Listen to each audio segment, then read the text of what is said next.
hearts finally on the taking him so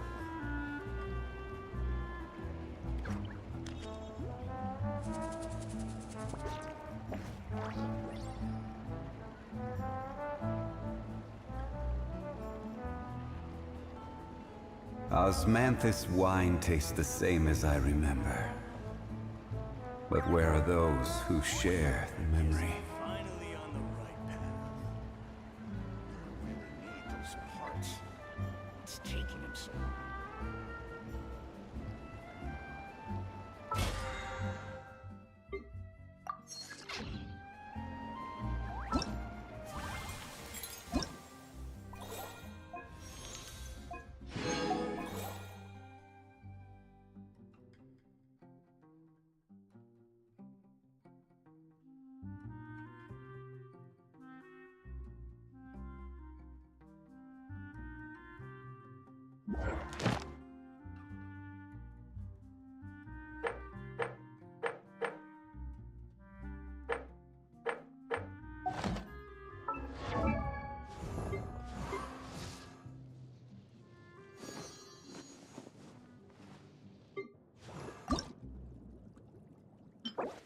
Woo!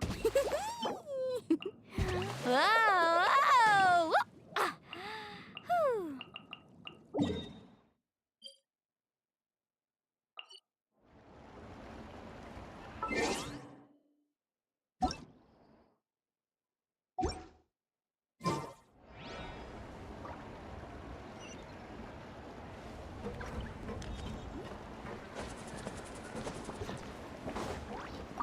How's it going?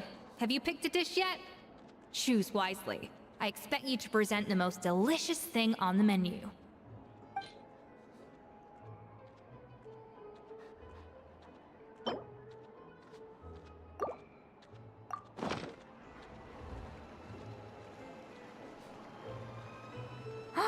Look at that! With the grace of a snow-winged goose, as I like to say. Now, let the grating commence.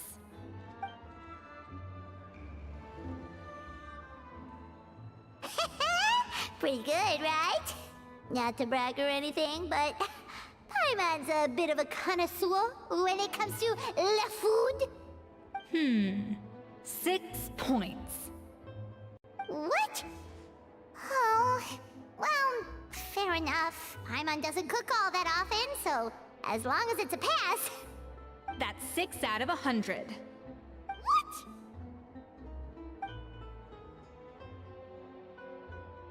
You say you're a connoisseur, but it's quite clear from this dish that you have far more experience consuming food than creating it.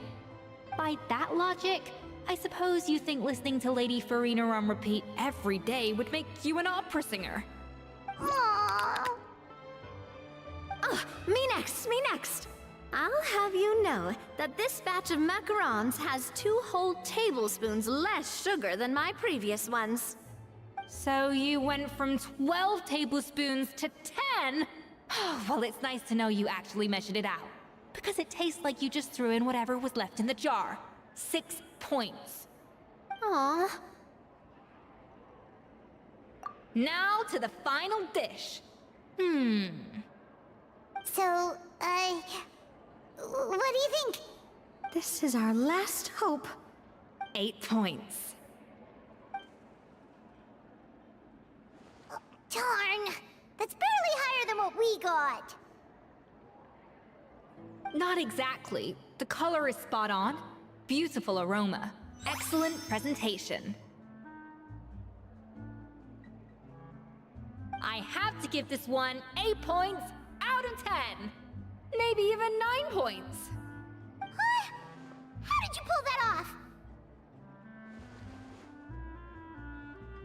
Don't get me wrong. There's room for improvement. But still, this is clearly the work of an accomplished chef. I can tell that you've put many hours of work into honing your skills in the kitchen. I can really taste the grace of the snow-winged goose in this dish.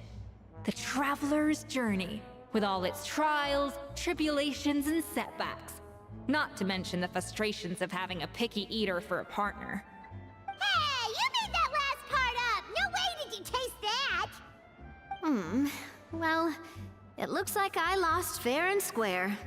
I guess you'll be taking the Traveler as one of your assistants then? But if it takes 3 chefs, that still leaves 1 slot remaining. Maybe Paimon and Navia should keep practicing and see how it goes? Chef Escoffier! Oh, it's Hilaire! What brings you here? I heard the news about the cooking contest. You're doing Gâteau de Bois, right? I was just wondering if you needed any help? And you think you're up to the task, do you? Oh, no, I know I'm not there yet. It's actually my dad who wanted to help.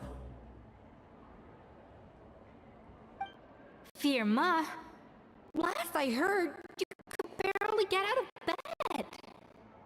Chef Escoffier, Navia, Traveler, thank you all so much for everything you're doing for me and my family. I've had enough of sitting around at home while you run yourselves ragged. If you let me, I'd like to help you win this cooking contest.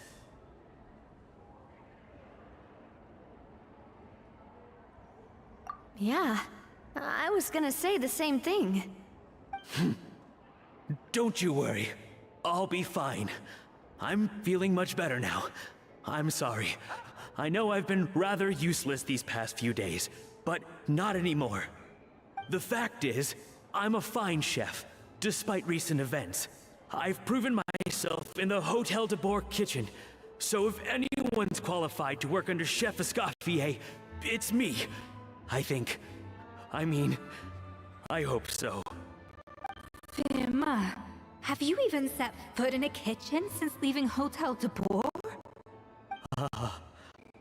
I have not, but I'm fully rested now. I know I can handle it.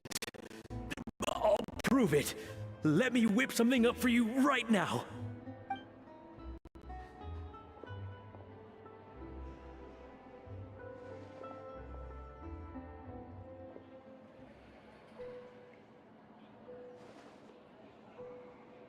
Huh? That's strange. Why are my hands shaking? What do you call this, Firma? I can't seem to grip my knife. Do it again! Again! Again! I... Hopeless. Get out of my kitchen yesterday.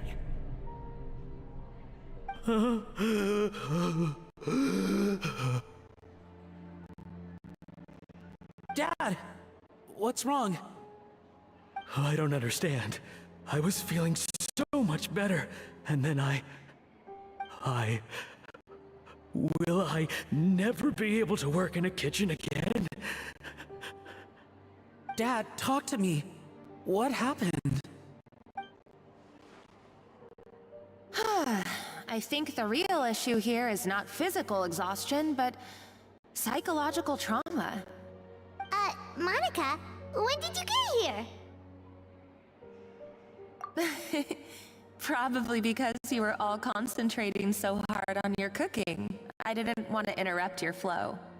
But anyway, Firma, I'm so sorry. If only I'd known how serious your situation was, I would have stood up for you sooner. You have nothing to apologize for, Monica. During those long nights of redoing every order, you were the only person who looked out for me. Oh, come on. All I did was make you some tea. I doubt it was much help. Savannah was so ruthless toward you. I probably should have brought you something stronger. She sounds like the worst.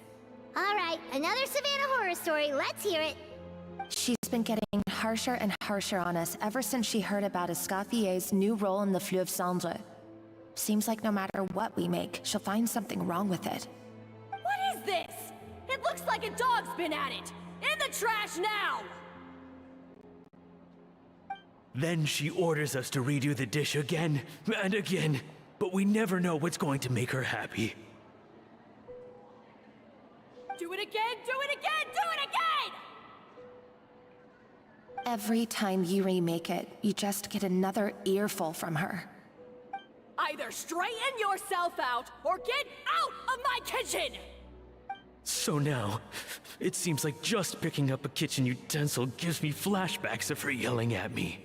Oh man, that must be awful. The more I want to get it perfect, the more my hands shake, and the more scared I am of making another mistake. How can you give up so easily, Fiamma? You weren't a quitter when you were working for me. And even under Savannah, you talk about working late into the night trying to perfect your dishes. That says to me that you still hadn't lost that determination to prove yourself. What changed? I don't know what's come over me. When I think back, I just remember feeling like my heart and my hands were growing heavier and heavier as the shift went on. Each time I had to redo a dish, my heart sank a little further. Maybe Savannah was right. Maybe I am just hopeless at this. Dad. I see. Well, it sounds like there are some deep issues at work here.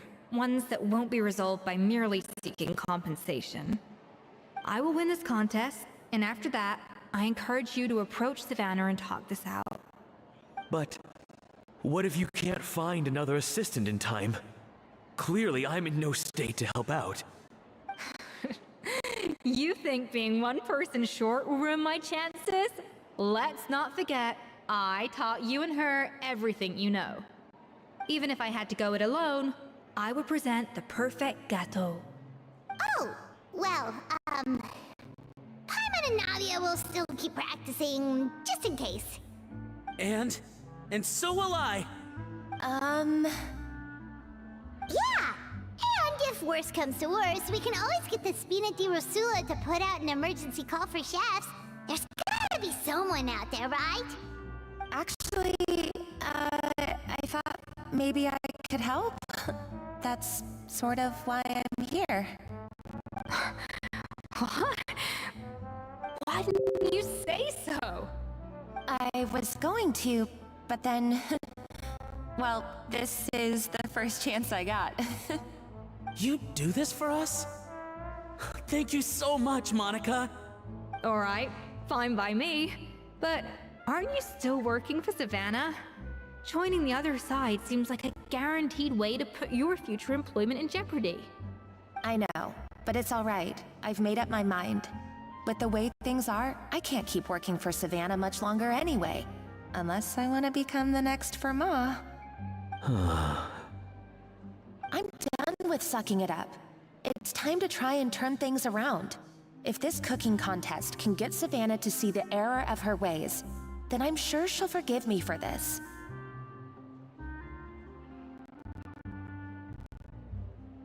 Well, Paimon didn't think we'd be poaching from Savannah's staff to get our third person, but there you go. Anyway, Monica's a professional chef, so nothing could possibly go wrong now. Great! Then it's settled. And to congratulate you all on making the team, I propose a Spina-sponsored meal to celebrate. Spina sponsored? Wait, you mean I'm cooking? Well, I promised the Traveler a feast in the Fleuve Cendra. And I know how much you've been looking forward to it. Yeah! Feast! Feast! Feast! Alright, if you insist, then prepare for some of the finest food of your lives.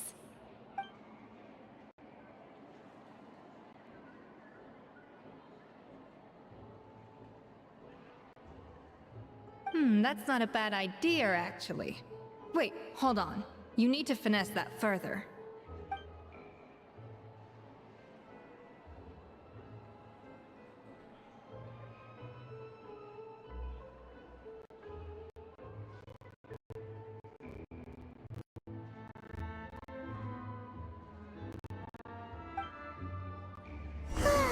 That was a dream come true. Paimon never knew Fontainian cuisine could be this good. Where do you want to go next? If you'd like to see Liyue's tourist spots, I have a few references.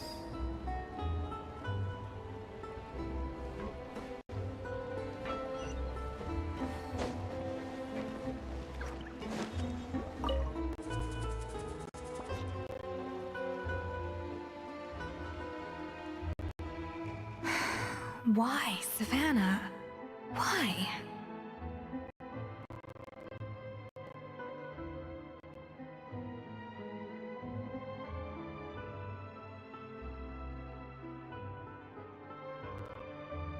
Oh, nothing. I was just flicking through the original Codex de Boer. I wanted to see if there was anything I'm missing. Something I hadn't noticed before. That might explain why Savannah's so desperate to get her hands on it. But I can't find anything. It's just some hastily scribbled recipes in between diary entries from Modeste's adventuring phase. And most of it's not even legible anymore. The copy I gave her not only has all the recipes in full, but even includes my own private tips and notes from years of experience. Surely that's infinitely more useful than this old thing.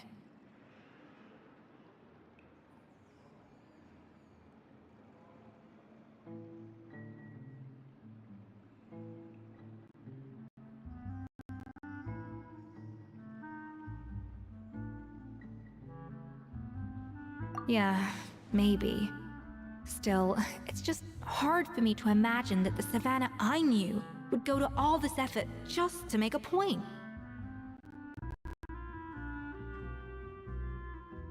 We were. At least I always thought we were. She was a little shy, but meticulous with everything and everyone she dealt with. She made a few mistakes here and there, but she was quick to correct them whenever they were pointed out. And she was always striving to improve as a chef. Those qualities are why I recommended her to replace me as head chef.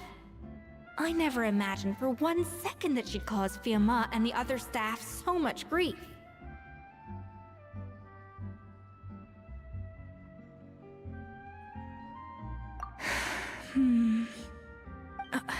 Well, I mean to an extent, of course. I pushed hard for her to get the role.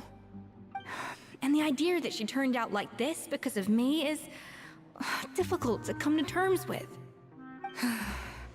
I wonder if this is how Modeste felt back when he was writing the Codex.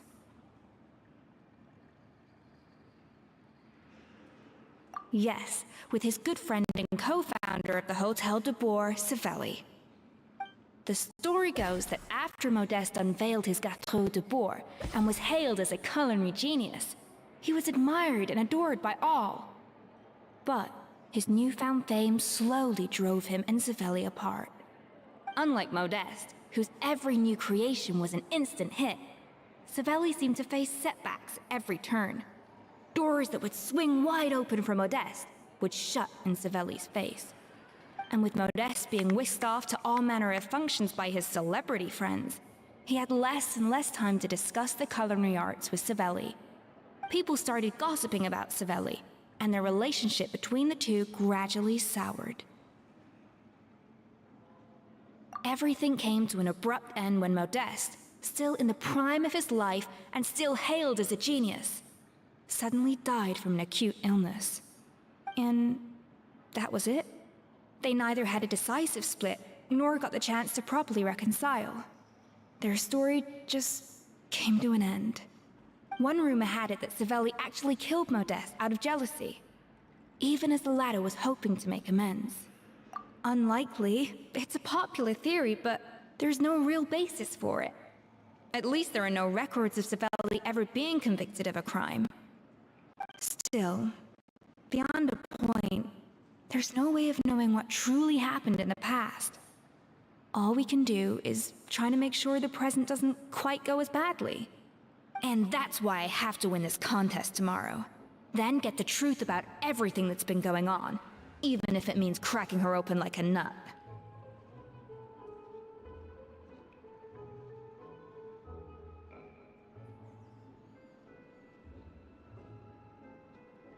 Really? Well, I like the confidence. Don't let me down tomorrow then. You better bring your A game.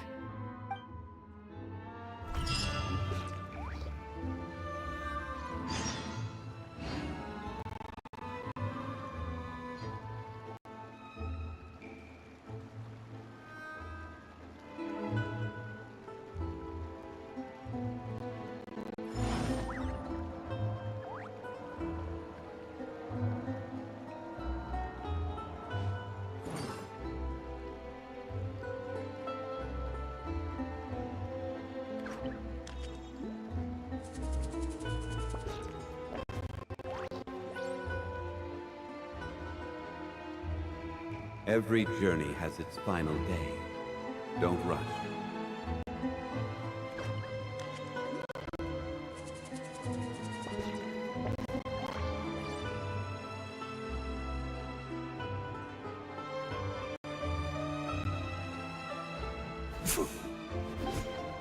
Yeah!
It's cooking contest day! To the Hotel de Boer! Tout sweet!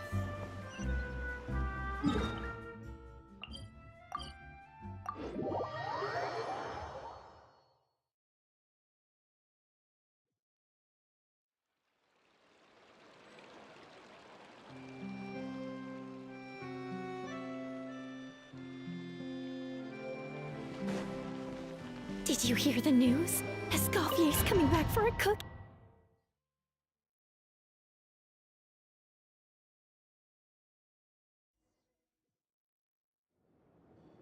Mesdames et messieurs, welcome one and all to the Hotel de Boer and to this most exciting of cooking contests. Savannah, I brought the original copy of the codex you asked for. Monica? Huh. In the interests of fairness, this contest will be conducted in a double-blind format. Once the dishes are complete, they will be sent to the back of the kitchen where they'll each receive a label. The labels will be placed out of sight underneath the plates, only to be revealed after the judges have sampled them and reached a final verdict. This is to ensure that no one will know which dish is made by which contestant. As one of the judges, I promise to be fair and impartial. When my meal got interrupted yesterday, I never thought this is how they'd make it up to me. Getting a seat on the judging panel is a pretty sweet deal. Both contestants have taken their positions. Then, without further ado, let the Hotel de Boer cooking contest commence!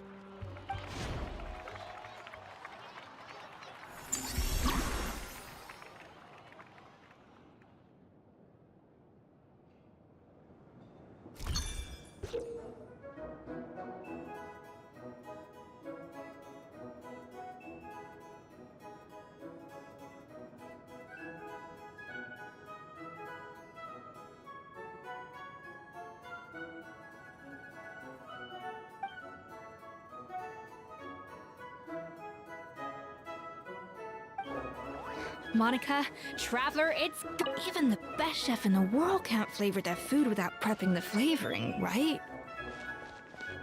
Alphonse, Gaspar, get to work! Do not disappoint me. Looks like our two head chefs are raring to go. Like an oven on full blast, this competition is quickly heating up. A dash of frosting! That should be enough flavoring. Now hurry up and balance the flavors.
What do you think?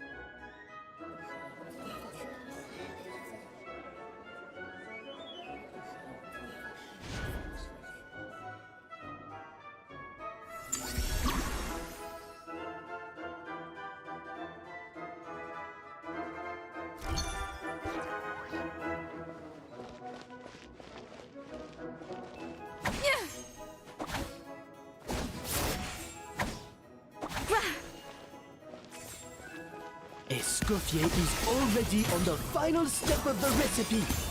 Let's check on...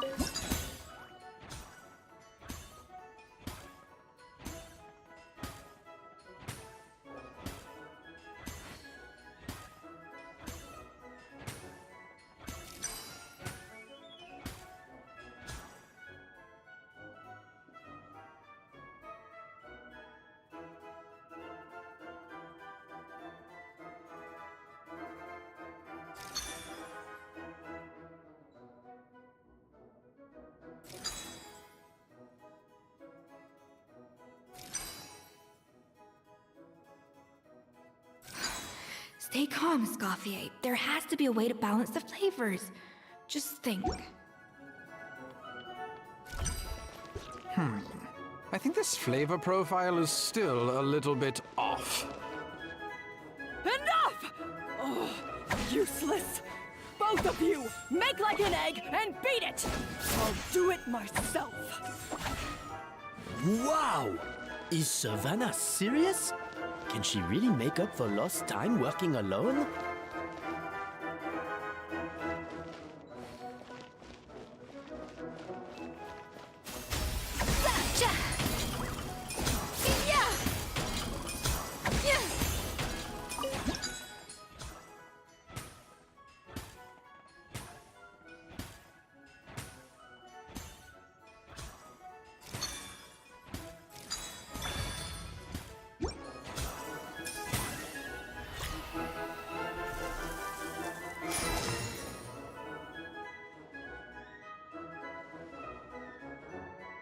You can't match Escoffier's talent.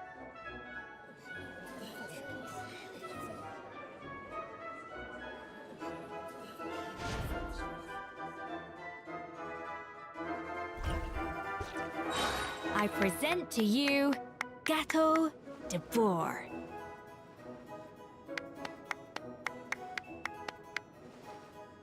Goose on the loose!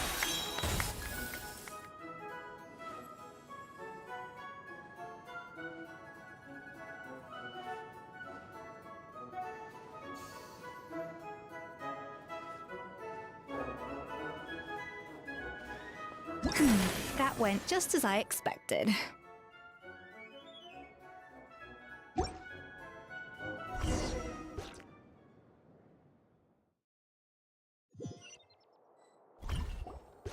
Time's up! Contestants, please take your dishes to the back.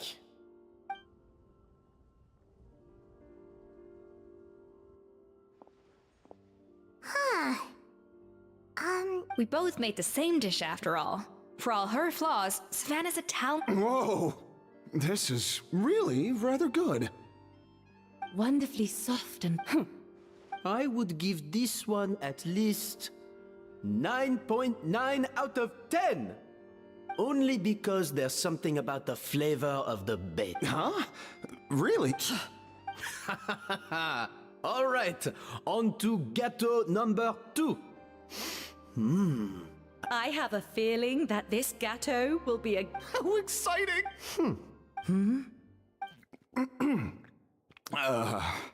I think maybe someone got a little carried away when they were adding the... Not just the sugar, it's the flavors too. This is all over the place. It appears the decision is unanimous. This gâteau... And Paimon thought this might actually be close. Turns out she Something's not right here. Savannah may not be I can now declare that the creator of the first gâteau... What? It's... Savannah? No! Hey, Savannah! You cheated, didn't you? What what did you do? Oh, you swapped. Well, someone's a sore loser.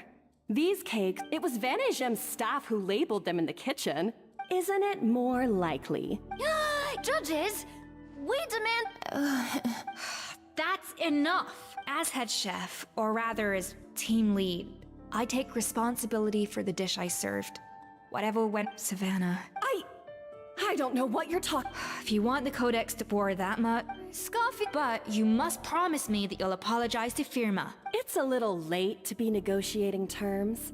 The content... Look, Savannah, you may have fooled everyone else, but can you really fool yourself? But only on the condition that you promise to stop. Fine. So, will that be all, ex-head chef? I didn't mean that to be a scolding from your former boss. Just a word of advice from a fellow chef and a friend. But I don't know if you're even open. I know what I'm doing. I don't need your... All right, fine.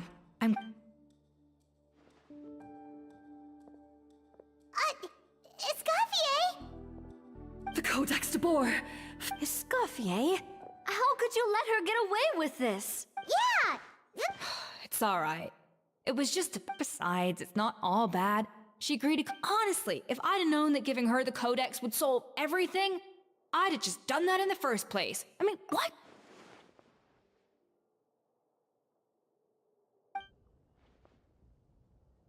No. No! Huh? That's it? No secrets, no nothing? I don't believe it! This can't be happening. Oh, Chef Savannah! Savannah?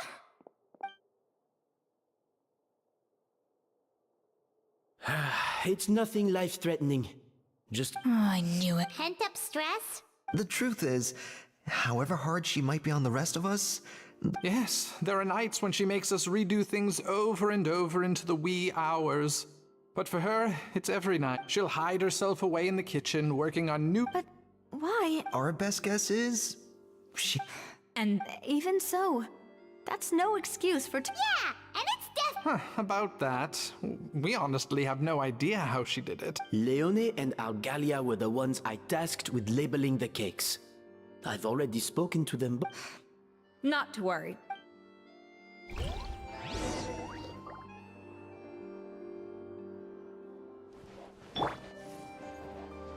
I'm always watching.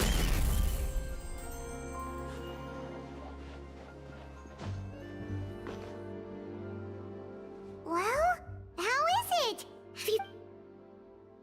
Oh, this is aggravated assault on my palate. I'd rather eat wet cement than this. is it really that bad? Oh, relax. This isn't your cake. Savannah never switched the plates. The offending flavors are coming from in between the icing and the cake base, which means someone tampered with it while it was being made. Or in other words, we have a traitor in our... I'm sorry. I was forced. It was Chef Savannah. She said if I didn't cooperate, she would... Calm down, Monica.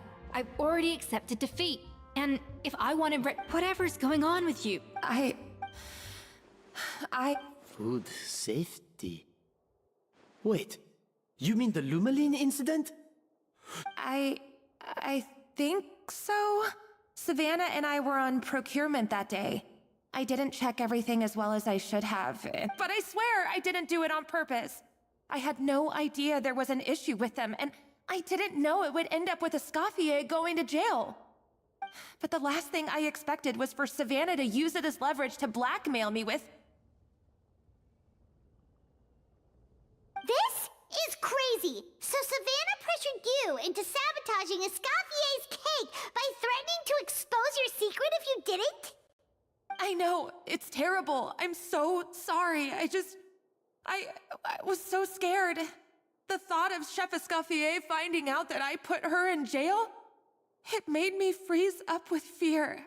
I thought Escoffier would hate my guts if she ever found out, and yet somehow that's ended up in me doing something even worse.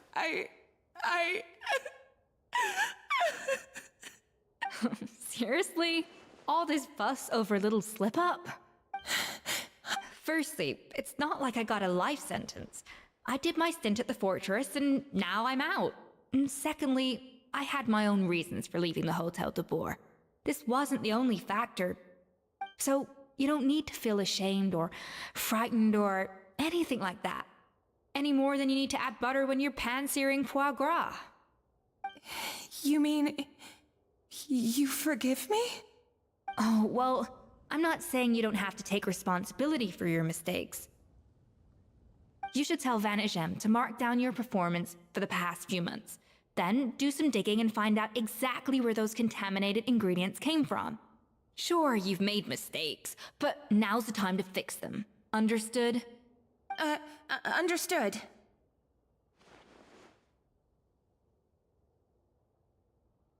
Good. Now, back to Savannah. What about the original codex would compel her to resort to blackmail? I have my suspicions. Not that I've got any proof to back them up, though. Ugh. What happened to me? I've overheard some customers murmuring about how the Hotel de Boer hasn't been the same since Escoffier left. They think our menu doesn't taste like it used to, especially our signature items. Now that you mention it, I noticed it during the contest too. I couldn't put my finger on it, but the flavor seems subtly different from how it used to be. But the difference was so small, I'm sure no one would notice it besides our most loyal customers and true dessert connoisseurs. Still, as head chef, it's easy to see why Savannah would get so hung up on it. So many times I've seen her make the cake base over and over again, late into the night, determined to match Escoffier's version. But something's always slightly off every time. Yeah, I've noticed that too. Never really gave it much thought, though. Thinking back on it now, it's clear that Savannah's been in a downward spiral ever since Escoffier left. She wants to prove that she can fill Escoffier's shoes. That's gotta be the reason. But after countless setbacks, she's getting more and more unhinged. And at some point along the way, she switched from doubting herself to doubting Escoffier. Doubting Escoffier? For what?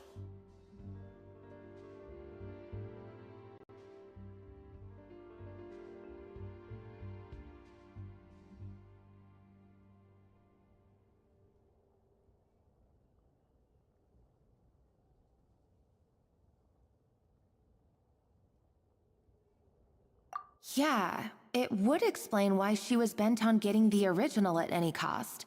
She must have thought Escoffier purposely omitted key details from her recipes when she copied them out.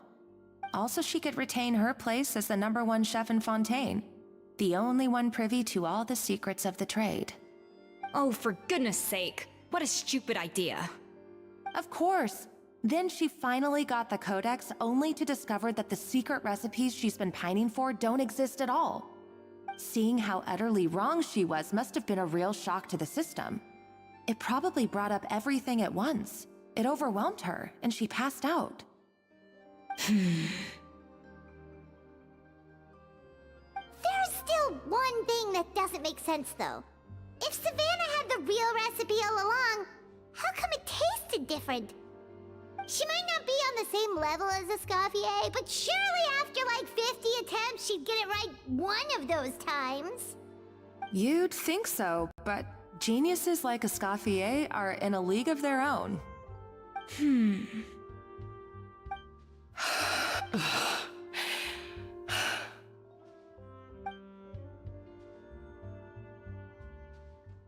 New head chef, you say? What's her name? I don't think I've heard of her before. I wonder, can the Hotel de Boer keep its edge without Escoffier at the helm?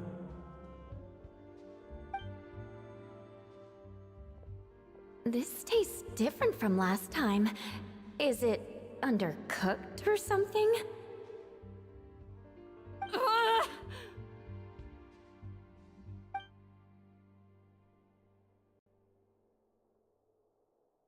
Take this. It's a copy of the Codex de Boer. From now on, you will be its keeper.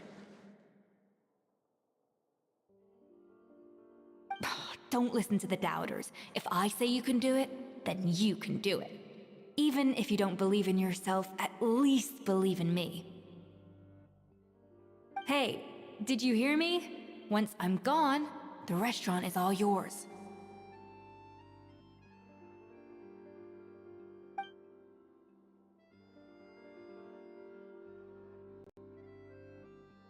All this time, I've been blaming other people, but maybe I'm the problem.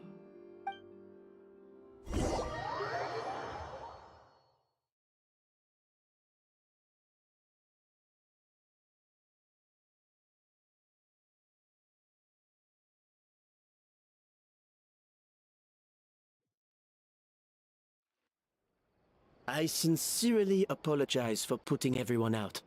Savannah's awake now, but I don't think she's ready to speak to anyone yet. Let's give her the day to calm down. I'm sure you'll have the chance to talk everything out tomorrow. In that case, I'll go and update Firma and his family. I wonder what he'll make of all this. So, we'll come back tomorrow then.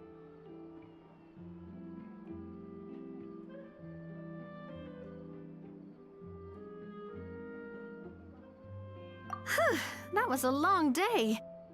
I think I've earned myself a sweet treat when I get back home. Oh, nice! Macarons? Or are you gonna switch it up this time?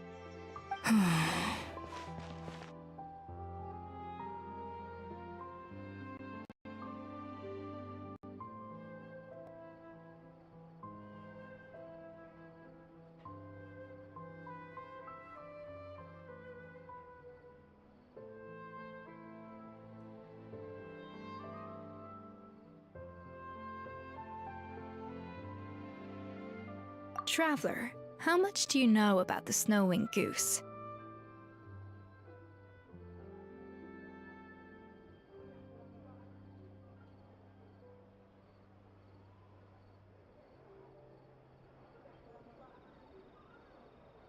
Every year, they migrate long distances in search of a suitable home.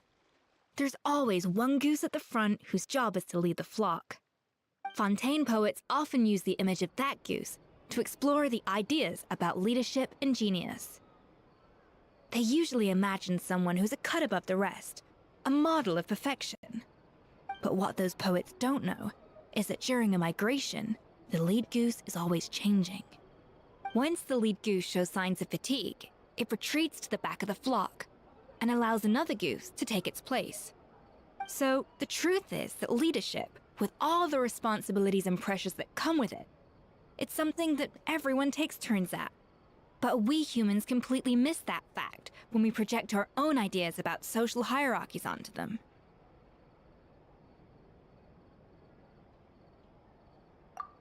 I guess what I'm saying is, I don't buy into this notion that there's some sort of gulf between normal and genius.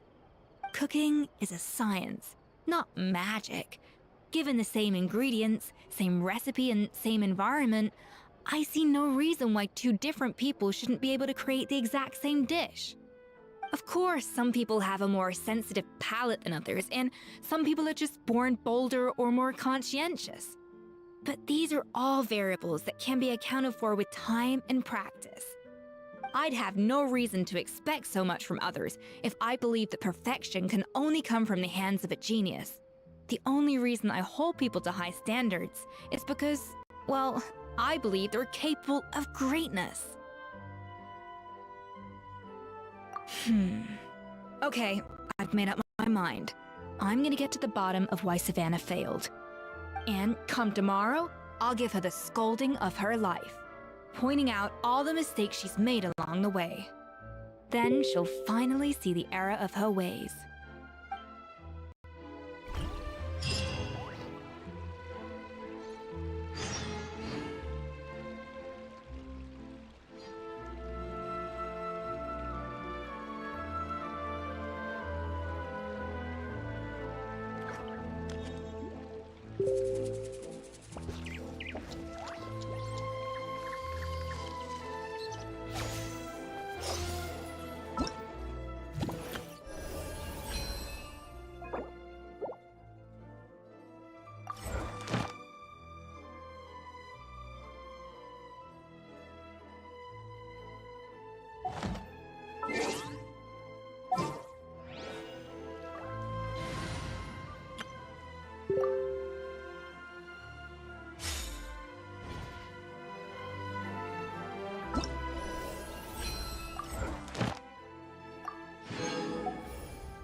Add Astra.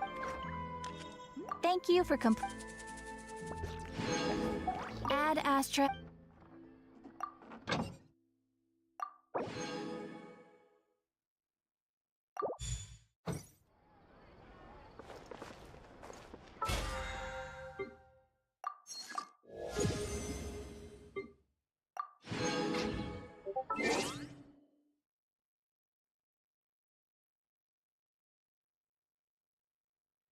Wherever in this world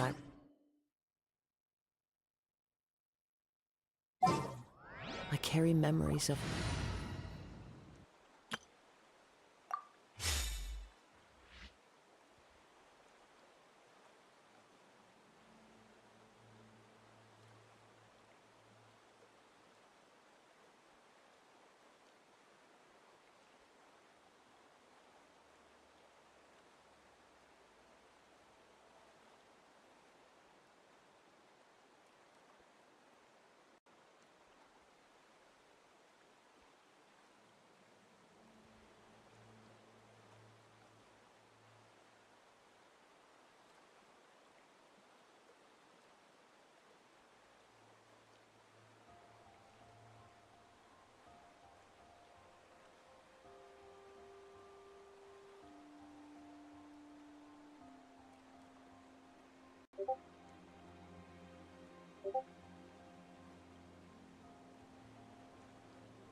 There'll be an extra fee for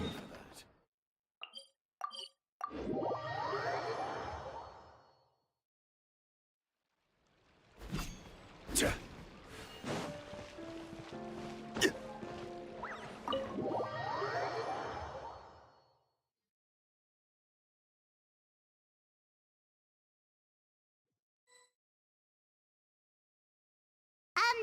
Why are we here so early? Our meeting with Vanish M isn't for a while. Check on her? Why? What happened? Oh no, Escoffier.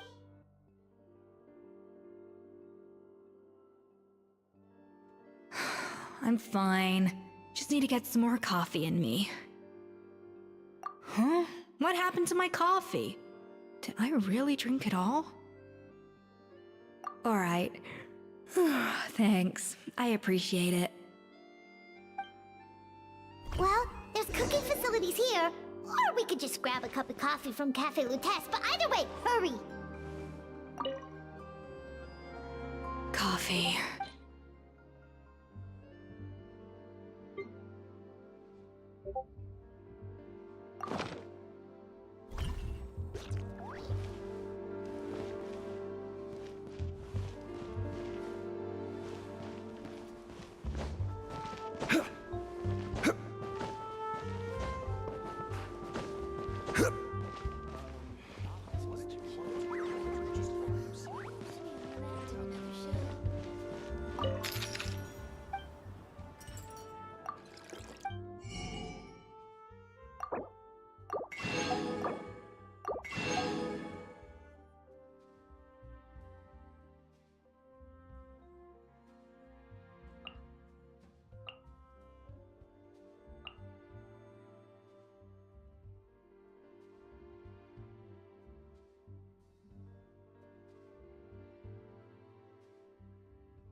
Hello! What can I get for you? Sure thing. We're here to go. Huh? Oh, I see. First cup of the season. Yeah, I get it. Young people these days do love their little surprises.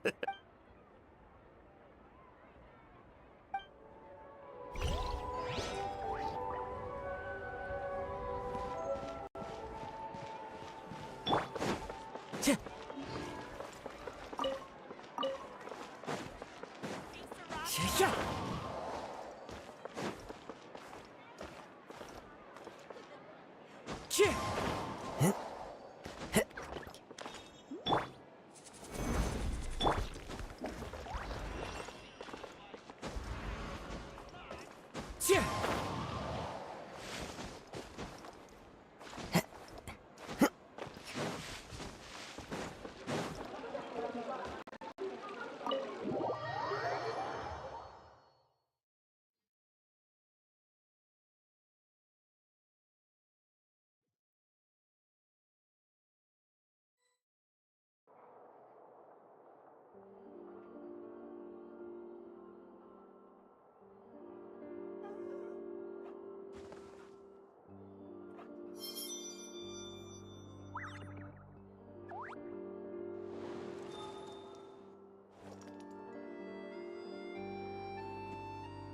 Art is the key ingredient in fine dining.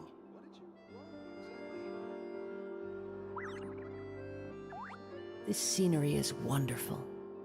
Surely enough to convince anyone to become a wanderer.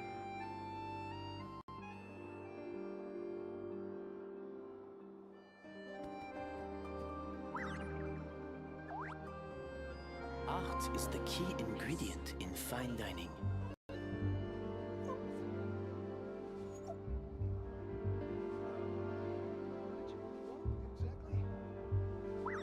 Time to go.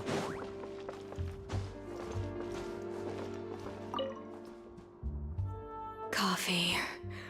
Need coffee.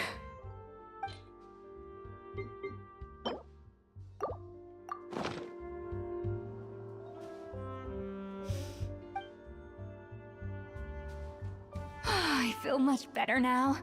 Thank you so much, Traveler and Paimon. Glad to hear it. But make sure to catch up in your sleep when you get the...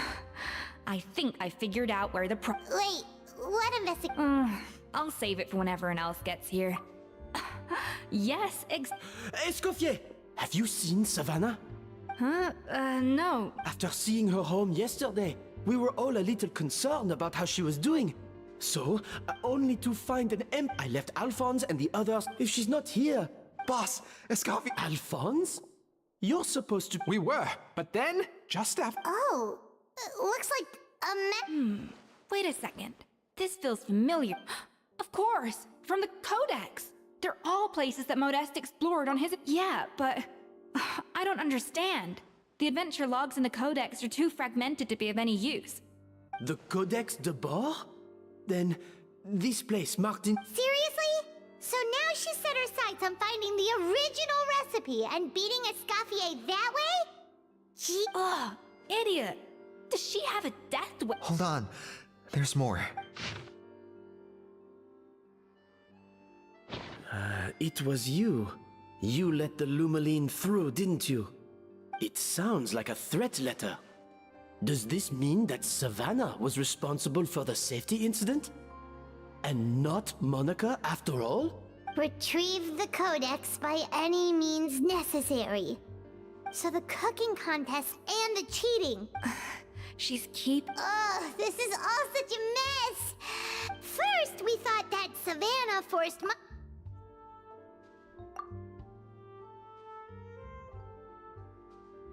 You're finally here. Of course. I should have put two and two together as soon as I read your threat letter. Even the suggestion that Escoffier was keeping secrets from me. It was all part of your grand plan, wasn't it, Monica?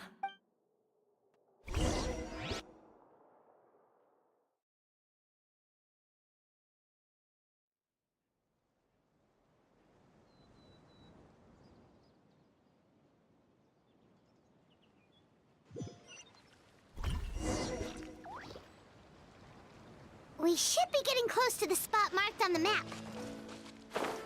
Of all the stupid things she's done, this really takes the cake. The moment we find her, I'm gonna curse the living daylights out of her.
I hear you've got a job for me.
Whoa! This place looks like an underwater restaurant, doesn't it? I think Modest's codex mentioned this place. A public bath from the time of Remoria. So yeah, definitely the kind of place that would have served food and drinks. Huh? Some blubber beasts have come to join the party?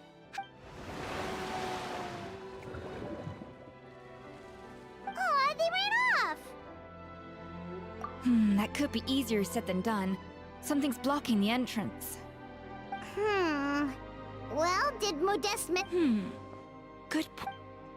We prepared a banquet for our shy little guests, and as the food flowed away on the current, they broke into a joyous chorus, and the path opened to us. We have to see, this is why you should always bring snacks, you know? There is no time for that.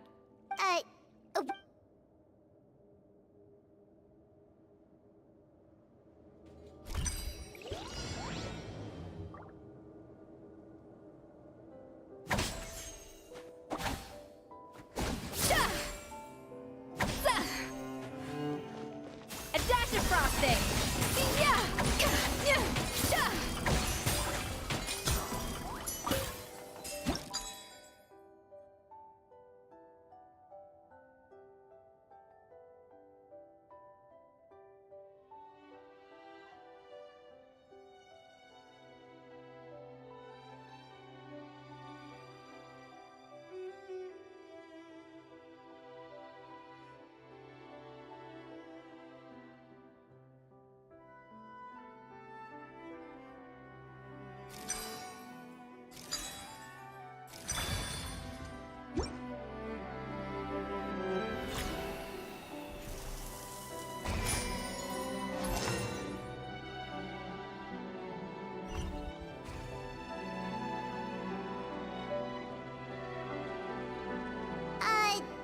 Beasts or not, are we sure?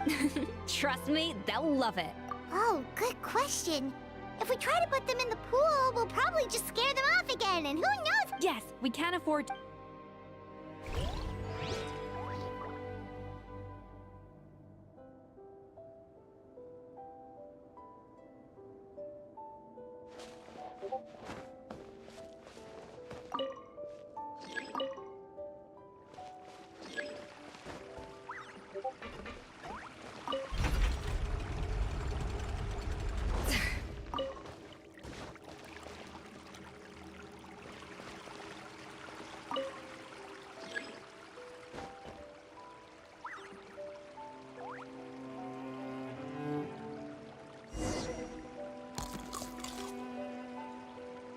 Wow, it's really singing! It must taste better than Paimon thought!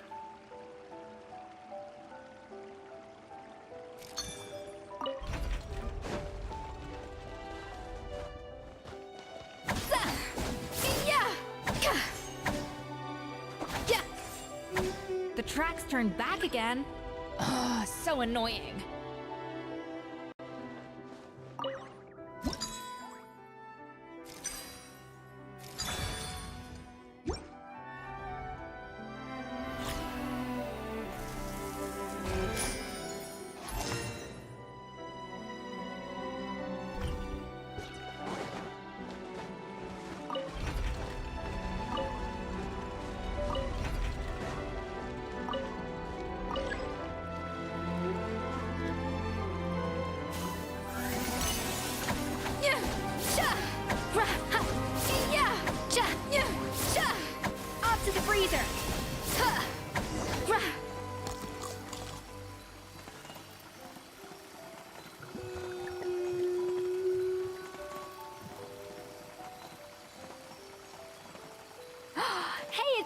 again.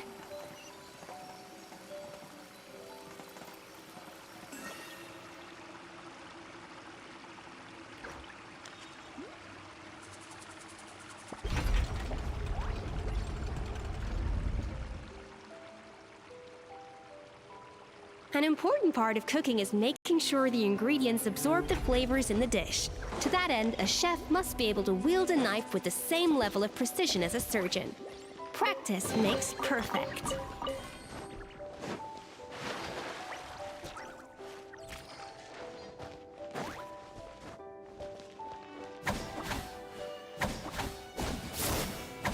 Yeah.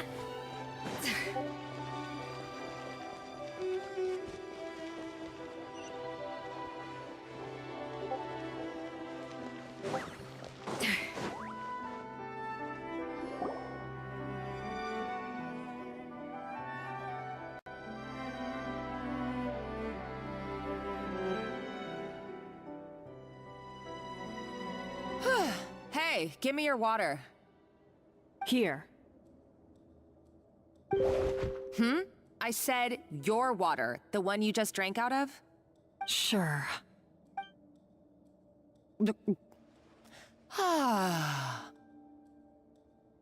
All those years slaving away under Escoffier, and then you. Today, it's finally paying off. Not only have I found the ruin that Savelli kept hidden, but I also get to boss you around like my little lapdog. Hey, go scout ahead for me. If we need to do any more blast tunneling, I want to know where to lay the explosives. Did you not hear me? Get going. Why don't you do it yourself? Oh, when did you learn to fight back? You're always so compliant when I give you instructions by letter. That's because you threatened to expose me for the Lumiline incident. I swear, if I... Don't be so self-righteous. Admit it, you've always been jealous of Escoffier. That's why you lapped up everything I told you. You were terrified of her finding out about your part in the Lumiline incident, and you resented the way her reputation hung over you. So you jumped at the chance to convince yourself that she was the villain, that she deliberately hid her secret recipes from you just to first idolization, then jealousy, suspicion, and self-deception. That's what this comes down to. It was the same story with Savelli. He offered Modestus. He promised to explore the world with him, only to later destroy all records of their adventures. It's a miracle I even found this place. I am no Savelli. No. Oh, you didn't show any remorse when she left, or in the— You're right. I don't deserve her forgiveness. Ooh. I somehow— Ever since I learned the truth, I've been biding my time, waiting for this moment. You've played me like a fiddle for so long, and now this is payback! But you drank it too! It's what we both deserve. This is the price we must pay for betraying Escoffier. You'll die here with me, Monica! You.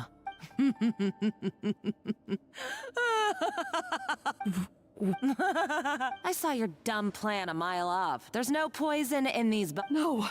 Revenge is a dish You're a lousy chef. Everything I ever did was a failure.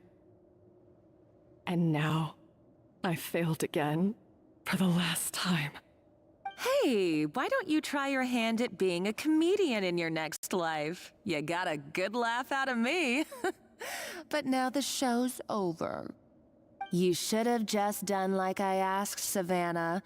All I wanted you to do was scout the ruins for me. But you had your chance, and now it's time to say goodbye. Stop right there! Let her go, Monica! We've got you surrounded! Escoffier? Ugh, looks like I'll have to keep you around for a little longer. You can't! Stay back if you want her alive! Escoffier and the Traveler. I can't take you both on in combat, but if you so much as flinch, I can end Savannah's life in a heartbeat. Monica, what are you hoping to achieve by this? you're about to commit murder, and for what? A recipe? A recipe? Ah, you chefs are all blinded by your myopic focus on kitchen affairs. Well, some of us actually have bigger fish to fry. Modeste had a secret. The truth behind his so-called genius, the je ne sais quoi factor in his Gâteau de Bourg, and it's right here in these ruins. Are you serious? You're here because of a Gâteau de Bourg obsession? You've gone completely mad! I couldn't care less about the cake itself. No, the real treasure is the secret ingredient that Modeste sourced from these ruins. He and Savelli were fools. A priceless treasure of Remoria in the palms of their hands, and they thought, ooh, this would go great in our cake mix. We're talking about a powerful stimulant that also sharpens the senses. That's no cooking ingredient. It's a groundbreaking drug. That's right, I've done my research. It was a drug that Remoria developed for their war machine.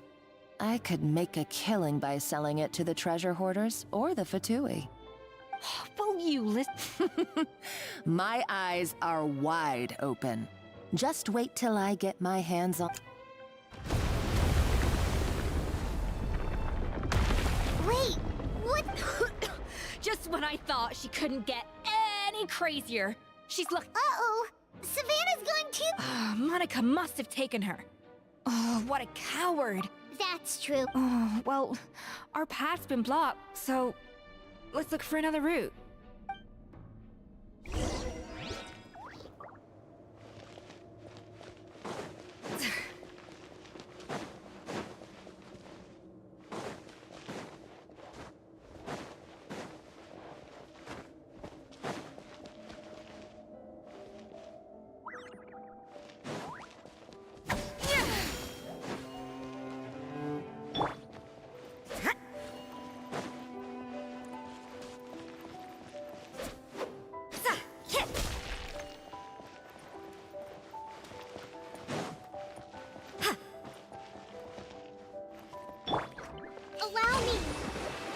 The water looks pretty deep here. Maybe it leads somewhere.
They were probably awakened by the explosion just now. Alright, Knife Skills 101. Time for some rough chopping.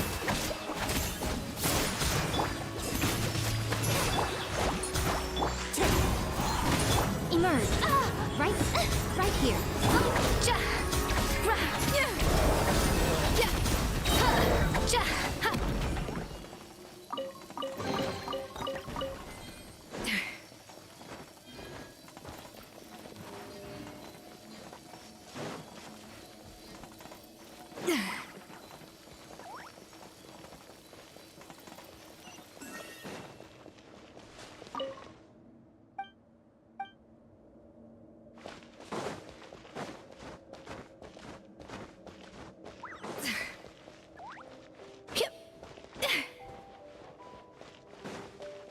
Another door?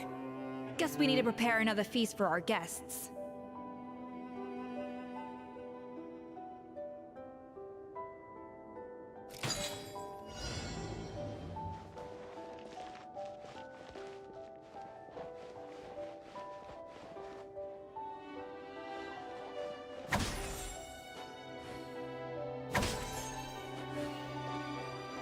A dash of frosting!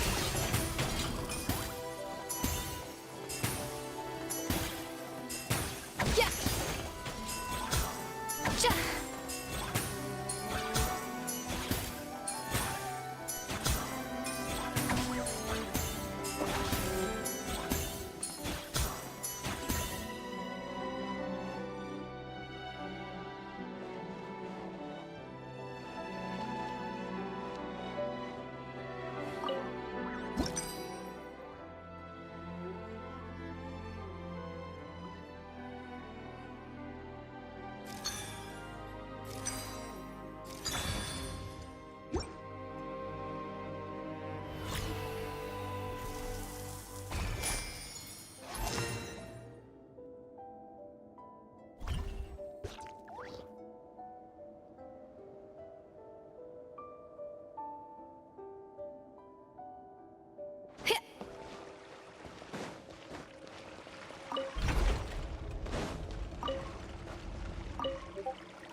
It seems to really like the texture of Rome maritime flowers.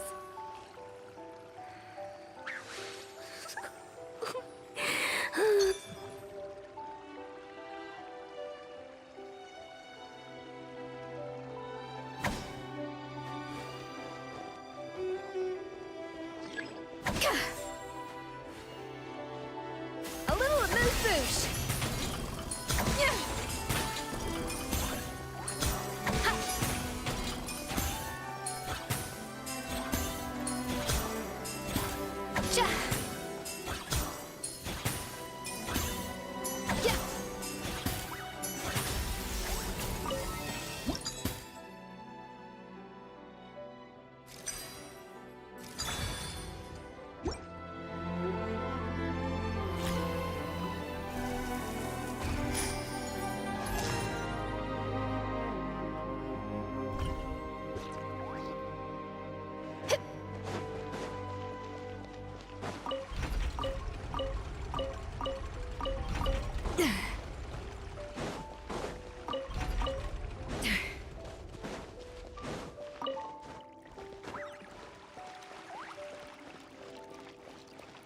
Off to the freezer! Yeah! Huh. Yeah!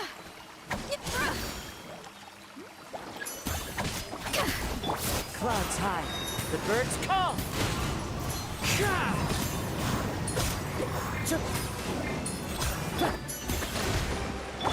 A dash of frosting!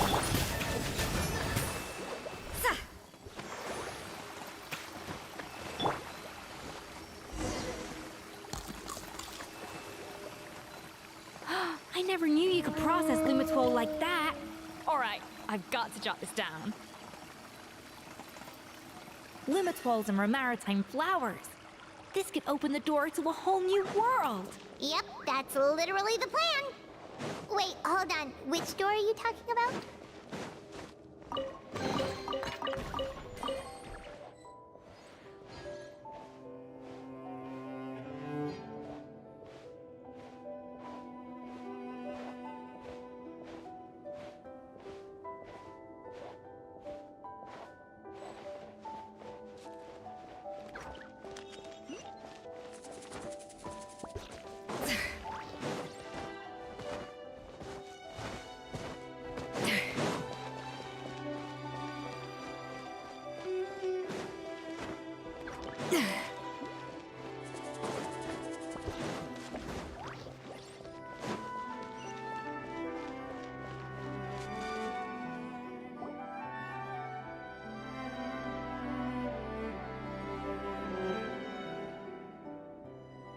Strange.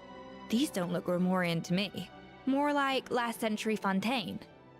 Adventurers from last century Fontaine, huh? Oh, Modeste and Savelli! By the looks of it, this was a one-person camp. They adventured together, but maybe one of them came back alone at a later date. Huh, you really think? Trust our adventurer's instincts.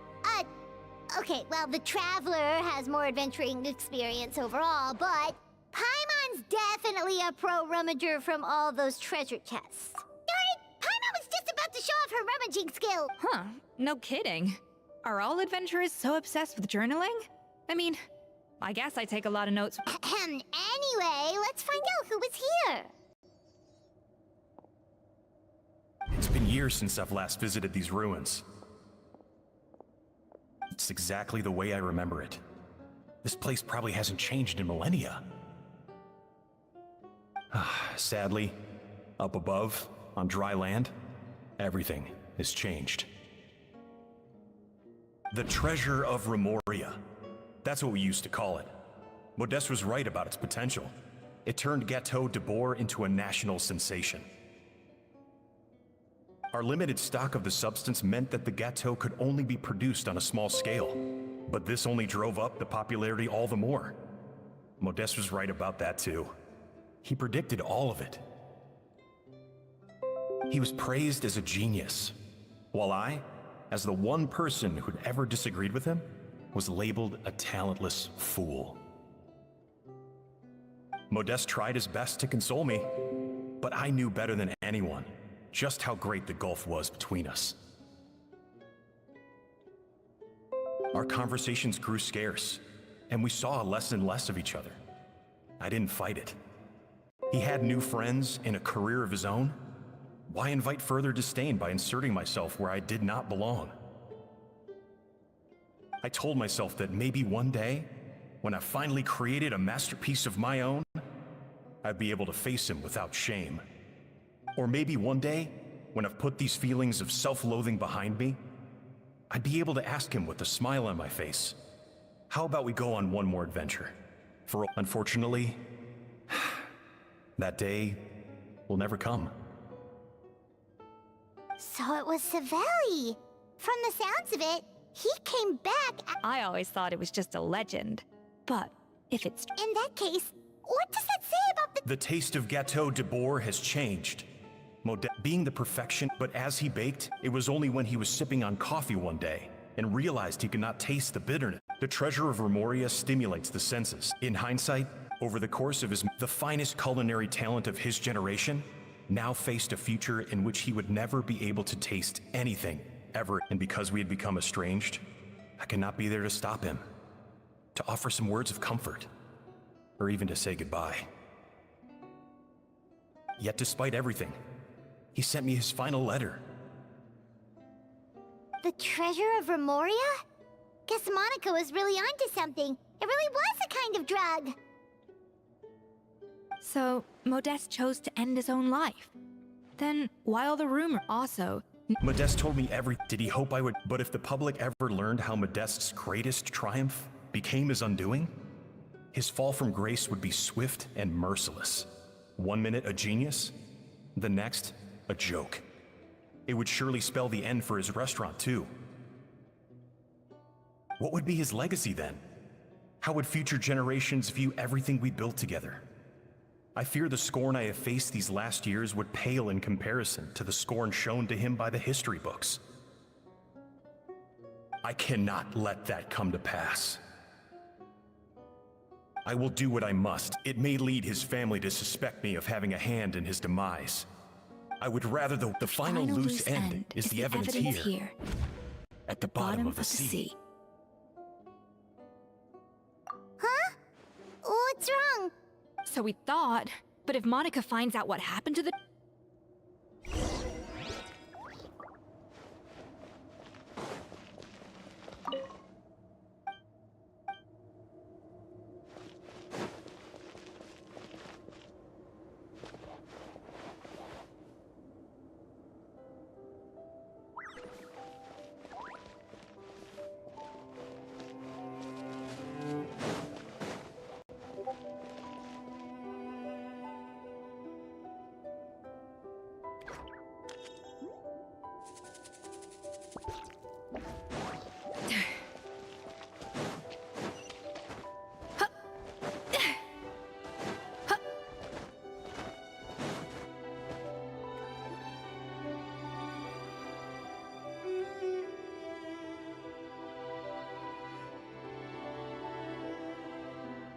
The treasure of Remoria.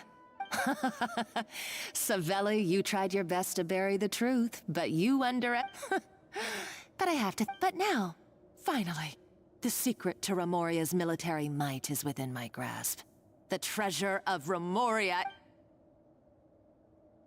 Oh, it's... Monica? Oh, we were seconds too late. Escoffier? Oh, Savelli's final act! He wanted to conceal the secret of the treasure forevermore and make sure it would never harm anyone again. So he came here after his friend's death and destroyed every last shred. This can't be happening. All that for an Monica, don't do anything stupid. This ruin... Oh, shut your pie hole! Praise be to Lord Reem. You barbarian shall be She's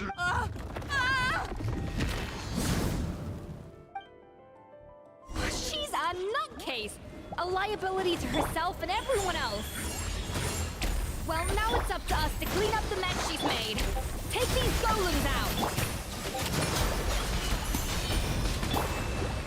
The wind knows her.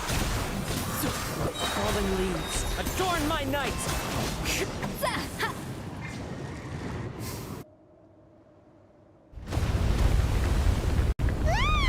Why is this place still shaking?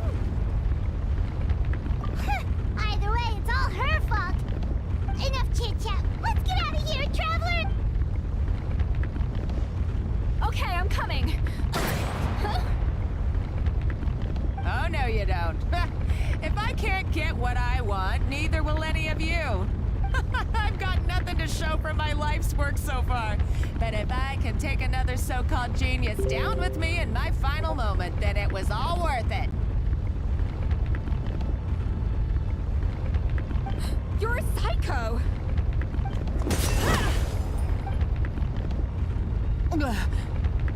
Savannah? When did you wake up?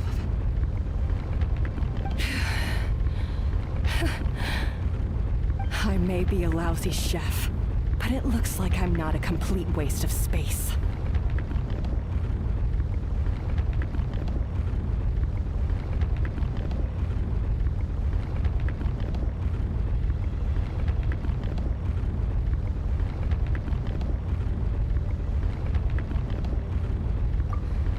Traveler? Okay!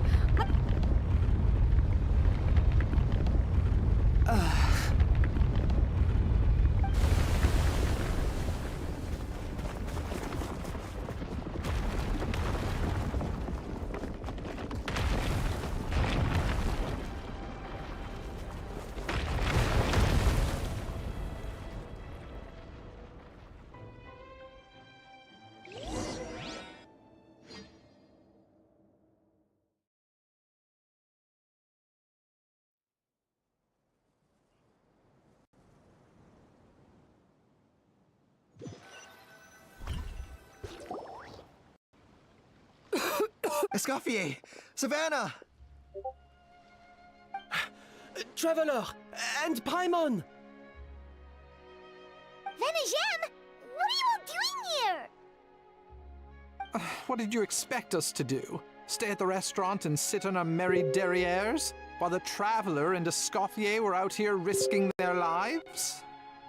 We had to do something, even though that something ended up being, well, waiting for you here instead. I don't deserve any of you. And I certainly don't deserve to be your head chef. It was my fault Escoffier had to leave. Then I couldn't live up to her standards. I acted like a tyrant in the kitchen. And come back, Escoffier. Come and be our head chef again. I'll never be able to replace you. Okay, so everything I said to you the day I left? Huh? Sorry, I was kinda in my own head at the time. All I could think about was the Lumiline situation. What was it you said again? Forget it. It doesn't matter. If you were that bad, Why would all your staff show up here for you? Escoffier's right. Sure, you nitpick our work and get us to do things over a lot, but when it comes down to it, you're the one who's always doing whatever it takes to make sure the customers get served on time, every time. Things were pretty rough after Escoffier left, and Savannah's the only reason we've been able to make it through. Our customers know that Escoffier doesn't work for us anymore. At the end of the day, we're all human, and we all make mistakes. All we can do is recognize where we get it wrong and do our best to improve.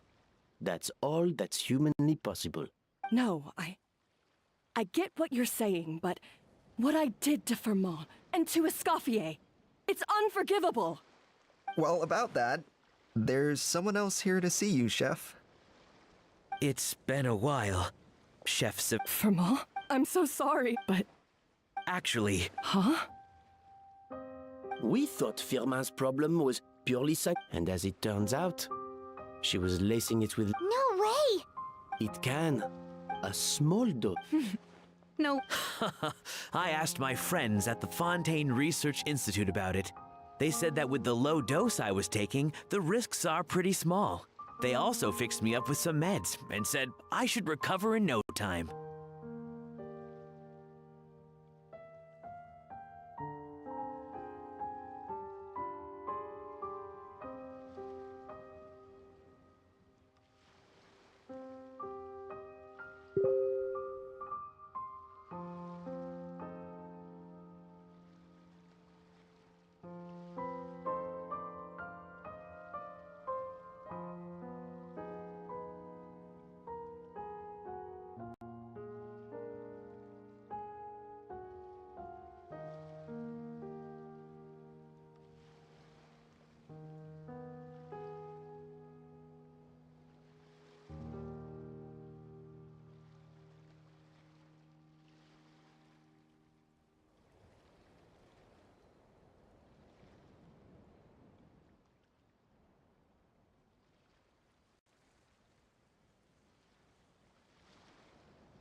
Well, that's what happens when you give someone a little bit of hope to cling on to.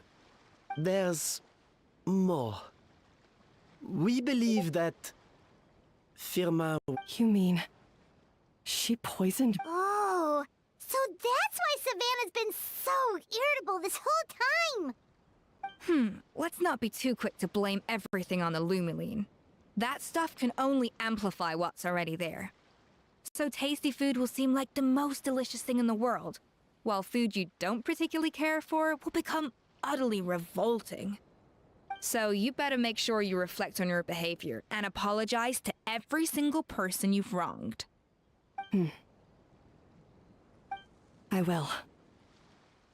I'm sorry. There's still one question that's really bugging me.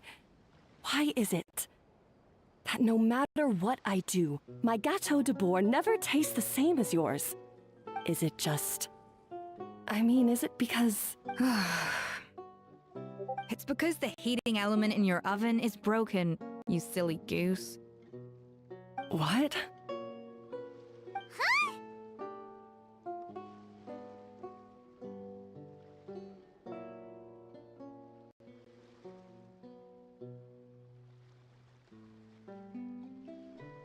I felt like something was off during the cooking contest. Once I got around to checking all the equipment, I noticed it right away. There was a half-degree discrepancy between the temperature setting and the actual temperature.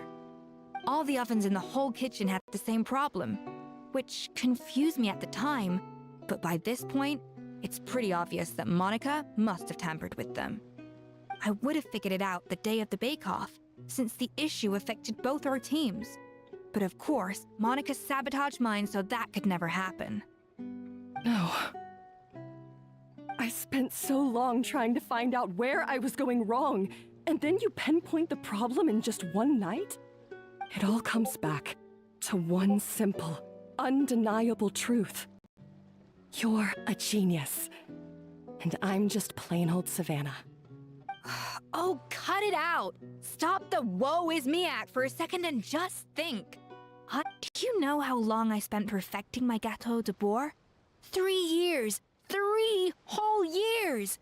I know this dish inside out, back to front and upside down. And you've been head chef now for what, 6 months? If that? A couple hundred failed attempts, and you're gonna throw in the kitchen. You clearly have no idea how many kitchen failures I've had under my belt, or just how long it took me to finally get my recipe to a level I was satisfied with. Genius or not, everyone makes mistakes.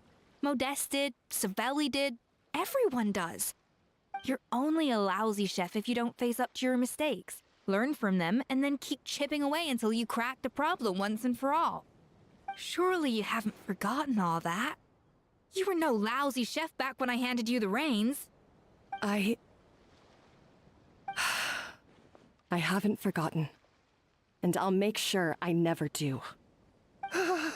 That's our head chef.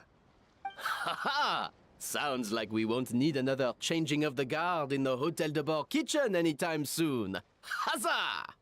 Aw, what a perfect ending to a crazy journey. Look how happy everyone is. So you got your mojo back now? Yeah. Thanks to you, Escoffier. In fact, no. Thanks to all of you. Aw, friends again. So nice to see them finally settle their beef. Good. So now that's out of the way. It's time for payback. You cheated in our last bake-off, and I demand a rematch.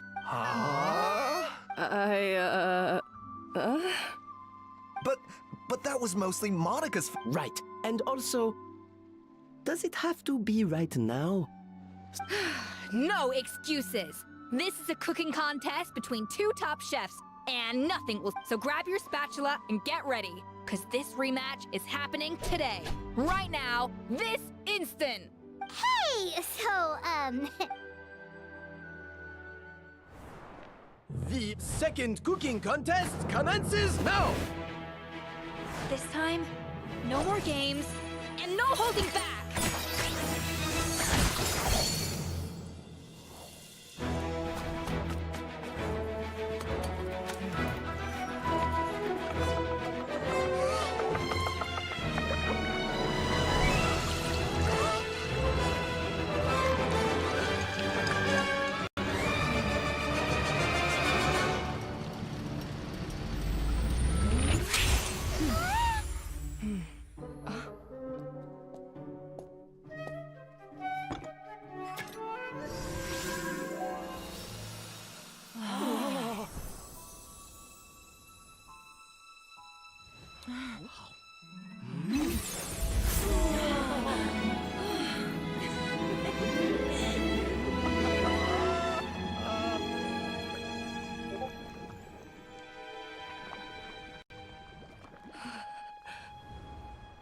I feel like I don't have the right to be here. Hey, what are you so afraid of? You can't unbake it now. And if you don't serve it, then good or bad, you'll never find out how to improve. If you're too scared to fail, you'll never know what real success tastes like. So? Embrace your failure. Taste it. Digest it. That's the way to success. I don't know. Sounds like it's easier said than done. I'll do it.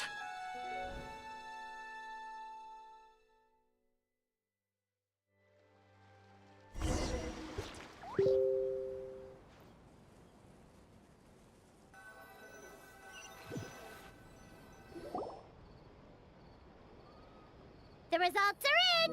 A landslide victory for Escoffier! Quite rightly, too. Piece of cake.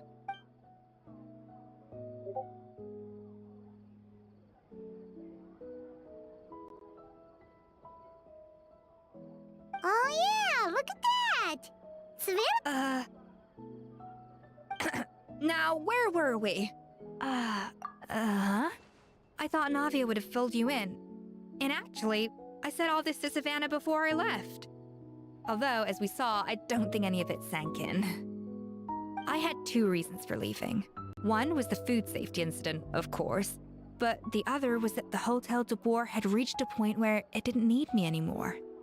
So I decided to step down and look for new opportunities to improve myself. Improve how? Well, a while back, I got to know a fellow chef from Liyue, and in her, I saw so many new possibilities. She has that same adventurous spirit that Modeste and Sibeli had in their youth. Slime mucus, lizard tails. With her, nothing's off the table. There's a whole world of new flavors out there waiting to be explored, hiding away in ingredients we overlook. Case in point, remember those Romaritime flowers down in the ruins? I used them in the cooking contest just now. Did you taste the difference? What? Paimon didn't notice at all!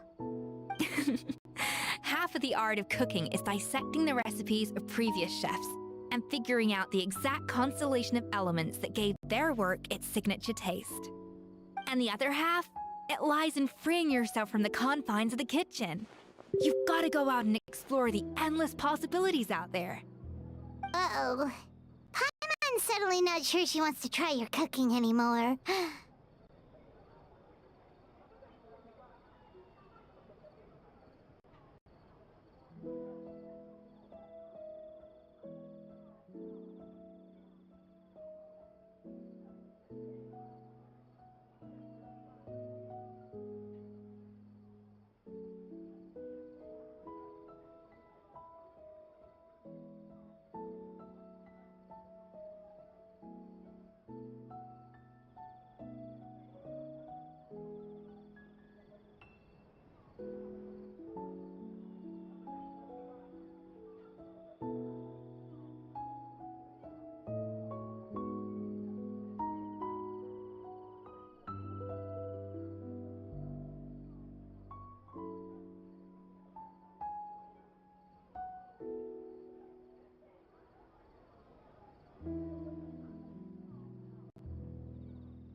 Don't worry, it's not gonna be a free-for-all like in Modeste's time.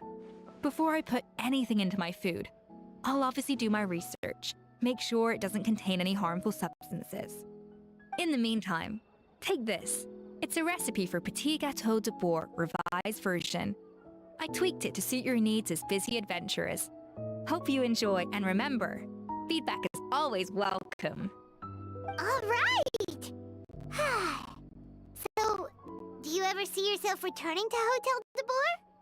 Oh, of course. I've already promised Banishem that I'll come back every once in a while to make sure the quality of the food remains at an acceptable... You know, Paimon's still a little disappointed that we never got to see the treasure of Remoria. Surely Monica wouldn't have gotten drawn in so deeply if it wasn't for all the mystery surrounding the original Gâteau de Boer. She practically dedicated her life to finding the lost pieces of Modeste's diary. Then went to all that trouble to infiltrate the Hotel de Boer. And in the end, it was all for nothing.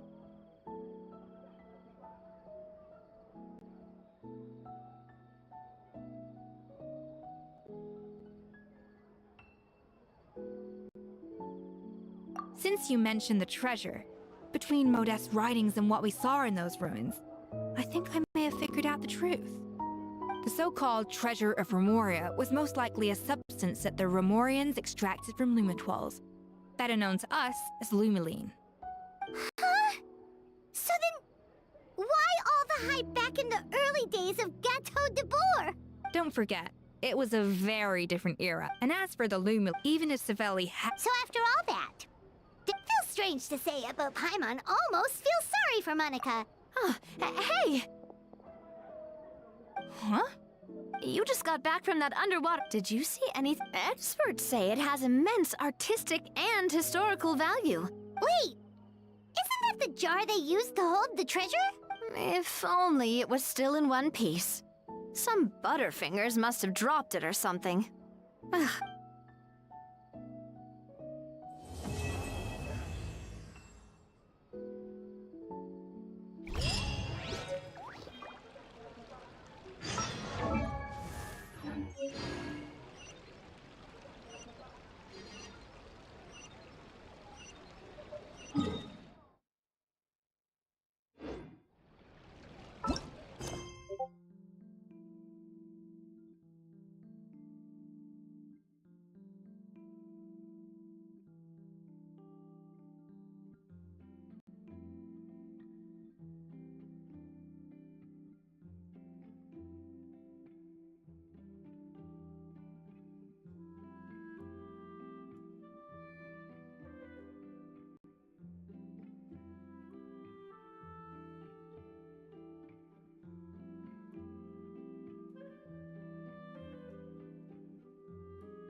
Evil shall be dispersed.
Useless. Boring.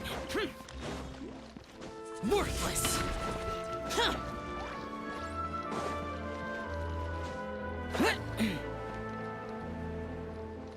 Here.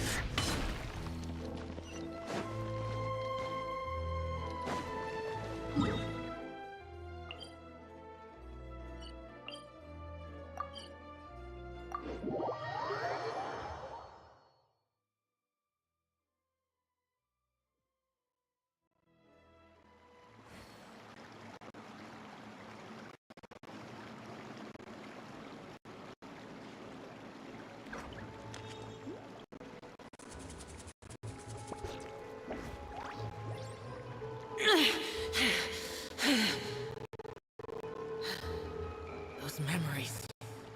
So dark.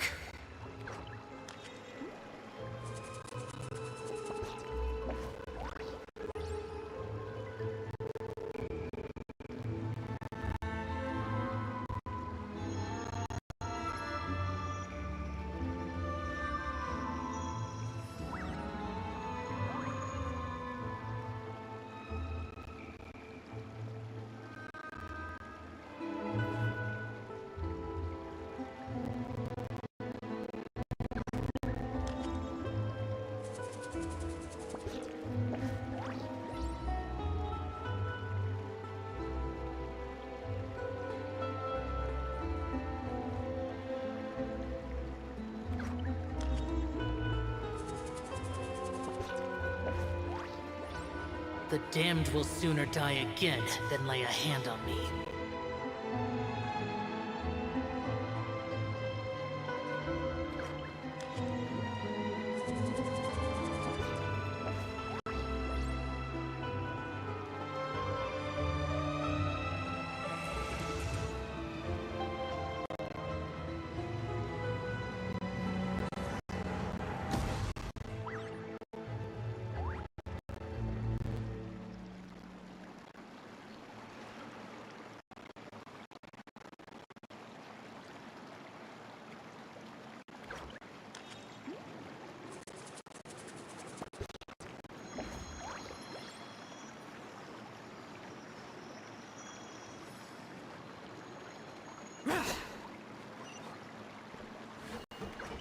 Boring!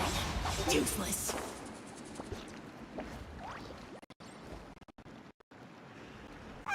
We're finally back! Welcome back. We've got a special menu prepared for you two tonight. Yay!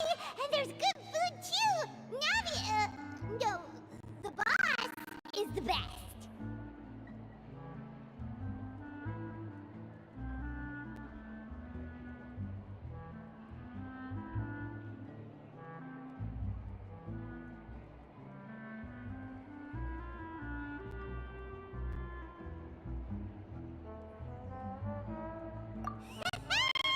Ooh, desserts! Nice! These are all Paimon's! Paimon's already starting to forget what happened today. Oh, that voice. Is that who I think it is? Huh? It's you two. What are you doing in Fontaine?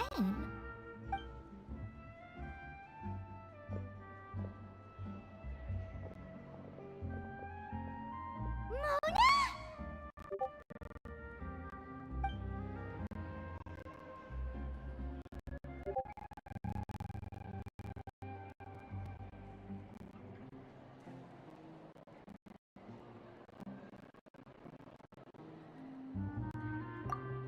Seriously, nobody just uses a scry glass whenever they've got time to just see who they'll meet on the road.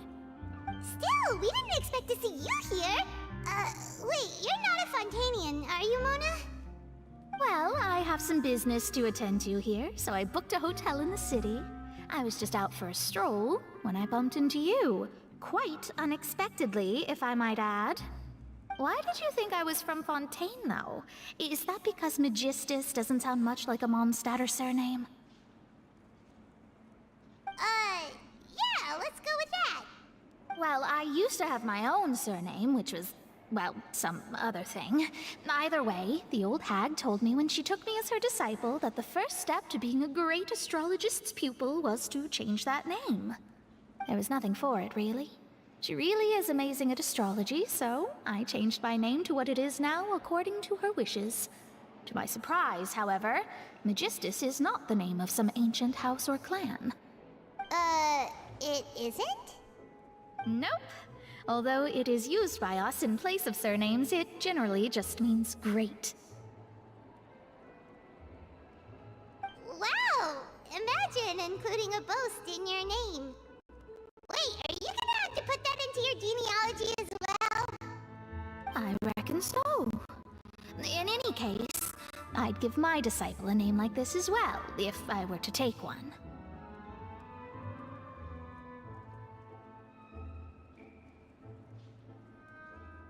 astromancer Barbeloth Trismegistus. Whoa, that's a long one. Does it also mean great or something? My name means Mona the Great Astrologist. As for the old hag, hers is, in plain speech, the thrice as great Scholar of the Stars. Just take it as a title specific to astrologists. Thrice as great? That's so petty. I know, right? That's just how she is. She used to call herself Magistus, actually, but when she took me in, she changed her name to Trismegistus. Talk about excessive. Magistus is thus the calling card of our school, so to speak, which makes it about the same as a surname. It's all right if you don't get it. You can look into it further should you need to study astrology more deeply.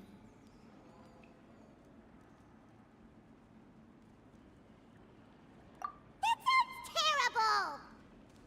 But anyway, you're not Fontainian, are you, Mona? You're from Mondstadt, right?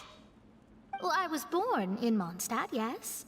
My parents migrated to Dornman Port, and I traveled with the old hag for a while, after which I settled down in Mondstadt City.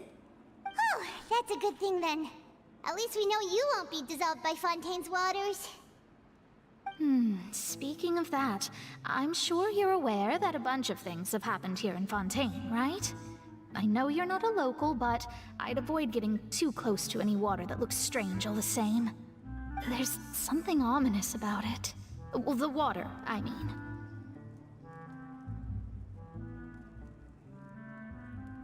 That was the main reason, yes. Just a while back, the Steambird invited me to take part in a panel and speak about the circulation of the prophecy as an astrologist. The invitation was sent quite early on. I don't think anyone expected Fontaine to be in this much trouble. What do you make of that prophecy, Mona? Just tell us what you think as an astrologist. Your word would go a long way to make things more certain and less scary. What I can tell you is that I'm an astrologist, and that I'm afraid that this is not something that just anyone can. But on the flip side, the prophecy is so huge and powerful that it must surely come from a powerful visionary. Its contents involve the fate of the world. Disregarding it would be a mistake. A visionary? Sounds really powerful and all, but does such a person really exist? Of course. The old hag could do it, and I bet there are others amongst those Hexenzirkel colleagues of hers who could do something similar.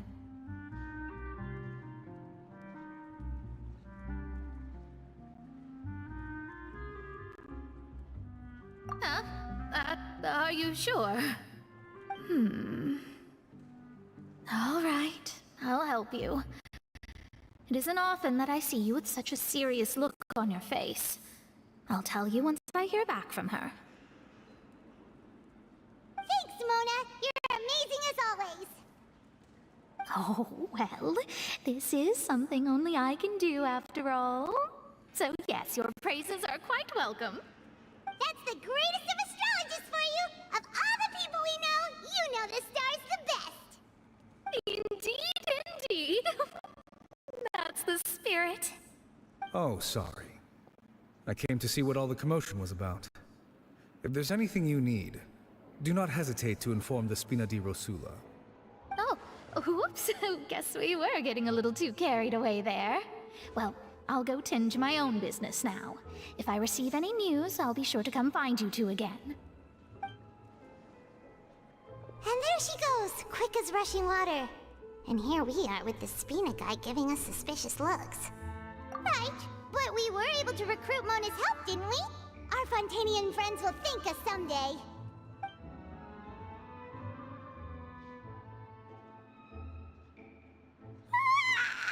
Good morning.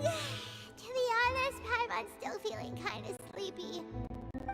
But it's time to get up, traveler. We agreed to go see Neuvillette, so let's...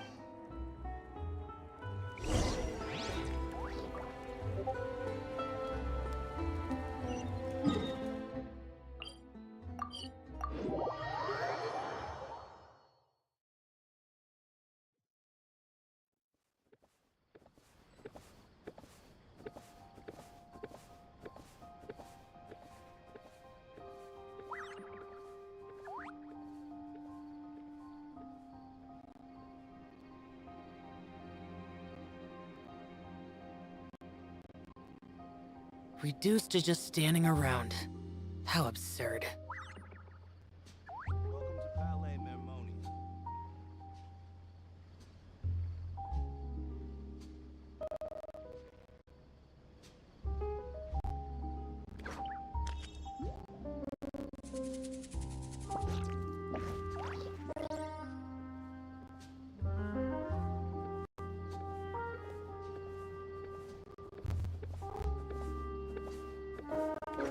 I hope the weather's nice like this tomorrow as well.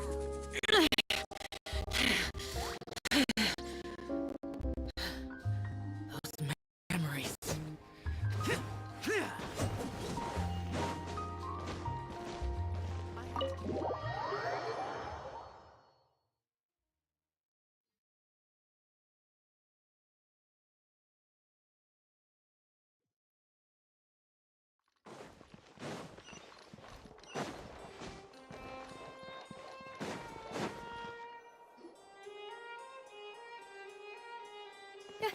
You're here! Finally! Is something wrong? Monsieur Durvalette and Lady Farina...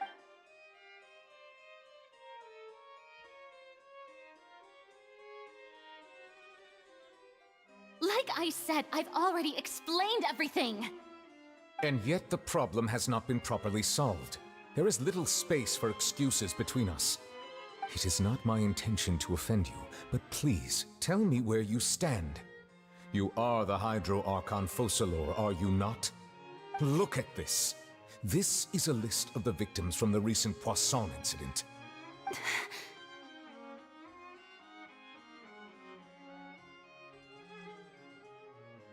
You mean... they're all...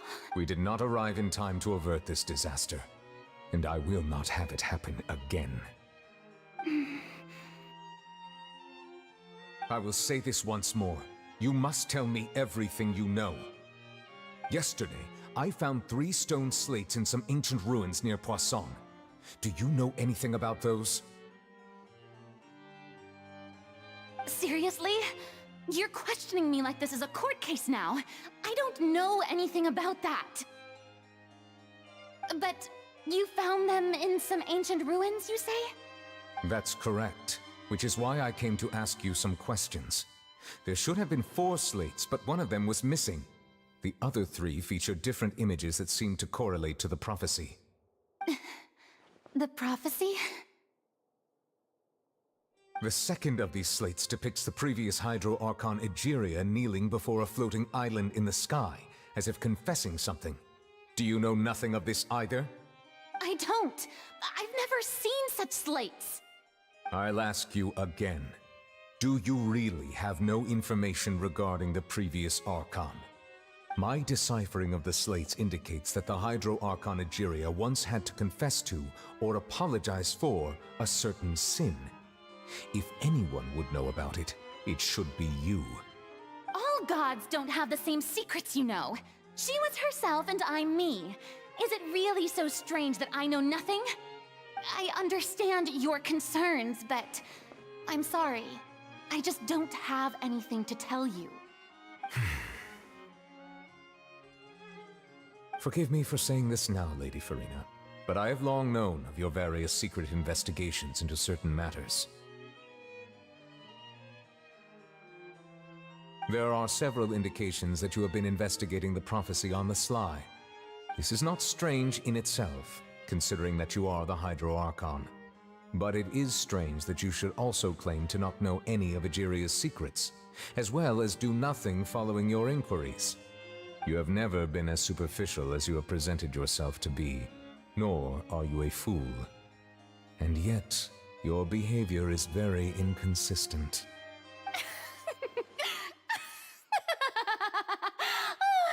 So you've been watching me all this time, have you? I didn't think you were that type. You... Well, since you know about my secret investigations, then you should know I'm actually working to take care of it. There's no point questioning or suspecting me. You're the Eudix, but you're still my subordinate. You should be following my lead. Just trust in me. You're Archon, and do as I say. Never mind whether you can truly convince yourself to or not. It'll all turn out fine. That's all I have to say. We do not discuss this matter again. Oh, the opera's about to start. Toodles!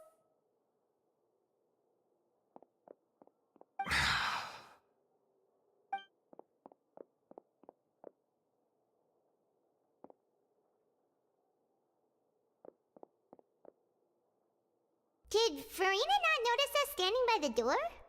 Wonder what's up. I assume you've been outside for a while now? Oh! You noticed! Seems Farina didn't even realize we were here. She was in a great panic, though I cannot discern the reason. Our discussion reached impasses time and again, a state of affairs that we cannot allow to continue. Still, I do not understand. Dialogue is the basis for understanding, so why did she keep refusing to engage?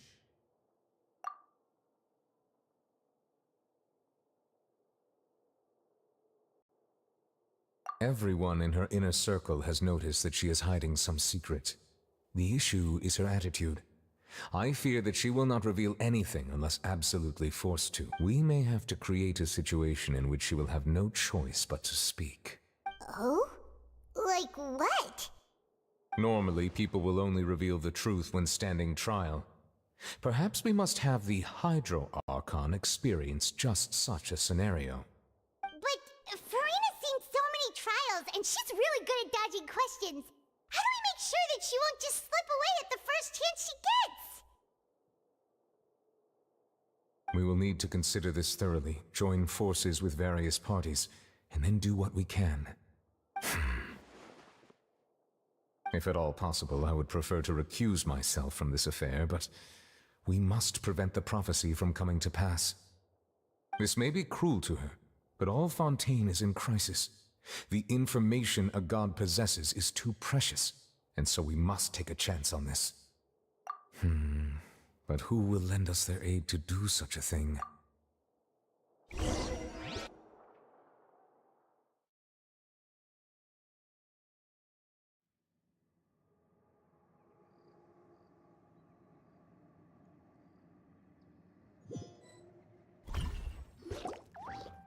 Well, that's everyone, huh?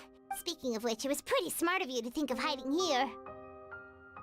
Poisson was just involved in a disaster, so it's presently devoid of people. And here you are drinking tea like it's the most natural thing in the world, huh? That's what families should do. Sit and enjoy a leisurely time. It's nice to enjoy tea here, you know? Care for a cup? Lend me your ears, everyone.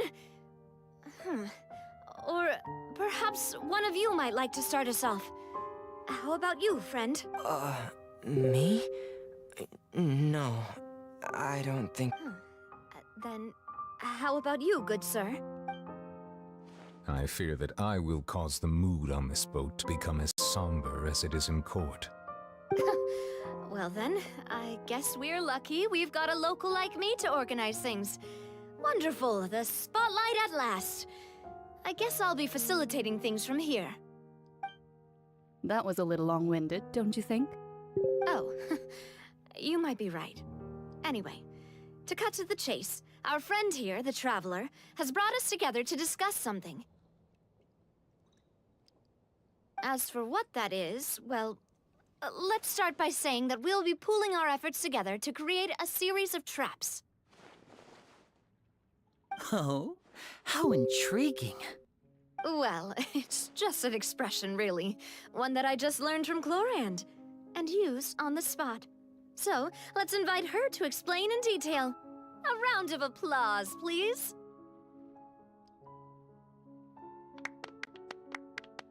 Huh? Didn't you say that you would be facilitating this? Oh, come now. Your work doesn't involve much public speaking, right? This is a good chance to practice. You might even pick up some fancy oratory tricks to impress your boss with in the future. I see. And what does my boss say? He is glad that you consider him your boss. Do go on.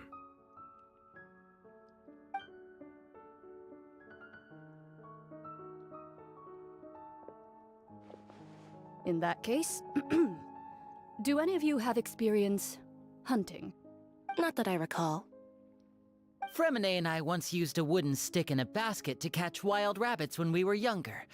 As for Lynette, oh, right. You were sick that day, weren't you? I've also gone diving to catch some fish before. Does that count? I'm afraid not. You may or may not have heard, but Fontaine once played host to a group known as the Marechaussee Hunters. Though that was their name, they did not hunt animals, but rather various monsters left behind by the ancient dynasty of King Remus.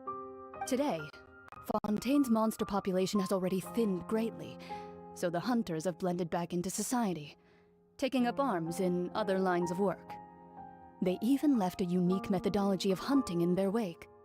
A trap comprises of the following components: bait, a trigger, and a containment device. Sometimes a lethal implement will also be necessary to deal with the prey. So, if we were to build a trap together, right now, what would you choose to build it with? For me, I would prefer something basket-shaped. Pigeons and rabbits will see the bait and naturally enter the snare.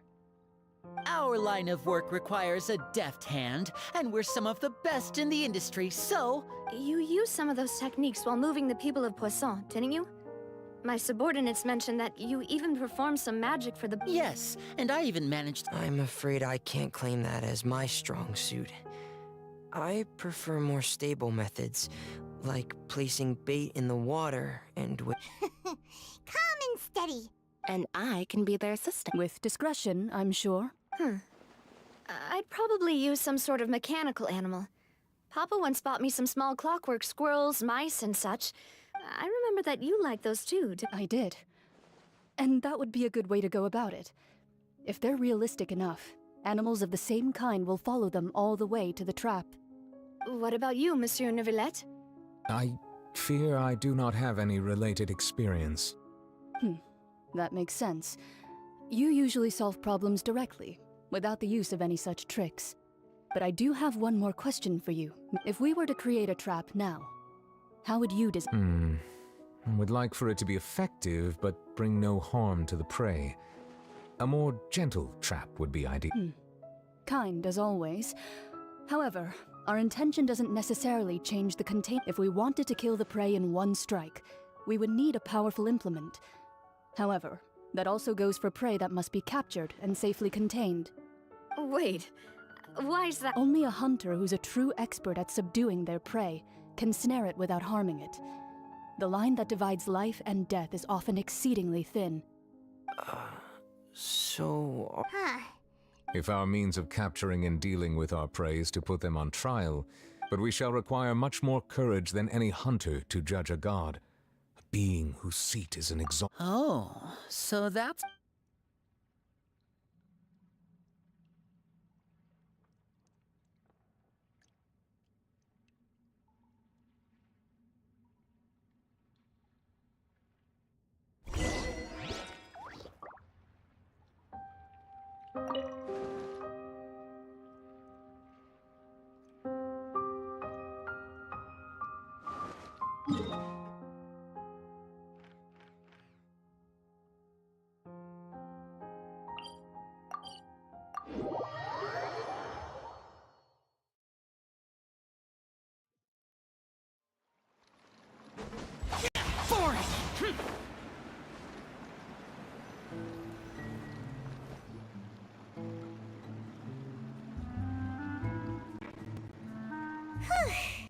It's been a tough few days, hasn't it?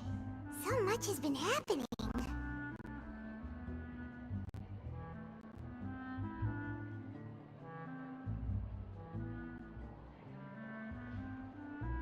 Paimon didn't think the meetings would go on for so long. Paimon thought they'd be at least a little frightened. Well, Fremine was, now that Paimon thinks about it, but everyone else just looked a little surprised. It's hard to say. Paimon doesn't have any experience with this sort of thing. But with you around, Paimon sure will do great. After all, you're the most reliable person in the world, aren't you? Did you just pour some tea? Paimon didn't notice you doing that at all. Then what's that? Paimon's never seen that cup. Don't be frightened. I'm just joining you two for tea. Who's that voice? Huh. Have you... Wait. You are familiar. The voice from the sky, hmm? You're feeling lost now, just as you were feeling previously. Consider me a passerby. Just...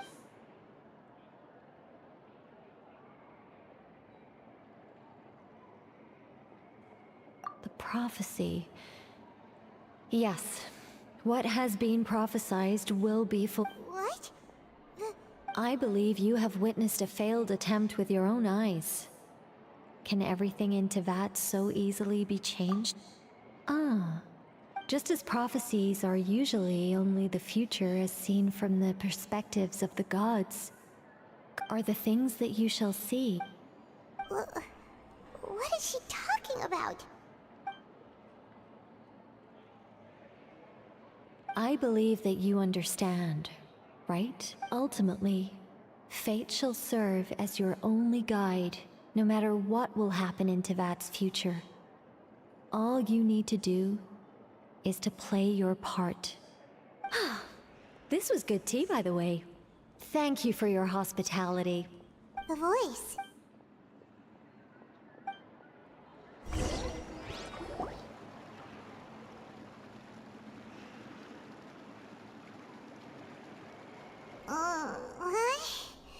I want to hear someone talk.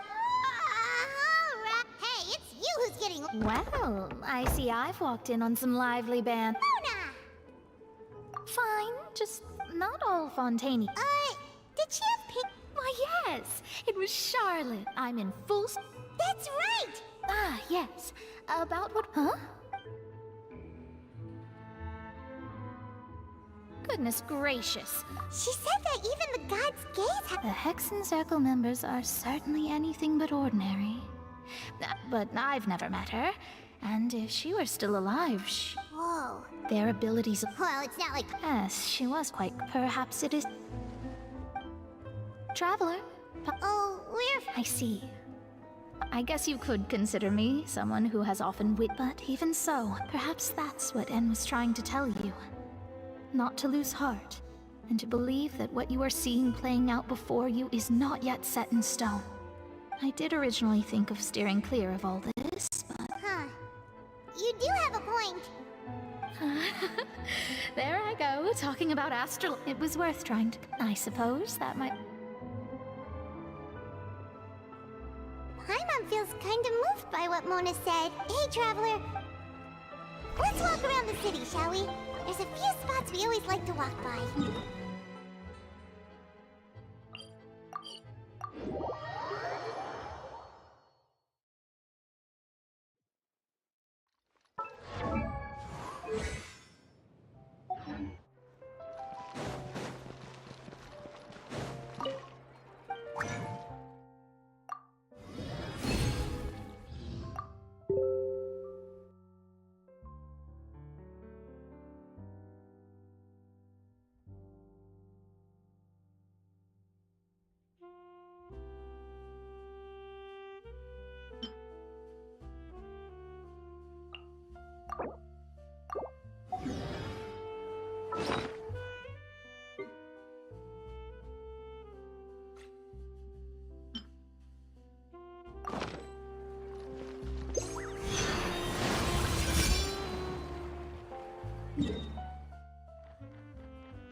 The damned will sooner die again than lay a hand on me.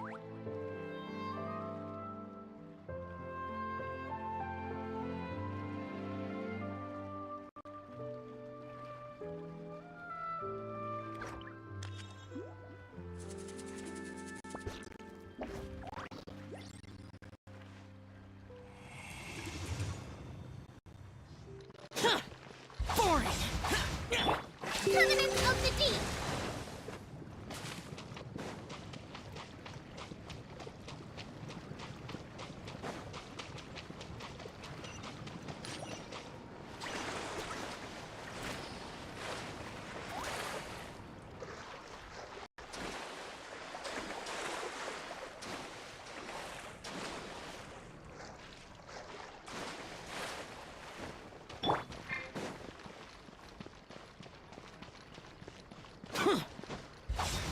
Useless.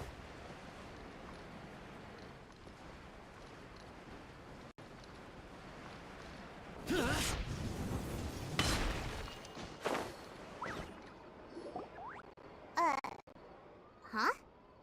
Our names are written in this newspaper. What's going on? Let Paimon see! The underwater stronghold, the Fortress of Meripede, has continued in its noble autonomy, but that does not mean that others cannot interact with it. My recent attempts to enter the fortress bore little fruit. Huh. Guess Charlotte still hasn't given up on that. Thus, did an Outlander friend become the focus of this report, a blonde adventurer with their white fairy legends trailing in their wake. It is said that this mysterious traveler once visited the underwater fortress. So while the fortress's interior remains a mystery behind closed doors, do not journalist Charlotte's biggest scoop yet, the Traveler's Trail World Walker. Huh. Charlotte took so many awesome photos of us and we never even noticed her. She hasn't been able to get a hold of anything at the fortress, so since we're easier to find, she's using us as the subject matter instead? Ugh, seriously? Well, fine. Those headlines and photos do look cool, so Paimon will forgive her this time.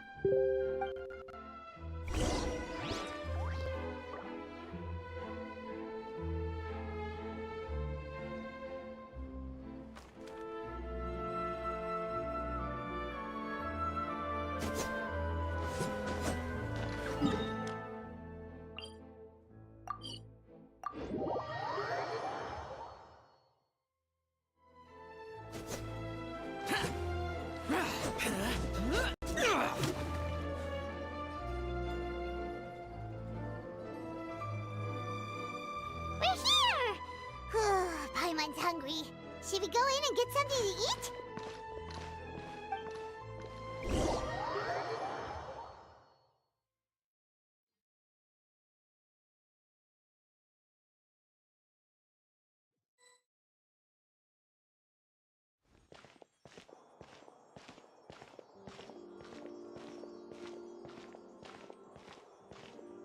Hey,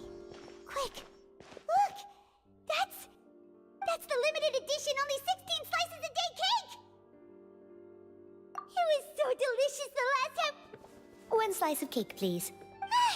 Someone showed up after all. Oh, wait, you're the one from the Palais Mermonia. Oh, are you here to buy cake too?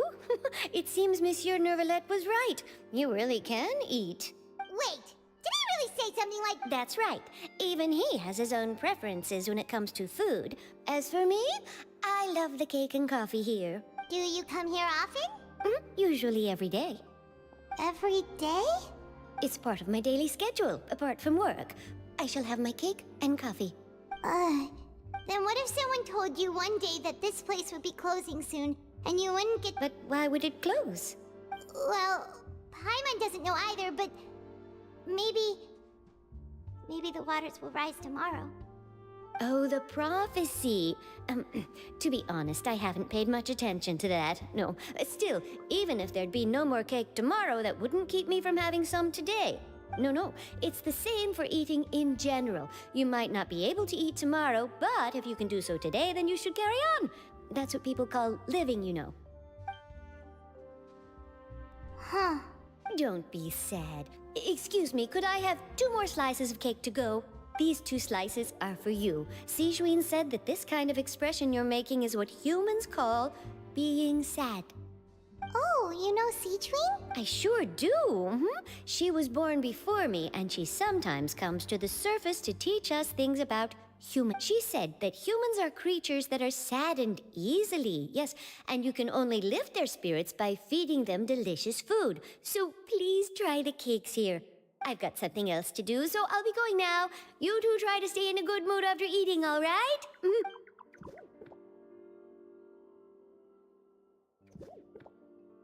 And there she goes. All right, let's dig in. Paimon...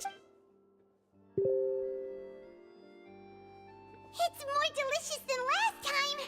And the flavor gets even better with a sip of tea. It sure would be nice if we could come again tomorrow. Sure would be nice if we could always eat delicious food here.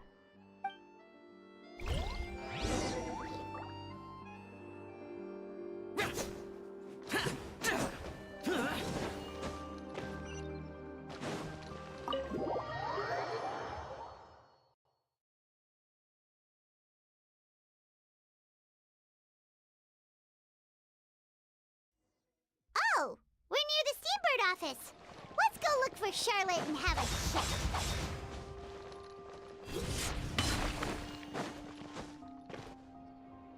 Wow!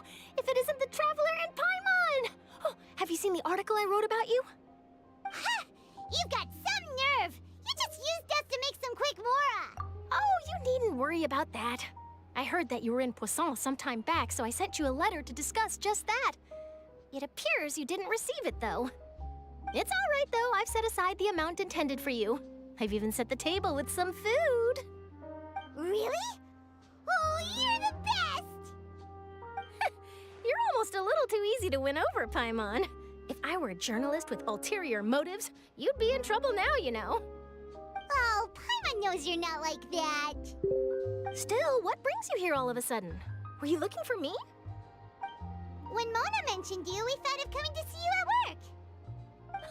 I see. It seems you've already bumped into Mona here in Fontaine. So she mentioned me? What did she say?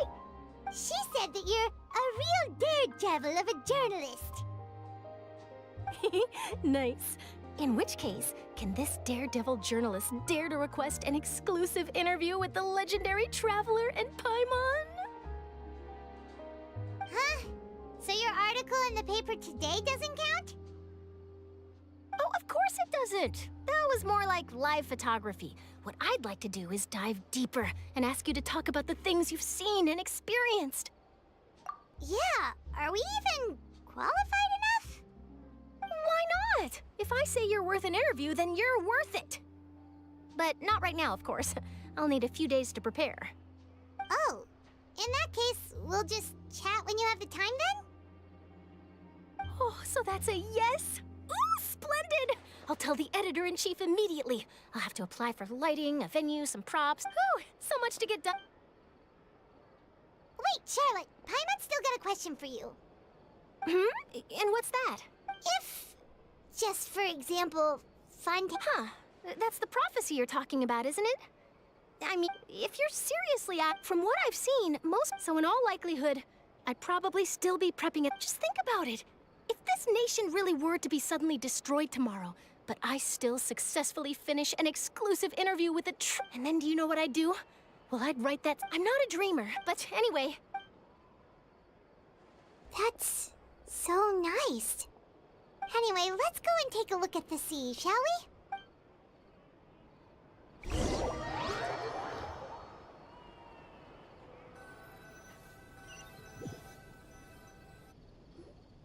The sea breeze and scenery can be a pretty soothing combo, huh? Paimon's been thinking. If it wasn't Fontaine, but all of Tevat that would be destroyed tomorrow, where would we go and what would we do? No, Paimon should ask, if you could choose, what would you like to do?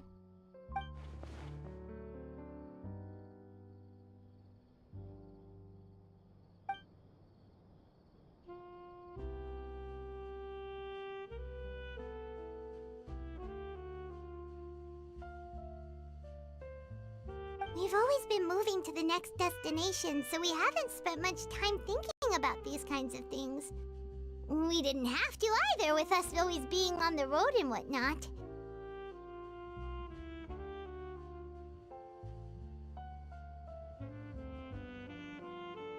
You mean, still traveling?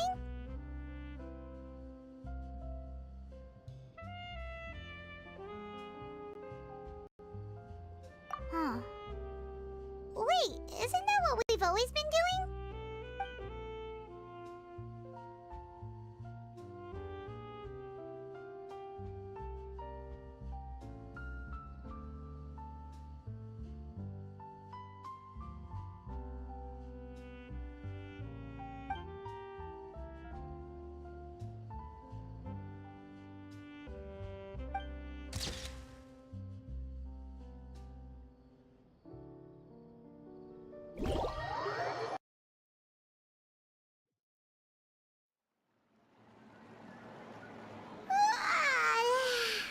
Feels like he'll grow, but it's still good.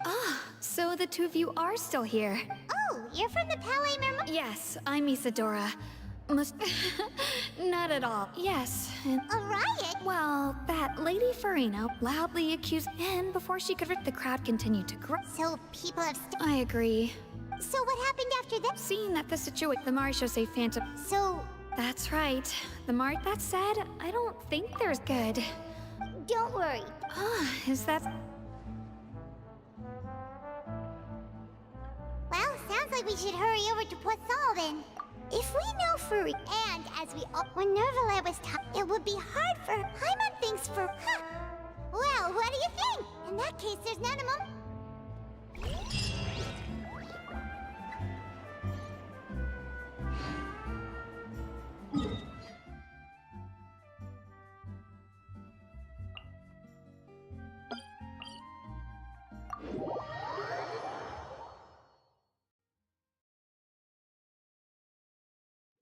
This place looks deserted.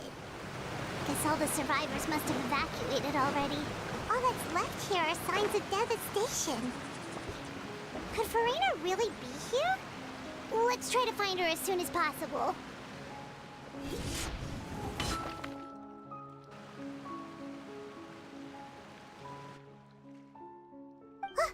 That's Farina, right over there. What was meant to happen did happen after all. Everyone's dead. I'm sorry. I'm so sorry.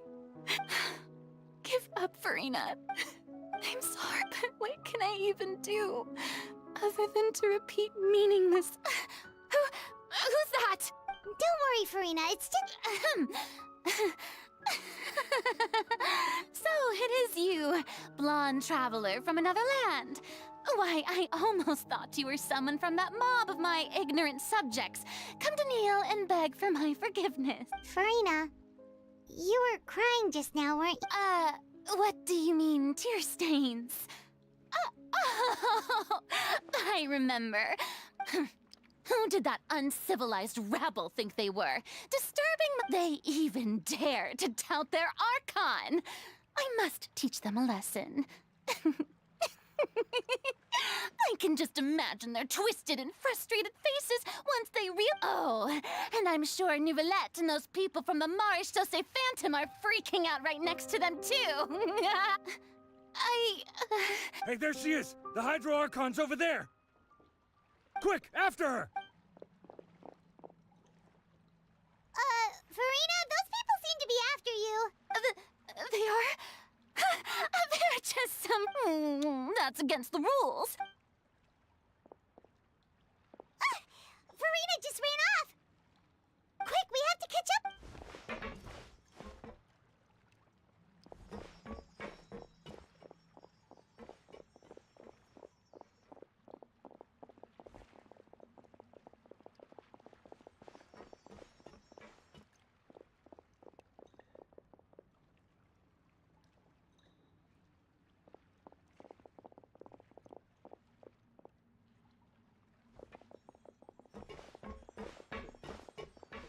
This should be the place, right?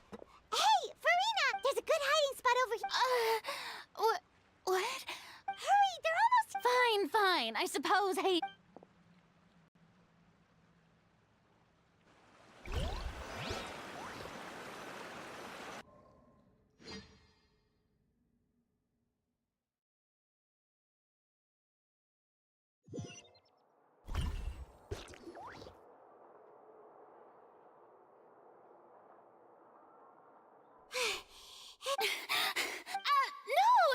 I merely gave in to...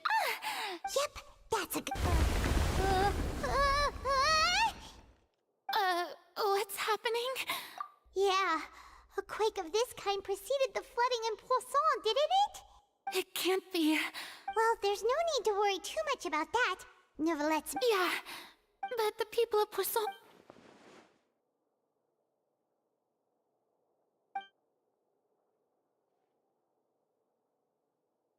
It's true. I've been investigating. I once had informants all over Tevat, searching for clues. I've tried all kinds, but all my efforts, we cannot make an enemy of the divine. No matter what we do, give up. Indeed, fate. But just now, it all became clear to me. I still don't have the right to come to terms with fate on as long as the final moment hasn't. Don't worry. Well, that's enough for now. I got the impulse to play the stricken maiden, but honestly, considering my rank and station, that wasn't a good fit at all. Don't take any of what I just said seriously. How could I possibly let Fontaine fall to the whims of trivial Come on!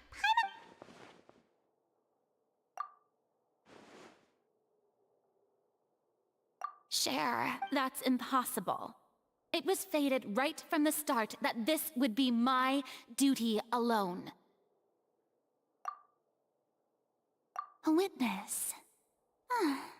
Yes, I've heard that you came to Tevat from beyond the stars, yes. And if Tevat is, in its entirety, a show on a stage, then you're just a spectator. If that's the case...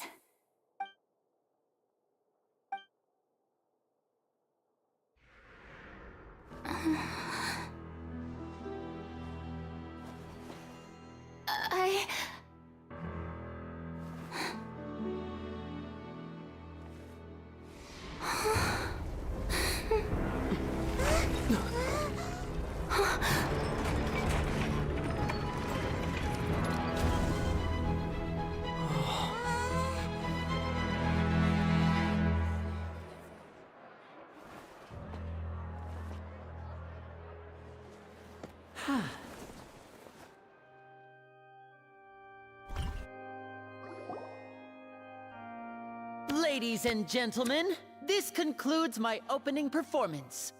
Now, without further ado, we may proceed to the trial of our god. So this is what it is. Yes, You deserve praise for the effort you... Do not forget, however, that I am Focalor, the god of justice, the embodiment of justice itself. Does it not strike you as even the least bit absurd to bring the very concept of justice to trial? May I interpret these words as your refusal to stand trial? In that case, you will have the opportunity to defend your honor through a duel. You would draw your blade against a god?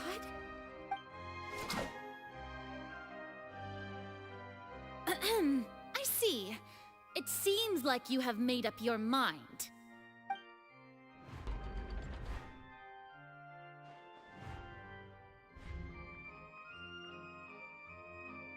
Paimon can't believe it. What the heck is going on? Wow, how utterly... Lady Farina, what is the... Shh!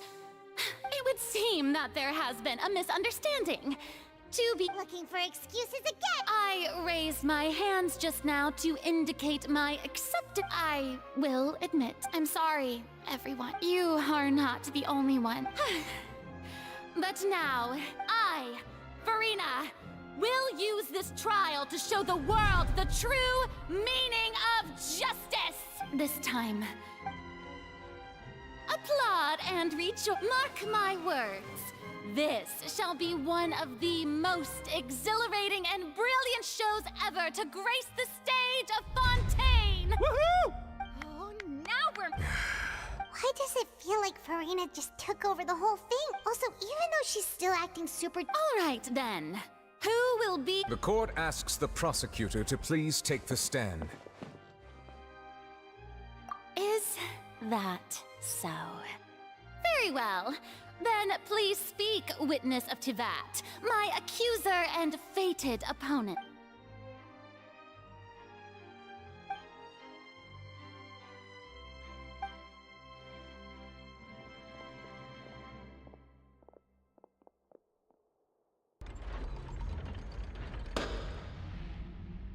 Also, please allow me to ask, as a final question before the trial begins. Just how much work did you do to force me onto this stage? Well, we did do a lot of prep after the meeting that day. I can go over the tasks assigned to the Spina di Rosula, since they were rather straightforward and easy. Navia, the president... Most of the people who participated in the disturbance this morning were my subordinates.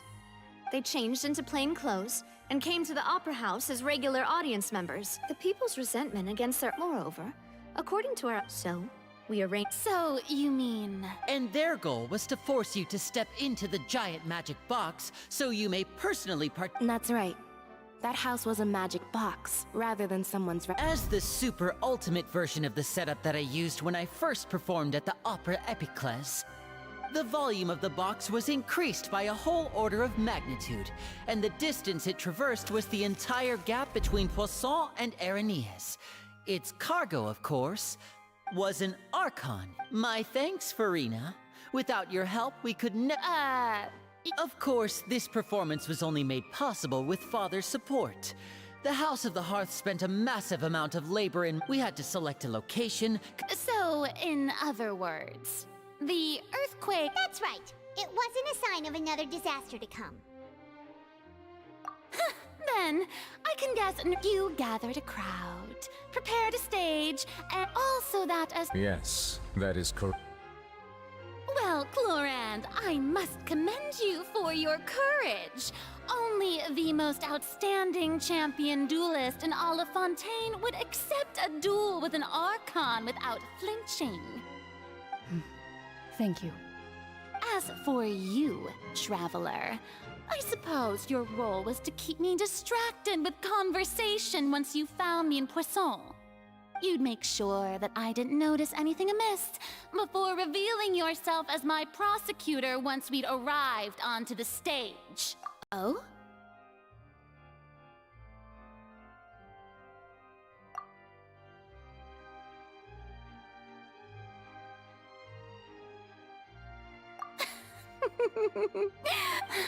It's fine.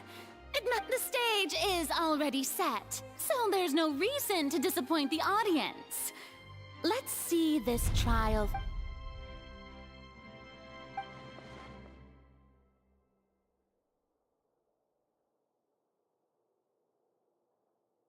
Sir Prosecutor, please allow me to pass this along. This is a document that Miss Charlotte applied for and received permission to share with you during the trial. According to... Huh? Charlotte wanted to give us something? Oh, so she's here. Oh, let Paimon see. Wait, then that means this. So in other words, we can refer to this. Let's quickly confirm the information in it. Just think of it as a refresher, all right? You defeated the Hydro Archon in the very first duels you took part in at the Opera House. That's one for the history books, all right. I didn't think that you'd wind up getting to the bottom of the case I'd been following all this time. I guess you could also see this as a happy coincidence.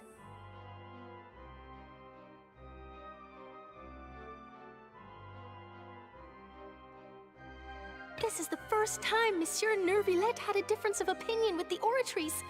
Even the Hydro Archon can't figure it out.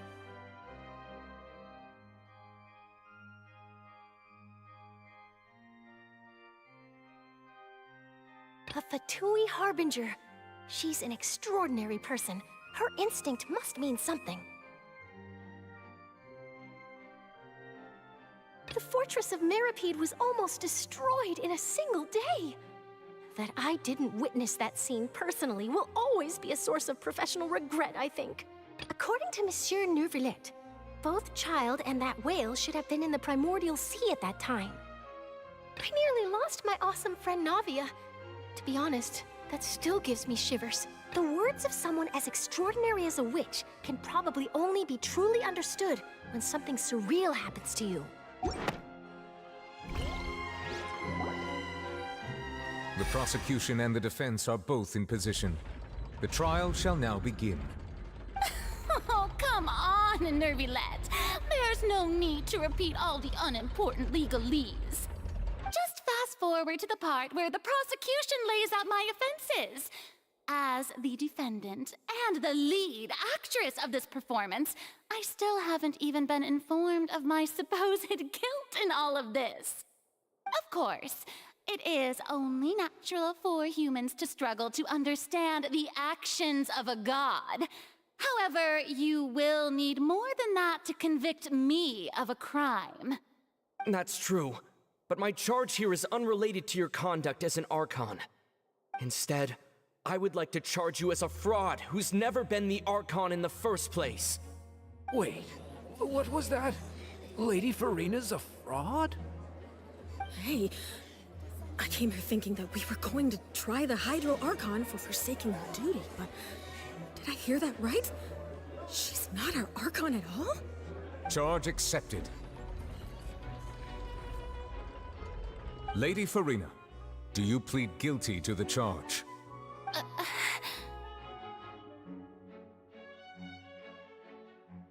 Lady Farina. I plead not guilty. How can I be guilty? There is no way that I, Focalor, otherwise known as Farina de Fontaine, a member of the Seven and the Regina of all waters, kindreds, peoples, and laws of Fontaine, could be anything other than your true Archon. Yeah, even though Lady Farina can be rather eccentric, isn't it going too far to doubt her very identity? Yeah, I've never questioned her identity either. Sure, Lady Farina can be super irresponsible, but what grounds does that prosecutor have to make such a huge claim? I have cause to believe that common sense will prevail in this case. Many of the members of the audience have known me as the Hydro Archon ever since they were born. There would be no fooling their memory. See? Even the Oratrice has decided to show me its if you wish to drop the... An argument with near impossible odds, huh? We have to not only refute Farina's claims, but also Well, and if I was not the...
First of all, you may be a member of another long-lived race, which would allow you to naturally possess an extended lifespan. And second of all, even if that wasn't the case, there could be other ways to extend your life.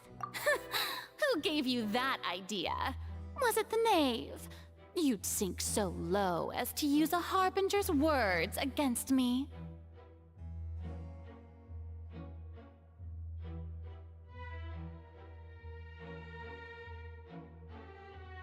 A curse? I once thought it possible that the aura of an Archon might naturally resemble a type of curse. But in light of this claim, perhaps what I sensed was not your divinity, but a curse after all. Neuvillette sensed it too, huh? Lady Farina is actually a human? Well, it is true that it's extremely difficult to tell humans and gods apart just by looking at them.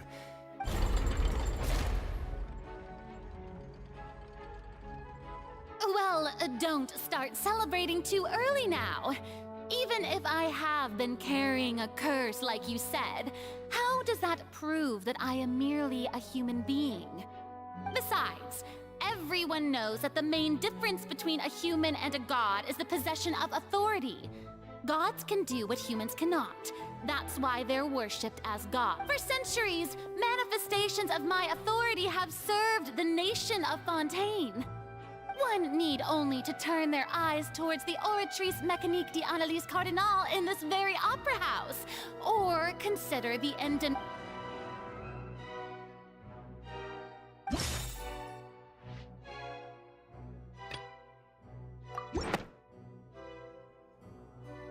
You tried to reference the Oratrice.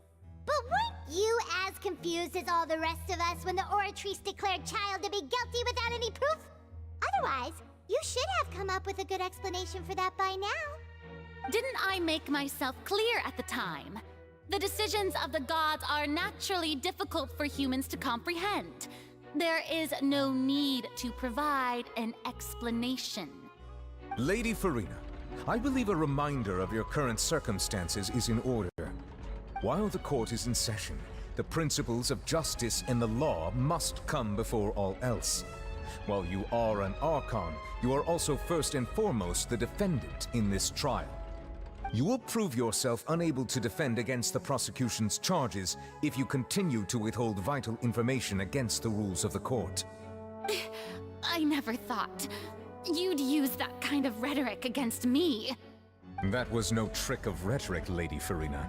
I've merely reiterated the rules of the court. Rules that all should respect and follow. So, you neither knew why Child was declared guilty, nor did, instead of having been created by you, the manifestations of authority you mentioned have been made by the real Hydro Archon, haven't they? The real Hydro Archon? Well, now you're really losing me.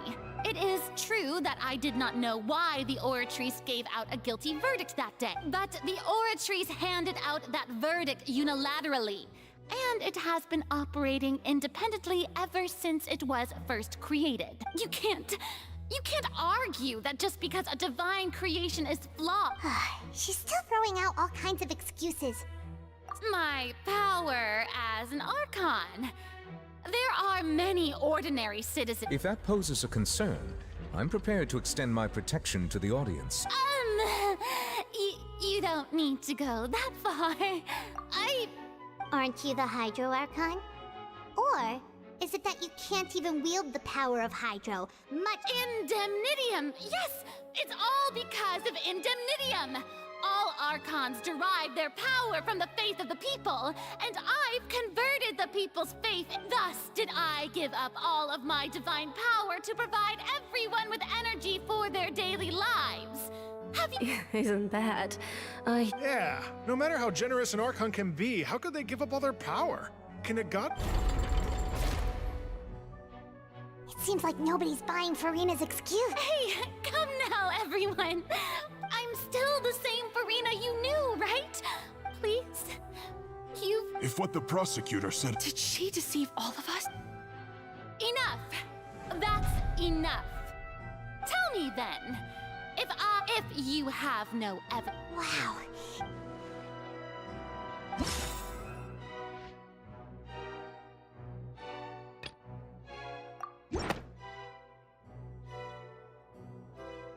It has been established that all Fontainians can dissolve in water from the primordial sea.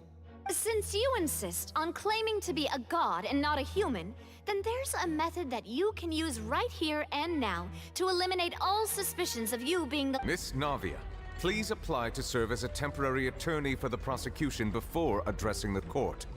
Though you act in partnership with the prosecutor, you must still adhere to proper procedure. Super sorry, Monsieur Chief Justice. I swear this really will be the last time that I'll speak out of turn. Now, I've brought some seawater from Poisson. As everyone knows, a massive flood struck the area not long ago, taking many lives, including those of some of my closest friends. So, Miss Farina, if we are to believe that you are indeed the real Hydro Archon, touching this seawater would have no effect on you. All it should, but if you don't dare to touch it, then we would have basically proved the reverse. Oh, and I must remind you that after the disaster at Poisson, nobody wants to see any more people dissolve. I do hope you'll act prudently and choose the Navia from the Spina di Rosula. The Spina has governed Poisson for many years. If Lady Farina is indeed just a human, she's probably Fontainian like all the rest of us.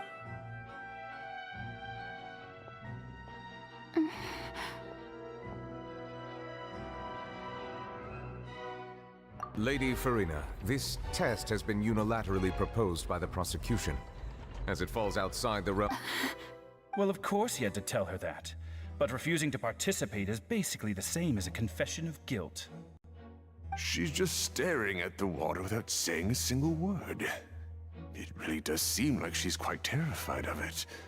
That could only mean— What's going on? Is she really planning to— Due to the inherent risk of the test, Lady Farina, you may—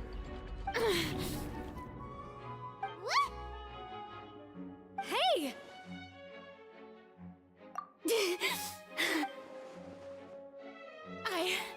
I'm fine! Look at me, everyone! Will you believe me? Miss Siegewin? If you're present, Miss Siegewin. Siegewin, don't be nervous.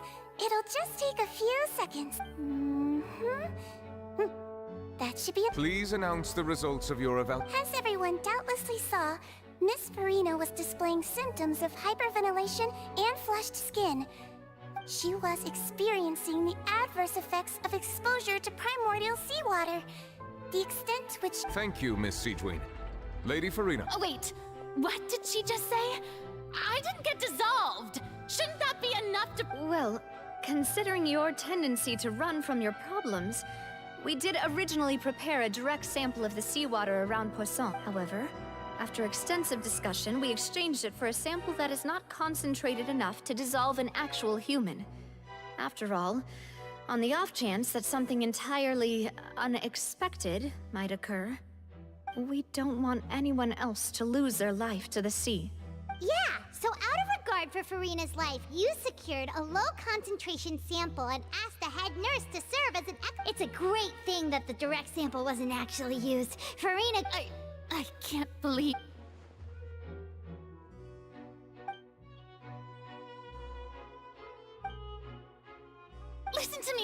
Listen to me, everyone! Please don't give me such cold and think about it!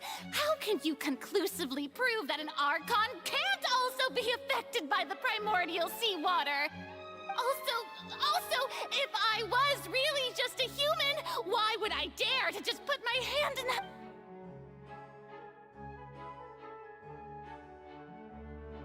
Please, everyone, anyone, just listen to me! I swear, I really am your Archon.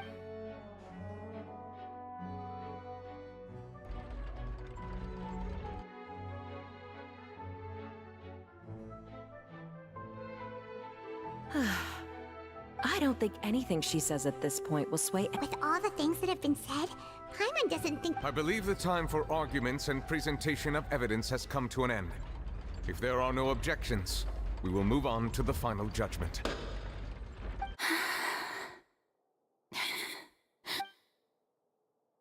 I don't think anything she says at this point will sway her. She's too stacked against her now.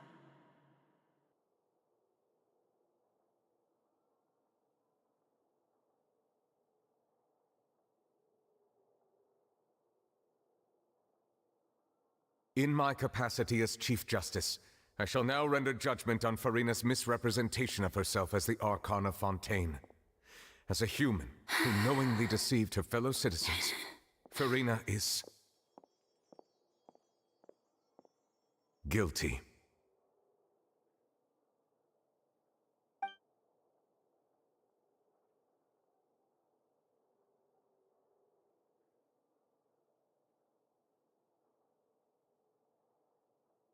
We shall now turn to the Oratrice Mécanique de la...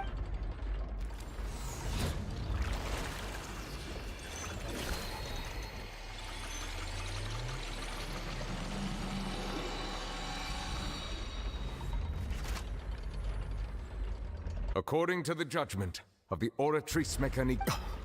Well, what's wrong? No, the Oratrice also displays a guilty verdict. Isn't that correct then? However, the exact wording of the verdict is thus. The Hydro Archon, guilty to be punished via the death sentence. Ugh. That's actually one of the available sentences? I've always... The one and only time the death sentence has been handed out at the court. And it's been given to the very person we've worshipped as the god of justice? Farina's been sentenced to death by the Oratrice? We just wanted to use the trial to show her the seriousness of things so she'd tell us the truth. This outcome is indeed quite strange. According to Fontaine's current definitions of justice, is this sentence really appropriate for the crimes that have been committed? Yeah, even Fauché wasn't sentenced to death by the Oratrice. You know, the real evil mastermind behind the serial disappearances case. Indeed. Not only is Farina's sentence overly excessive, the very point of our trial today was also to prove that Farina has never... But now, the Oratrice seems to have deliberately invoked the title of the Hydro Archon. What does this...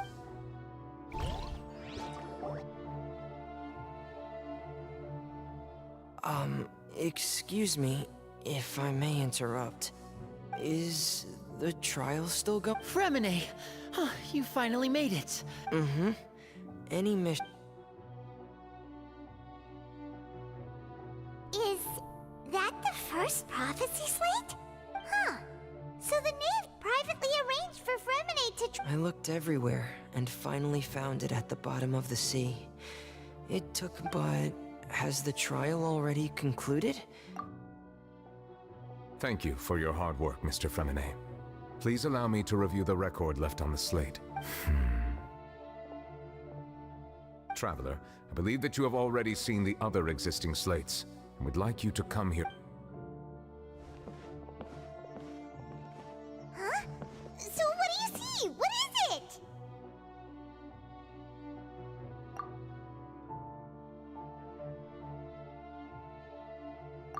I believe I've now made sense of the Hydro Archon's crime.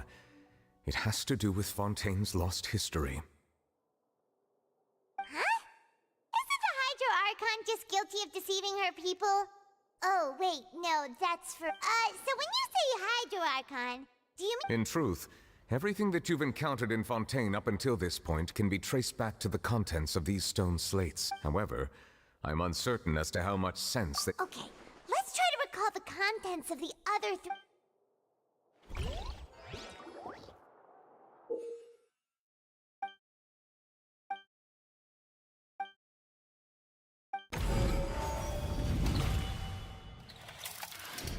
The first stone slate describes what you just said. It seems to show the previous Hydro Archon using her divine power, and then the Oceanids turn into humans. Does that mean that Fontainians are transformed Oceanids? Oh, Paimon wasn't expecting that. But if Oceanids can turn into humans, the second stone slate shows Celestia floating in the sky, and the Hydro Archon and her people worshipping it together. But this must be the point when the Hydro Archon and the Fontainians were branded with their original sin.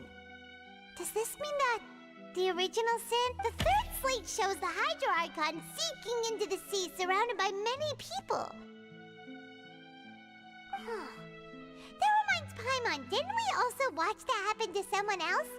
Well, the fourth slate is the prophecy the Fontainians have been talking about.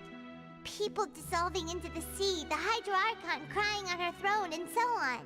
We didn't believe that such a crazy...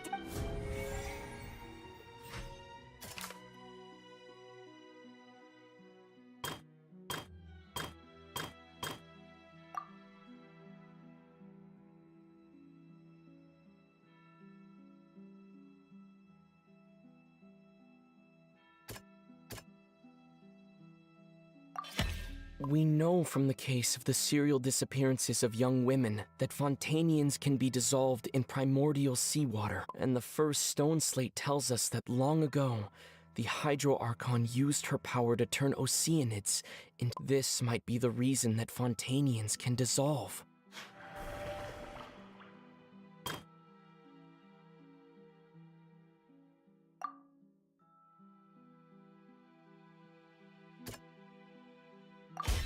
Perhaps what is about to take place has all happened before. The true sin of the Hydro Archon that Nervalette mentioned, and the original sin cast down on the people of Fontaine by Celestia, as recorded on the stone slate.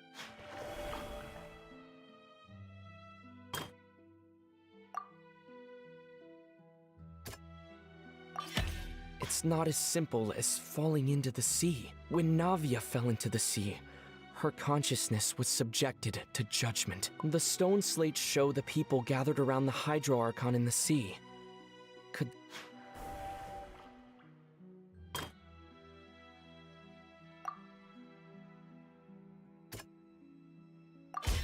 The prophecy from the stone slates found its way into society, but not many people believed it at first. The fortress of Meropide was nearly flooded with primordial seawater, which we know can cause Fontainians to dissolve. It seems increasingly likely that the prophecy may come true. If we hadn't dealt... They'll dissolve into the primordial sea but won't cease to exist. Their essence will flow in the seawater, converge, and take the form of an Oceanid. The Hydro Archon was sentenced to death in court, shocking everyone present. Navia fell into the water inside those... The eruption of the primordial sea at the fortress of... The stone slate's contents can all be verified by recent events. If we combine...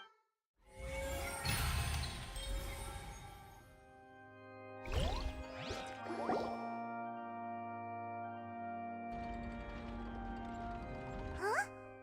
Oh, Paimon gets it now! But... Then it feels like... Let's hear them. Incredible. Linny. We're not real humans. All Fontainians were originally created by the late previous Hydro Archon, with Oceanids as their basis. The evidence for that can be found in how only Fontainians could dissolve in primordial seawater, and how all the girls Vacher dissolved were also turned into Oceanids.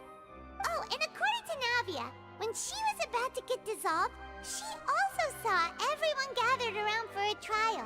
All of them in the shape of Oceanids. Indeed. Yeah, and it follows from the content of the first slate that she probably angered Celestia by creating humans without prior permission. That could also explain why the Oratrice judged the Hydro Archon to be guilty.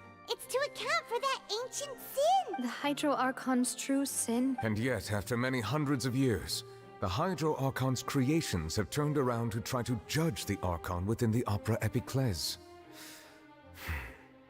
The twists of history are often the most unexpected of all. Yeah, isn't the image here just like when Navia fell into the sea? So wouldn't it be trying to show the image of the Hydro Archon also falling into the sea once the prophecy has been fulfilled in the fourth slate? In the end, the people will all be dissolved into the waters, and only the Hydro Archon will... Did Paimon get all that right? You've made some keen deductions. I must say, given how much you still don't know, it is impressive that you've already... However, while you were able to decode all the information on the slates, they've also been etched with an additional layer of hidden information using a different power source. When we were at the ruins, I tried to decipher the hidden information recorded in the slates. But since we only had 3 slates at the time, I was unable to come to a full Now that the slate collection is complete, I shall make it...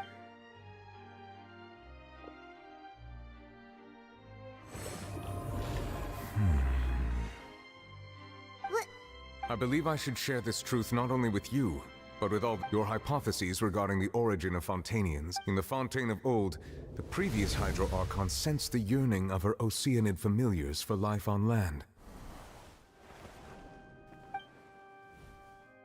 The Oceanids were enamored with the beauty and romanticism of human beings, and wishing to have those experiences for themselves, expressed to the Hydro Archon their desire to become of a similar kind.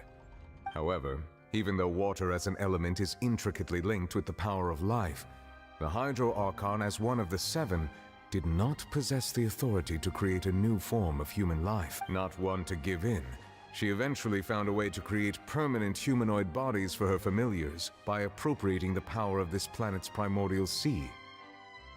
She poured primordial seawater into the Oceanid's blood vessels, creating humanoid mimics in the process.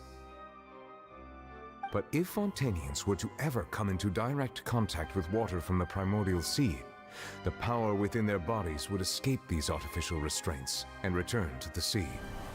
As a result, their forms would collapse, and they would be reverted to their original forms as Oceanids.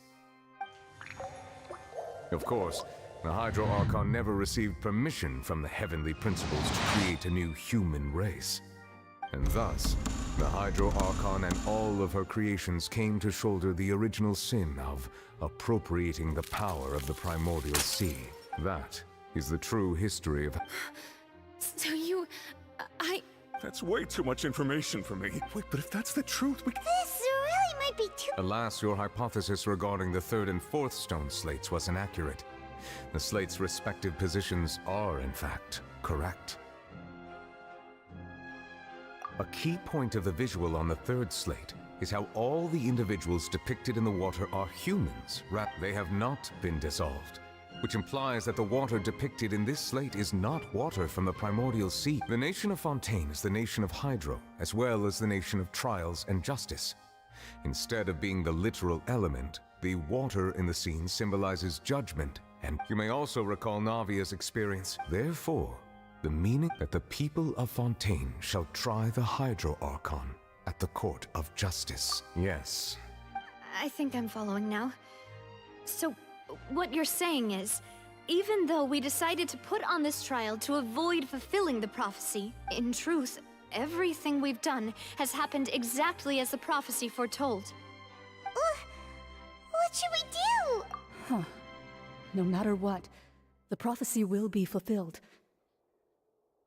If that's the case, does that mean the scene in the... Traveler, I would like to point out another small fallacy about the 4th slate. You probably thought that the eruption of primordial seawater beneath the fortress of Meripede served as the sure... However, I believe that rather than being a sure sign, as for the root cause of the catastrophe, I believe you've already encountered...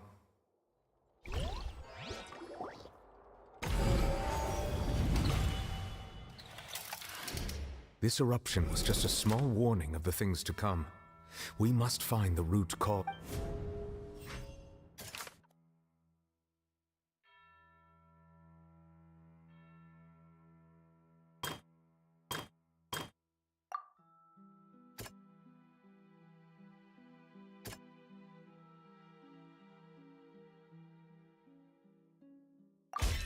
It was both dream and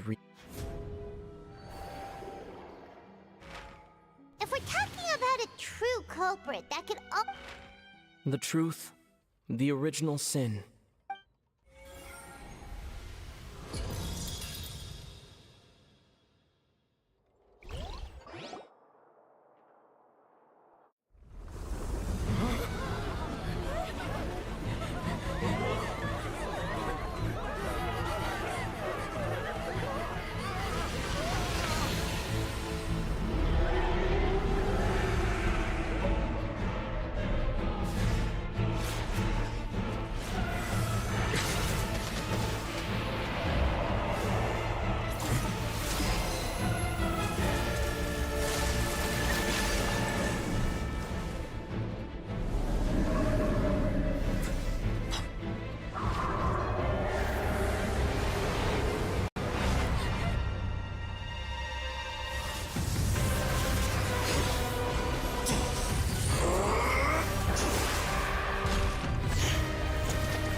So we've met it at last.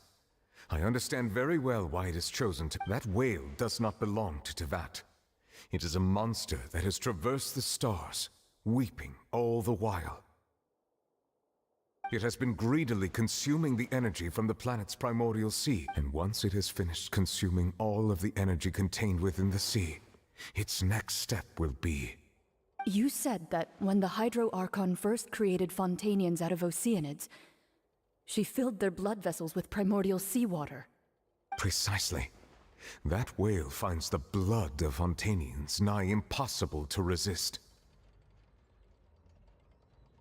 Therefore, when it left the primordial sea, it decided to make its next stop a packed opera house full of food.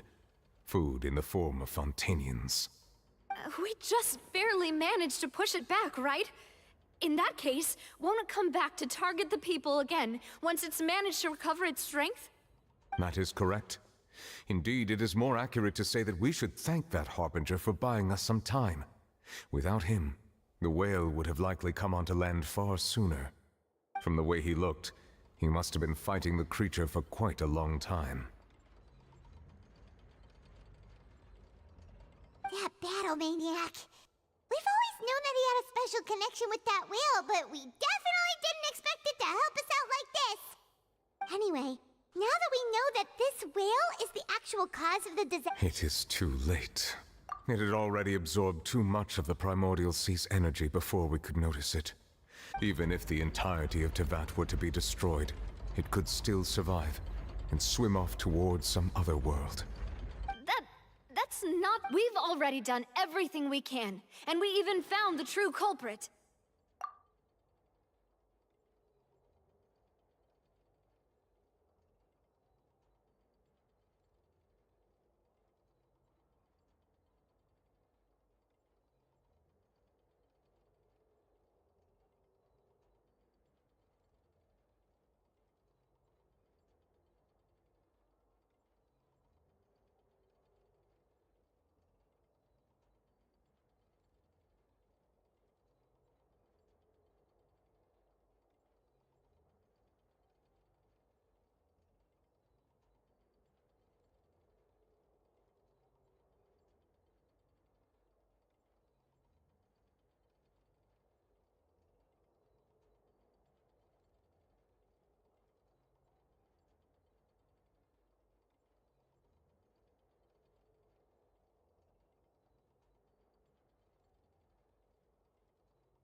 We've come so far.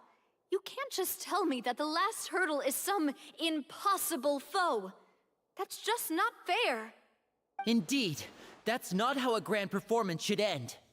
I'll fight it to the end, no matter what. So the prophecy will be fulfilled no matter what, huh?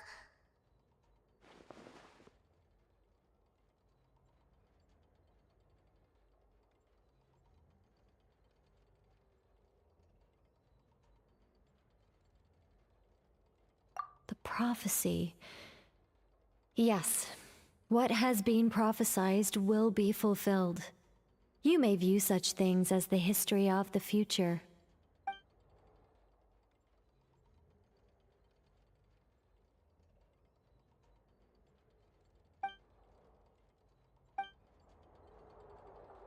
Just as prophecies are usually only the future as seen from the perspectives of the gods, could things be happening in hidden corners, where the gods' gaze does not fall?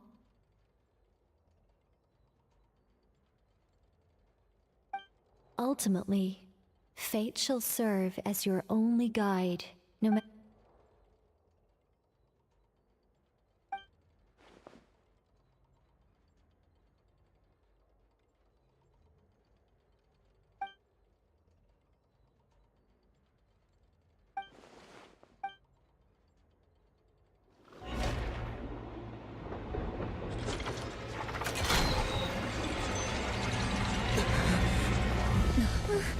What's happening with the oratories? I believe it is preparing to carry out the death sentence.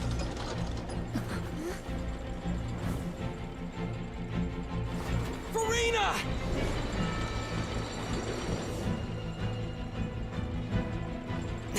No, I still need answers.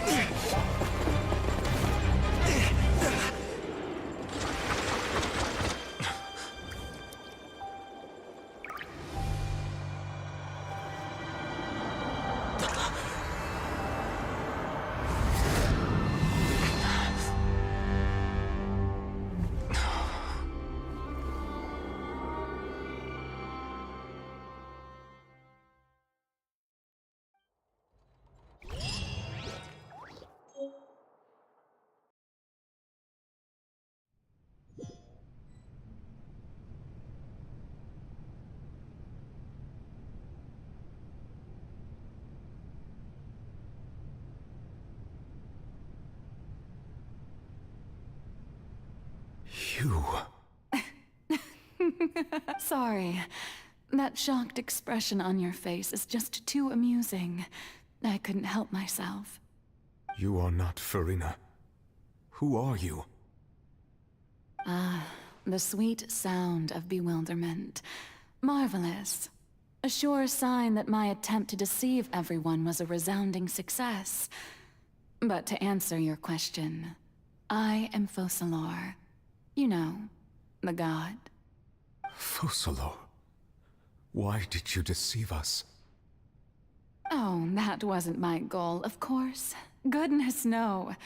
But I had to fool everyone else too, if I was to stand any chance of deceiving the heavenly principles. Deceiving the heavenly principles? It's all because of that pernicious prophecy. Dreadful, wasn't it? Everyone doomed to dissolve. Fontaine condemned to be flooded. One was not amused. In fact, one was positively bemused when that problem was thrust upon me by my dearest predecessor. That's the former Hydro Archon Egeria, for the uninitiated. It hardly gets more disastrous than a preordained national catastrophe, now does it? She knew full well that the prophecy would surely come to pass. And as one of the seven, she also knew full well that one defies the heavenly principles at one's peril. So yes, as you have no doubt surmised, it was a rather impossible situation that I found myself in. I spent a terribly long time mulling it over, alone on the ocean floor. And I was almost growing barnacles by the time I finally realized There was only one possible solution to this confounding conundrum. I had to outwit the heavenly principles, allow the prophecy to be fulfilled, ostensibly at least, while saving everyone at the same time. I'm a genius, I know. I can only assume that's why Egeria chose me as her successor. Although, looking back now, it was hardly the inheritance one dreams of. Between the task of saving the nation, the quotidian duties of the Hydro Archon, and not to mention the original sin of creating a new race of humans, I dare say she left me quite a colossal mess to clean up. But one can only play the hand one is dealt. I did not choose this, any more than I chose to be one of her Oceanid familiars. So you were also once one of the Oceanids, transformed into a human by Egeria's hand? Yes, I was. I always dreamed of becoming human. And I still do, even now. In my eyes, to be human is to be part of the greatest opera ever known. After becoming a god, I separated my divinity from my body and spirit, leaving behind only a self that was as naive and bewildered as my past self on her first day as a human being. The me you see before you now is that divinity. And the human counterpart I left behind, I named Farina. She could feel joy, sorrow, and everything in between. She could be as vain and conceited, or as meek and vulnerable as she wished. Her strengths were of a kind only a human could possess, as were her shortcomings. But in my eyes, Farina's humanity was what made her perfect. She was perfectly human in every way. The person I always wanted to be. Anyway, so then I cursed her. All part of the plan, of course. The plan to deceive the heavenly principles. Do you still remember the final scene of the prophecy? The Hydra Archon alone, weeping on her throne. In order that the prophecy might appear fulfilled, I invited Farina to be an actress, to play the part of the Hydro Archon in the prophecy. Under the curse I placed on her, so long as I, Focalor's divinity, continued to exist, she could not die. But nor was she free to live her life in the pursuit of happiness. Instead, she was forced to take the stage in the opera house, to embrace the role of leading lady, to forever play the part of the god from the prophecy, all to create a deceitful appearance of that prophecy coming to pass. I suppose now you probably understand why your court is called the Opera Epiclese. But Farina is only human, isn't she? Even though she has had a long life, her mind is no stronger than that of any other ordinary human being. I cannot begin to fathom what she has had to endure. It must have been torture for her. It has indeed. And although she is, in a sense, me in human form, I most definitely owe her an apology for it. It's been 500 years, and all along, she's been playing her part in the most unimaginably long, unbearably lonely, and agonizingly painful opera of all time.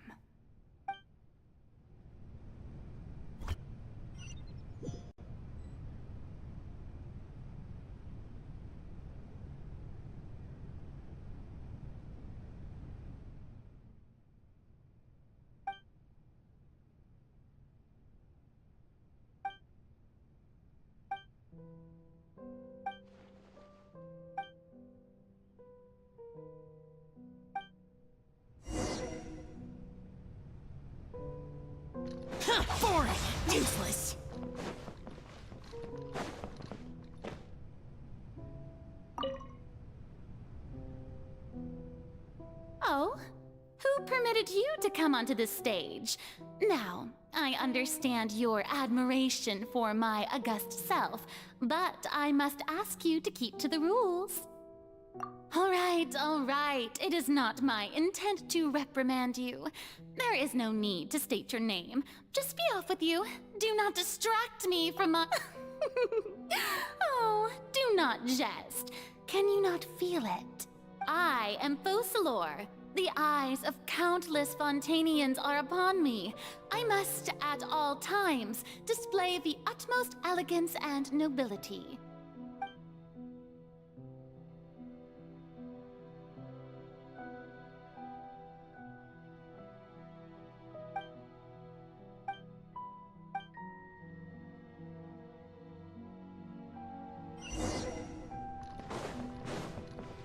Dear audience, the performance is experiencing a technical difficulty, but worry not.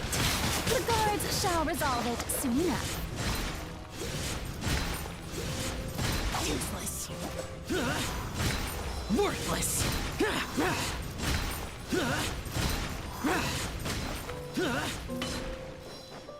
Hey, what gives? The audience is still watching me, you know. Guards? Wait, where are the guards? Guards!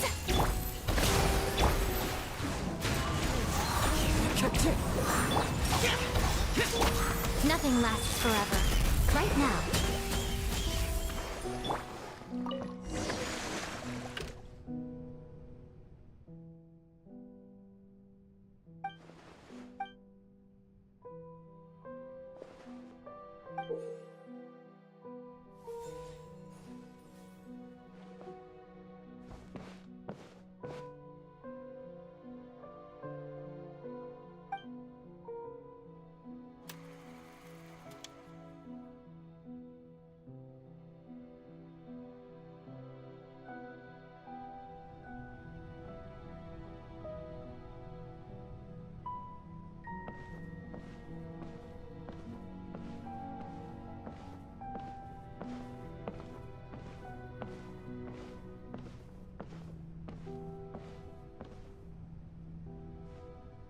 Farina. Huh? Who's that? Who's calling me? Be not nervous. Be not afraid. Wait a moment. You're... Mirror me? How can this be?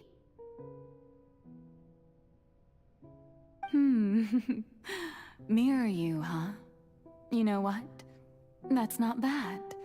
Let's go with that. Mirror me. What do you wish to say? The prophecy. Have you heard of it? What prophecy? Wait. I know. I think... I don't know why, but it's in my head somehow. The people will all be dissolved into the waters, and only the Hydro Archon will remain, weeping on her throne. Only... Oh. What's going on? I can't seem to remember anything clearly. The only thing I know for sure is this prophecy. Will it really come to pass? Yes, it will. And that is why I've come to you. Disaster will come to Fontaine sooner or later. Things will develop just as the prophecy declared. There is no escaping it. But doesn't that mean everyone will die? I'm a Fontainian just like them. Will I dissolve too? Oh, don't worry. Magical meetings exist in this world precisely to give people a chance to turn things around. It is the reason why you met me today. I will tell you how to save everyone, but you may have to suffer somewhat. Oh, so there's still hope after all. Goodness, you frightened me. You spoke so much and with so much certainty.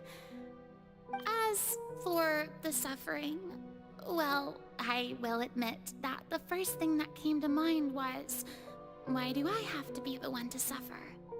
But if the prophecy will come true, I'll also die anyway, right? So if I've already met you as my magical meeting in this world, if there were scales, with all the people of Fontaine on one side and my pain on the other, is it not obvious where the scales should tilt? You truly are the perfect human, my ideal. I suppose this would also be the justice that belongs to you. Huh? Don't worry, it's nothing. Listen well. Fontaine has just lost its Hydro Archon. I need you to play a role, that of the new Archon. Play as a god? That's right. You must begin a never-ending masquerade. You must never let anyone suspect your identity. If you can keep it up, then I shall have my way of defying this prophecy. But should your identity be revealed, then all hope will be lost. But how will I do this? A human assuming the role of a god without being exposed. Don't worry. What you must do is not to turn yourself into a real god. You simply need to play the role of a god as humans imagine them to be. Being a human yourself, I'm sure you already know what such an entity would be like. Remember, your true challenge will not be pursuing divinity, but contending against humanity. I'm still not sure I understand, but I'll try. I'll try to do this. So, how long am I going to have to play this role? To accomplish this mission, you will have to stay on the stage for many, many years. You will endure and not grow old until your task ends. But I promise you, all will eventually end in a magnificent and dramatic trial, and everyone will be saved. A trial, huh? How exciting. I'll be looking forward to it.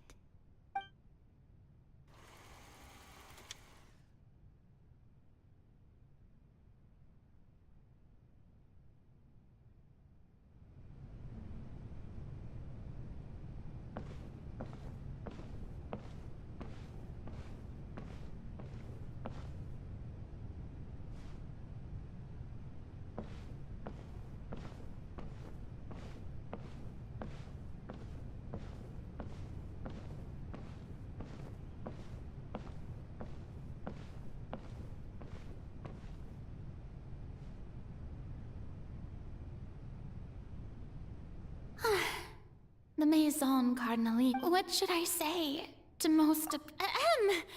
Ladies and gentlemen, I'm sure you've all heard about how I have taken on the role of Hydro Archon. Indeed, I am Verena de Fontaine. In truth, I know little about becoming a nation's new god, but it will be my honor to guide you all as the god Focalor, the god of justice. I shall do all within my power. Once again, thank you all for coming. If you should have any questions or this, I thought I might stammer, but thankfully... That's the new Hydro Archon. Is this some kind of joke by the Maison? I would have thought that a being that surpasses humanity would be a bit more... Hey, did you hear that? She even told us to send her suggestions there at the end. Shouldn't gods be all-powerful? She's being so modest. What's the difference between her and an ordinary person, then? If you ask me, perhaps the succession didn't actually happen. She might just be a Maison-back puppet. Wait, what's going on? Why is everyone suspecting me of being a fake? Oh, this is bad. If I get exposed here, there'll be no saving the people from the prophecy. Right. Myrmi said that I just need to play the role of a god as humans imagine them to be. Calm down, Farina. Think. What do the people want? How would they imagine a god to speak and act? Assertive, with a strong sense of presence. One who can dispel all doubt. That is the character I'm fated to play.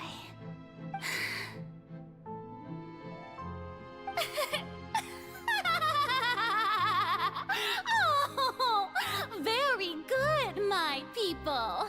Only ones such as you are deserving of my rule. Now, I was wondering if some weak puppet were to one day come onto the stage and claim ownership of this opera house, would the children of Fontaine follow them? Well, it seems that you would all see right through them. Having passed my test, you are qualified to witness wondrous trials alongside my august self, here in this opera house. You may consider my previous act a door gift of sorts. I thought it was a debut that suited the atmosphere. Now then, let us be reintroduced. Ah, so that was just a performance. How could I have forgotten that we were inside an opera house? Her personality. It's quite shocking, to be honest, but I suppose it's a better look than before. Such a fascinating and bold deity. How wonderful! Her future may yet be bright after all. It seems I've turned them around. Best follow this flow and restart my accession speech.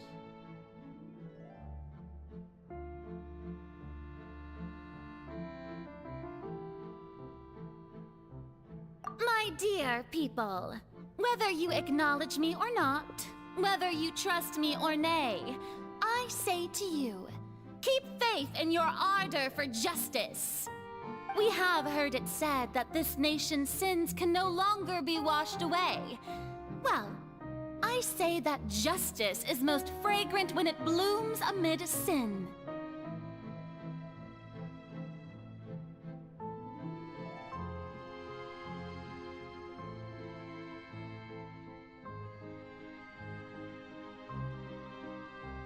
The scales of justice should not weigh heavy in the hands of its god. On one side, it must carry fairness and justice. And on the other, praise and applause. May law be the prayer on our lips. May judgment be our worship. Let us light the fires and drink to the future of Fontaine. There is no trouble in this world that justice cannot solve. All that is needed is for you, my people, to believe in it, heart and soul. So long as I, the Archon Focalor, stand within the Opera Epiclese, so long as I stand before the Oratrice, I shall even judge the gods of this world!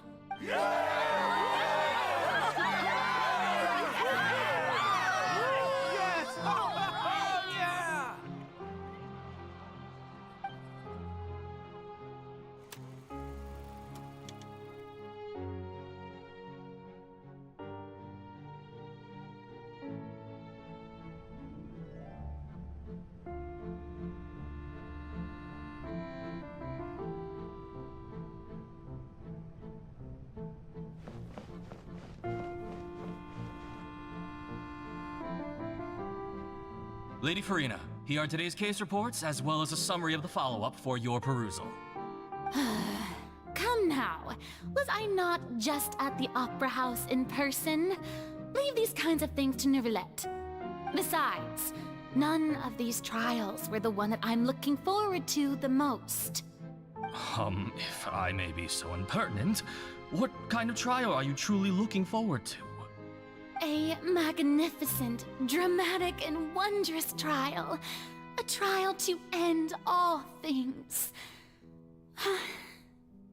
How could you hope to understand? That's true, Fear I lack the ability to grasp your divine thought, Lady Archon.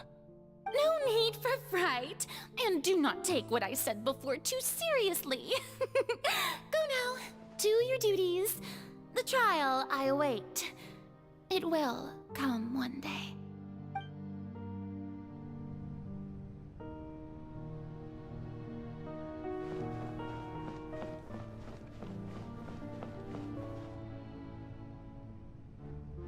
Lady Farina, I don't know what to say.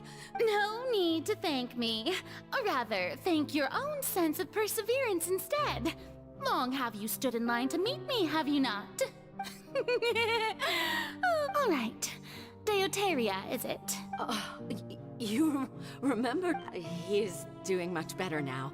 In fact, he is far more of an ardent believer than I. He was the one who forced me to seek an audience with you, and to bring your words back to him. Oh, good. Very good.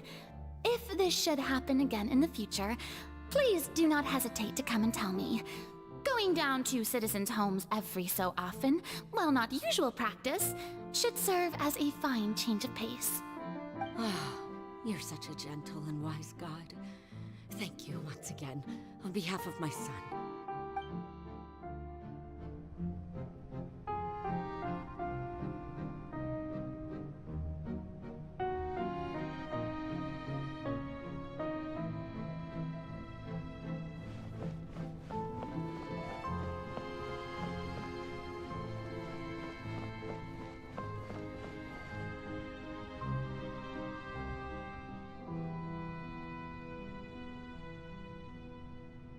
Lady Farina, here are the latest hydrological reports. As for the specific parameters you asked to take note of, I'm afraid things still don't look good. I see. It's as I thought then. As your god, I did already expect this, but I wanted to see how far your human wisdom would allow you to analyze it. All manner of signs indicate that the prophecy will still come to pass. Forget it. That's not something you need to worry about right now. Well, as I understand it, the Fontaine Research Institute is also trying to find a way to counter the rising water levels. Really? Have they found anything? I'm afraid that they haven't found any effective solution thus far. Is that so? Well, no wonder. This issue has reached the realm of the gods after all. Still, their spirit is praiseworthy.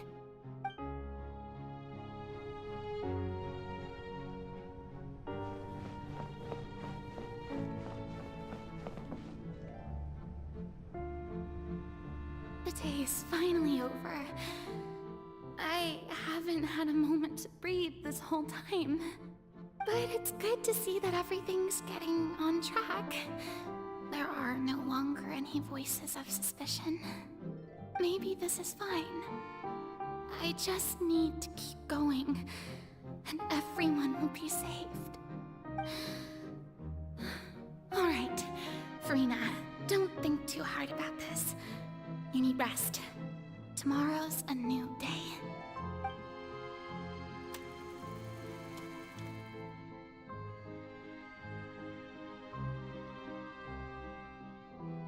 Lady Farina, here are the new trial reports for the latest cases, as well as a summary of the follow-up. There'll be no need for that. I've seen them already. There's no need to go back over scenes I've witnessed in person before. Lady Farina, I've waited so long for this chance to see you in this manner. Indeed, my dear, loyal citizen. This joyous moment is an honor for us both. Lady Farina, we're detecting significant hydrological anomalies near Poisson. Understood. Keep monitoring. Keep me informed should anything come up at the Institute.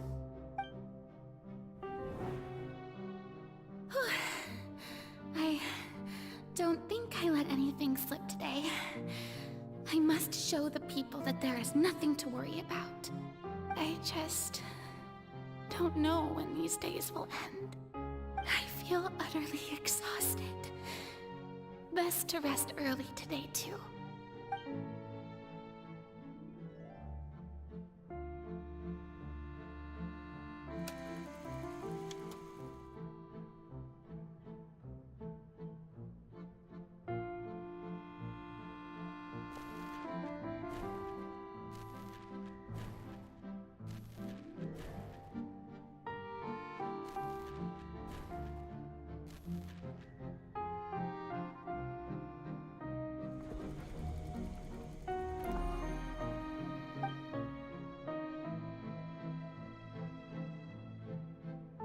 Lady Farina, it's like a dream being able to speak with you up close like this.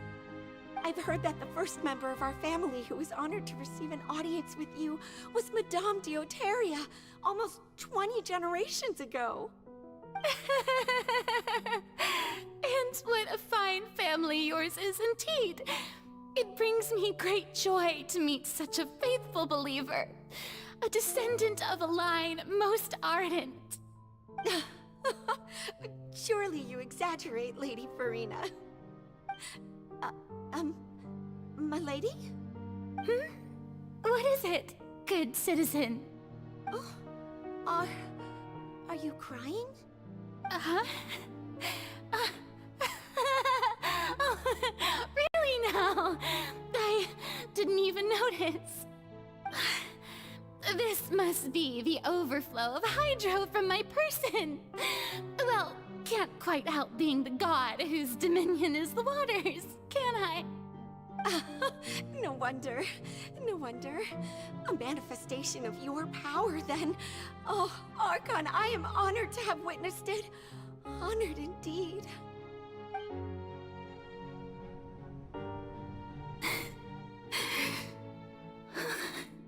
So interminable. So lonely. Just how much longer? Hundreds of years must have passed by now. Perhaps the show must go on for hundreds more. I never imagined that it would hurt so much. Have I reached my limit? No. Perhaps I reached it long ago. Today I didn't even notice my own tears. I want to tell someone, anyone, about this. But would that not destroy all I've done so far? I've conducted so many investigations across the centuries, but there's not even a sliver of hope that we might break the prophecy. All I can do is keep heart. I must maintain this act. It is the only way to save Fontaine. Please, mirror me. You have to succeed.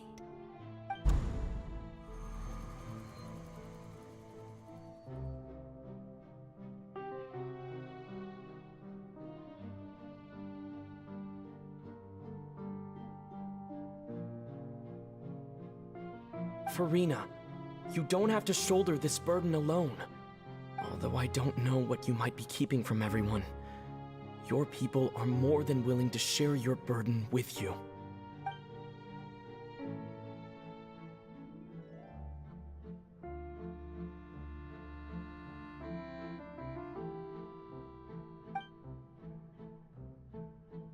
Share.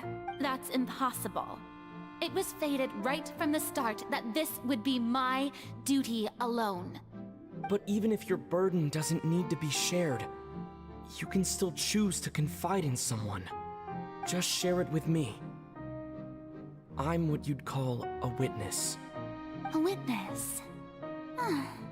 Yes. I've heard that you came to Tevat from beyond the stars, yes. In other words, you never belonged here. And if Tevat is, in its entirety, a show on a stage, then you're just a spectator, aren't you? If that's the case... He's right. I could confide in him, couldn't I? But if things don't play out as expected, the people of Fontaine will be the ones to pay the price. No, Farina. You shouldn't be selfish. But what if it's really alright? Farina, you've worked so hard for so long. Surely it would be okay to put yourself first for once. Just this once.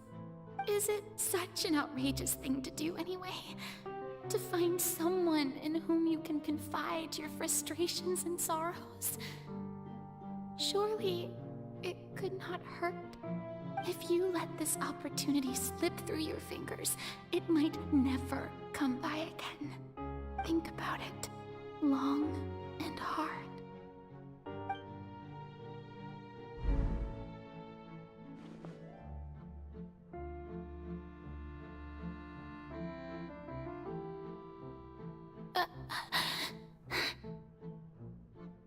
No, I have nothing to say. All you need to do, dear spectator, is to...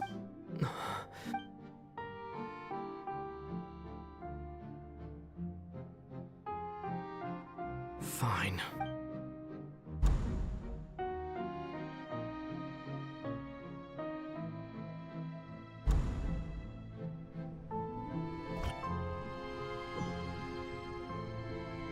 So even Farina doesn't know the truth? You've never once let her in on the full plan? Yes, it had to be done. To deceive the heavenly principles, you must first deceive yourself. She did very well. If she had let her resolve falter even once in these 5 centuries, Fontaine would have been doomed to the most tragic fate. It seems that trusting humanity was the right decision after all. I believe that I understand how your deception works. How would you build on this foundation to save the people of Fontaine? Ah, good. Of course, the Iudex of Fontaine has pinpointed the crux of the issue. I'm sure you've long sensed that the Oratrice is no simple machine. I've always suspected that it had its own consciousness. And Lenny did mention that he heard a human voice within the core chamber. It now seems that that person was you, hidden within the machine all along. Am I right? And then I became one with the Oratrice, taking Fontaine's gnosis with me. Yes, it would seem so, wouldn't it? Alas, your understanding of this device still lacks sufficient depth. In truth, it is no enactor of justice. It is, in fact, a device created to kill the god of justice. I beg your pardon? Oh, you have it.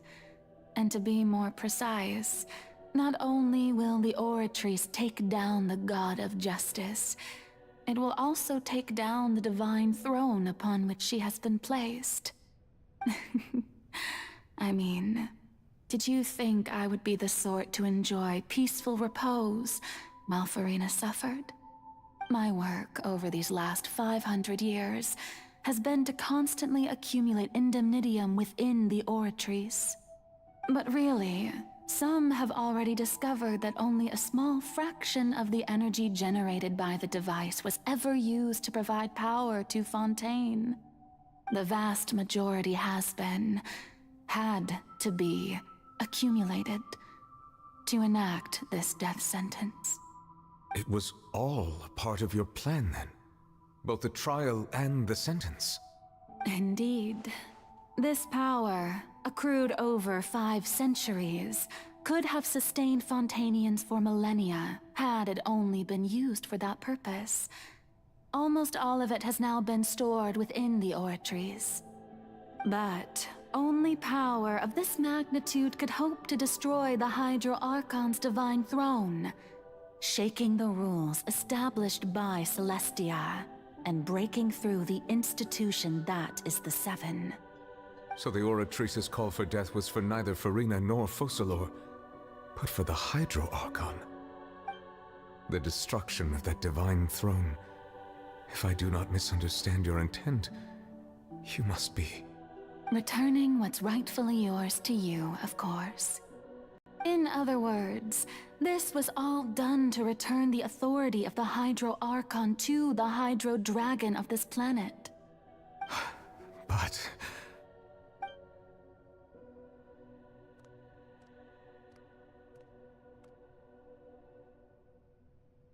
Oh, what? Getting sad again, are we? The authority of the ancient dragons shall soon be yours once more, O Hydro Dragon Sovereign. And this is the face you make. all you've done throughout the years is just so you can sacrifice yourself at the very end. I've never quite seen it that way, you know. Even now, I'm quite pleased at how well my deception worked.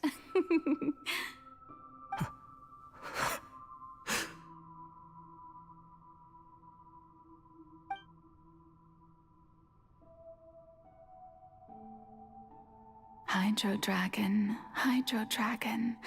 don't cry. I must say, had it been within my rights, I would have loved to judge the heavenly principles themselves.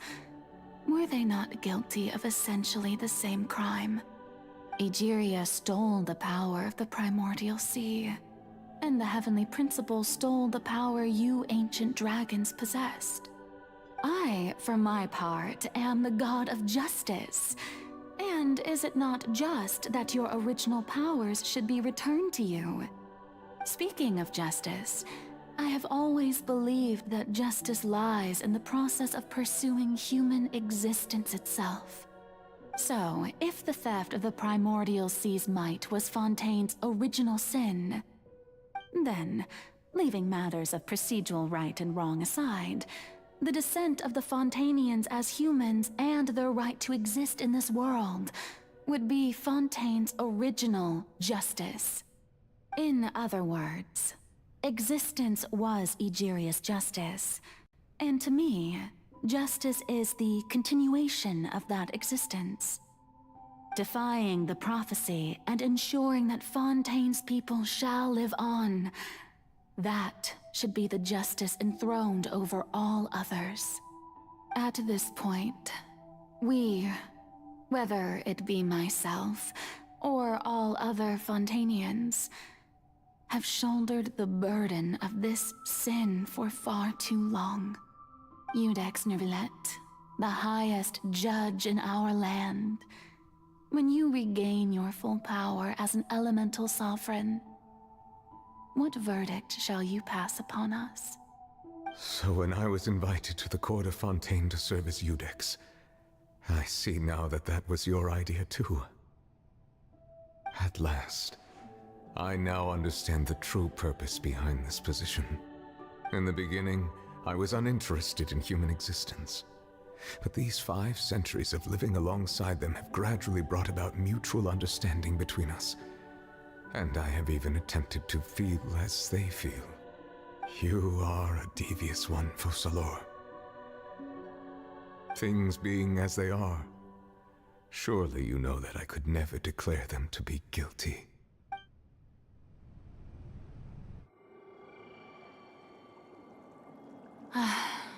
The hour of my execution is almost here. For the sinner, the curtain call has come. I know I may not sound it, but faced with death, I find myself a little afraid. Perhaps this is one thing both gods and humans have in common.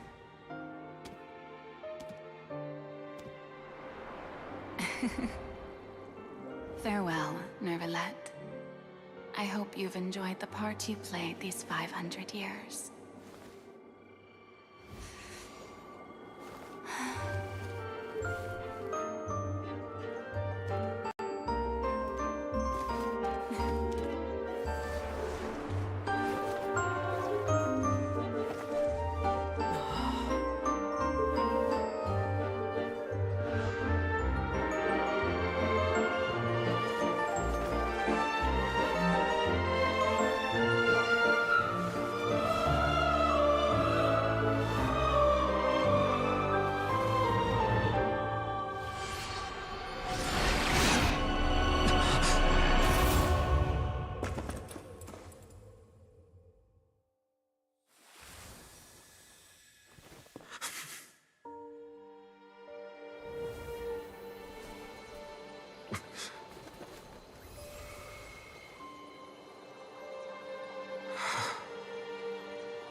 I, Iudex Nuvilet, hereby declare,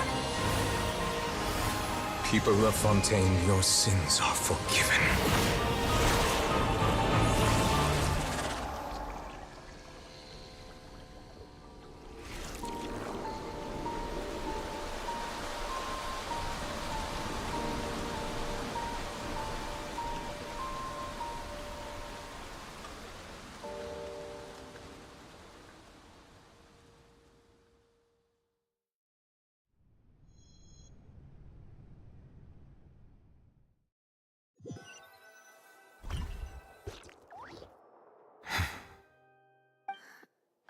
What just happened? Has the death sentence been carried out? Was that bright light some sort of misdirection? I have a feeling that something huge just happened. But since we're all still alive and haven't been dissolved, I assume whatever happened was good for us. It's time to end this. We must mete out punishment to that beast. Didn't you say just a moment ago that it can't be defeated? I have gained the strength sufficient to deal with it. Through certain means, I now have the ability to separate the power of the Primordial Sea from that creature. We should seize the opportunity to pursue our quarry. Traveler, now that the oratories can no longer function, I require an executor to help me mete out justice.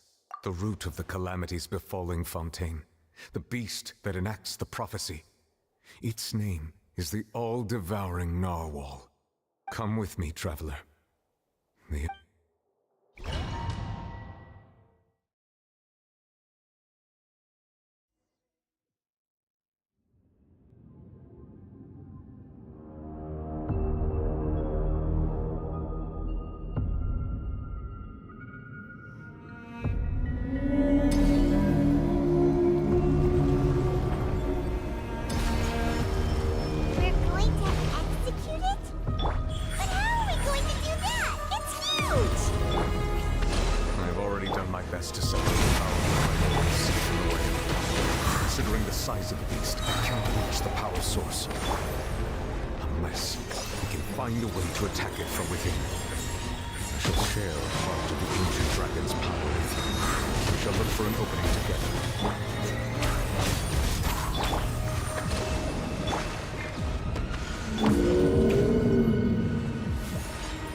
Right here, right now.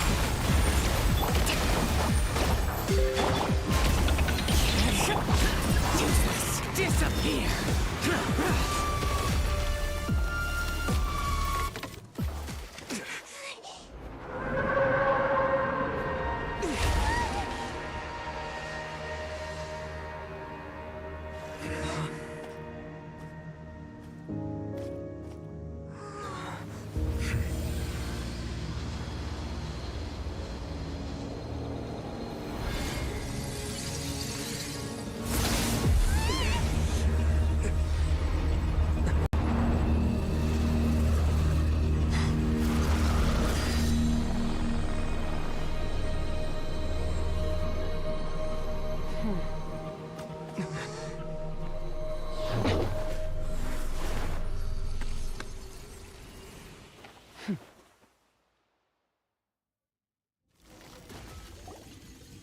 Thanks for helping with the cleanup. It should have been my job, but... oh well.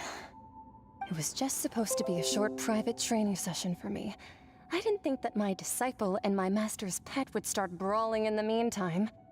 Well, actually, I had a feeling that it would happen at some point, but they bumped into one another earlier than I thought.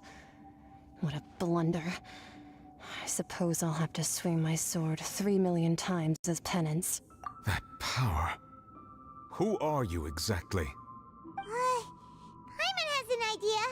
From what she said earlier, she must be Child's master. Skirk, right?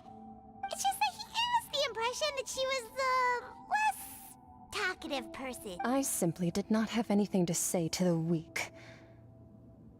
But you, on the other hand, managed to defeat the all-devouring narwhal without using power from beyond this world. So you may speak to me as equals. I have to agree.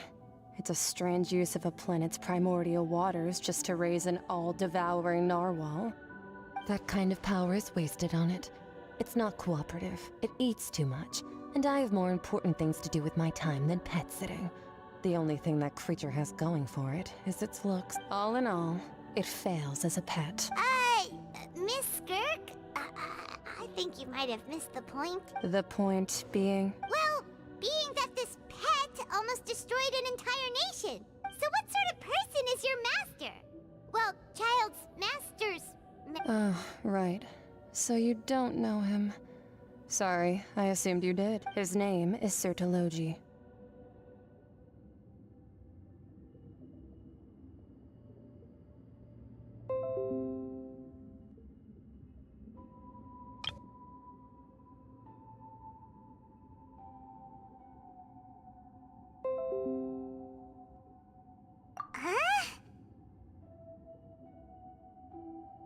I am unfamiliar. Huh. So Master isn't sufficiently famous. How should I describe him then? Have you heard of the name The Fowl? The Fowl? Still nothing? Well, how about the Visionary? Vetterfulnir then? Or Gold Rhindaughter? Ooh, that one we've heard! Rhindaughter's part of the Hexen Circle. She's Albedo's mom, right? Oh, so you do know that name. To be honest, I also heard all of those names and titles from my master. I don't actually know them either. But I suppose you understand now, yes? My master is likely a similar sort to Rhindaughter. They are both pursuing some form of perfection. Wait, didn't you also mention a visionary person? Paimon didn't quite— Actually, never mind that. I believe it expedient to inform you that the all-devouring narwhal used up nearly all its strength fighting you. Such roiling hydro energies will prove difficult for the planet's deep seas to digest. As such, the Fontaine back on the surface has most likely been thrown into chaos. In other words, the prophecy that you've been fretting over should now be in full swing. What?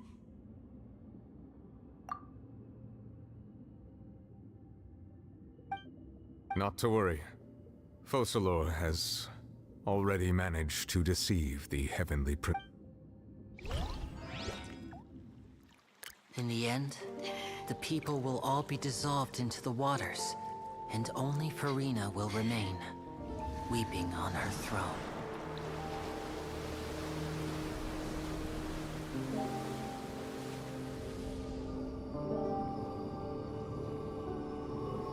Only then will the sins of the people of Fontaine be washed away.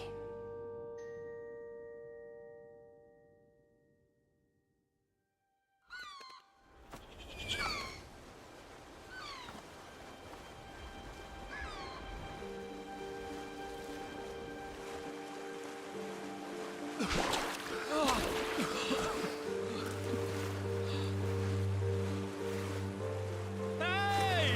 Help! Over here!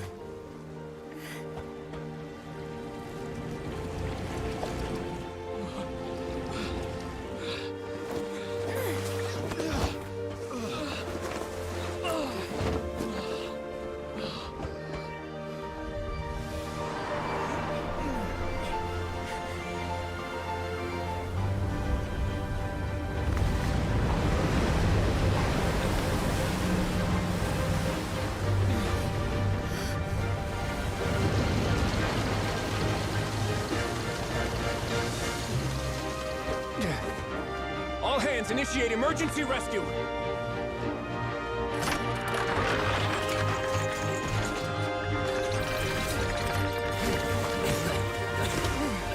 Hurry!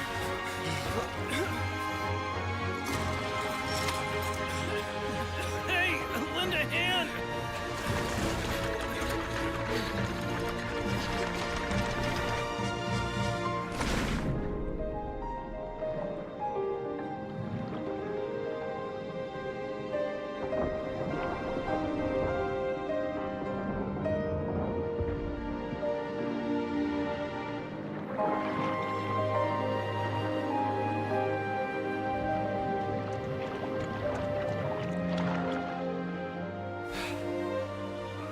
Look! The water's receding!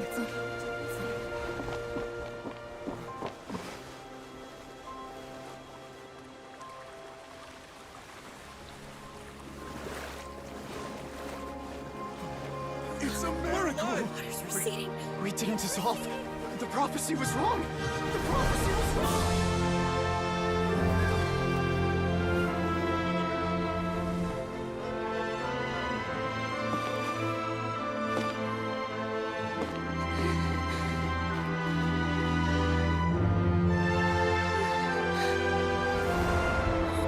Are you alright? We're saved. The prophecy was wrong.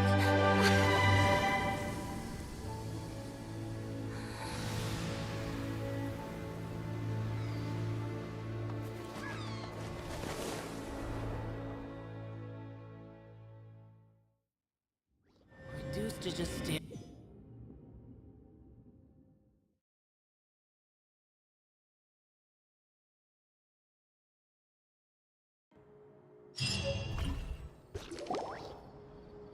The soil renewed. The Spina di Rosula talks post-disaster rebuilding. I recently visited Poisson to meet with Miss Navia, spokesperson of the Spina di Rosula, and we spoke about Poisson's present and future. Old soil can still give birth to new bloom, Miss Navia stated. Hope is like seeing a small cookie when you're starving late at night. You just need a little of it. Skyship Winglet, lunar brain of the Fontaine Research Institute. The various disputes that have arisen on account of Mr. Edwin have suddenly become a shield over the Institute, with Jurier turning out to be a once overlooked hidden gem. People always call the first researcher mad, but few know what to call the second. And should that latter person achieve a miracle, they would find it all the harder to find a word with which to classify him and his team. Wow! Paimon barely recognizes the people in the reports. Are those really Jurier and Navia? They sound like real big shots. What do you think? Pretty enthralling, huh? The Steambird's idea was pretty simple. With the disaster just having passed, we would print a free edition packed to the margins with good news to calm people down.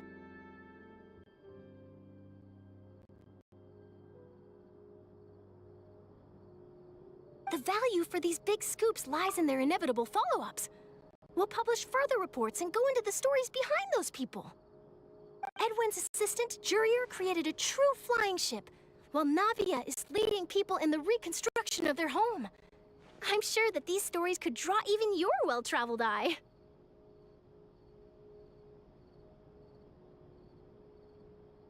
Hyman's curious too! Wait a minute. And that's exactly... Oh, this time...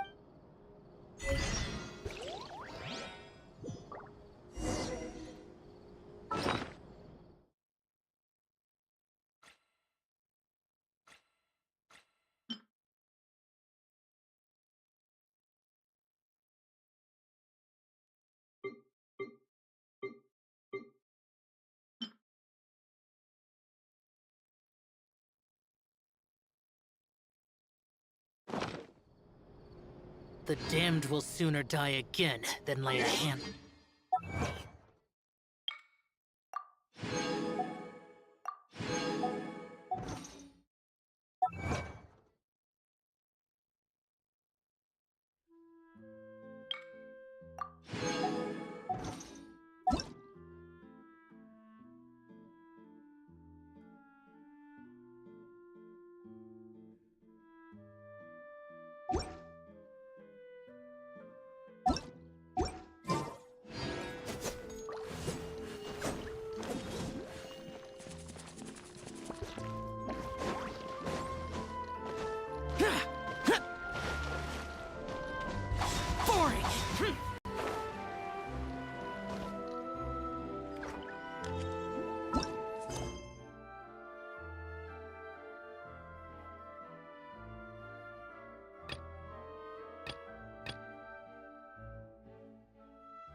Allow me!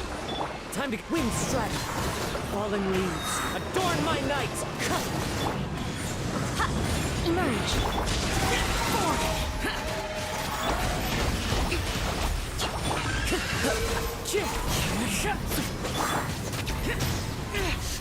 Shut it!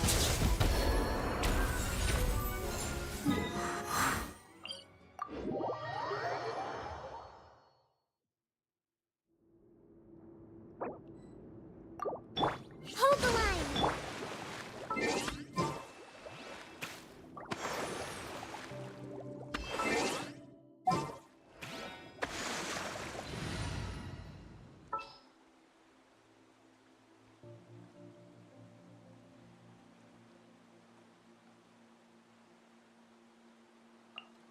This will be a productive partnership, I hope.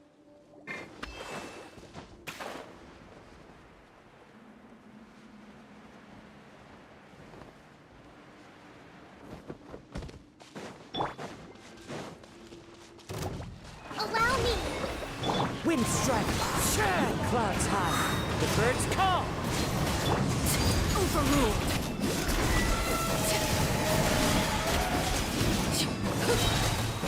Witness my rise. Laid bare.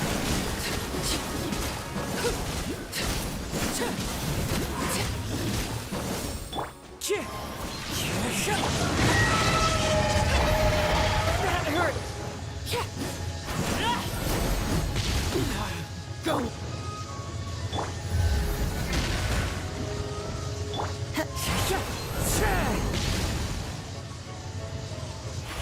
Time to go. Transfixed.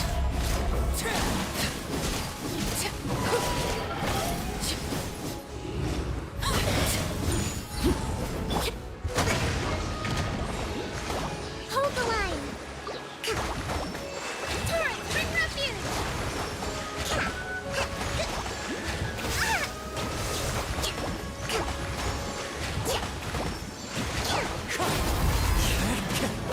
Fallen leaves, adorn my night! Wind strike!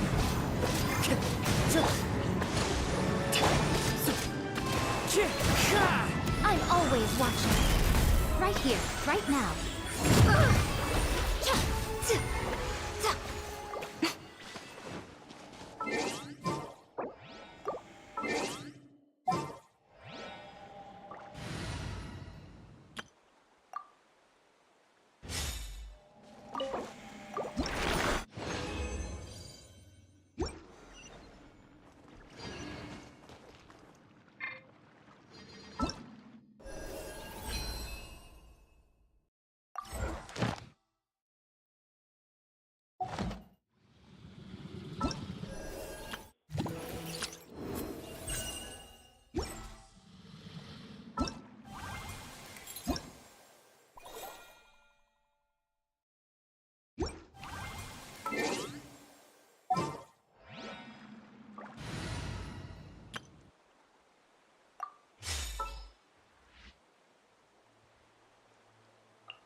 Are you going to hold a festival?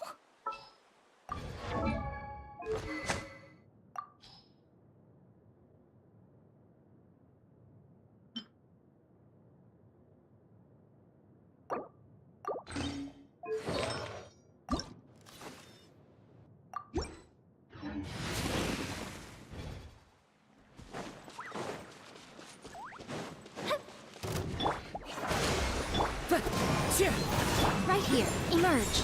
Right now. Fuse is lit.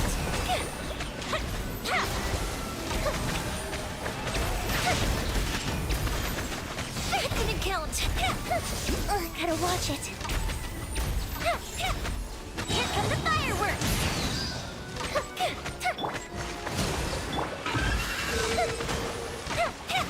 Fire hazard.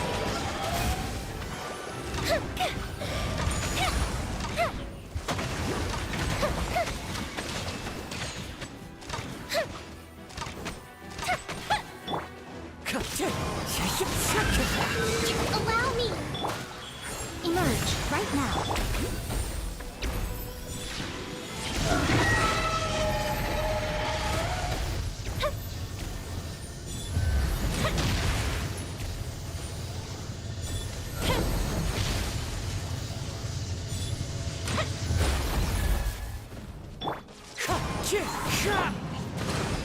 Right here, right now. Emerge. Clouds high. The birds call. Time for a light show.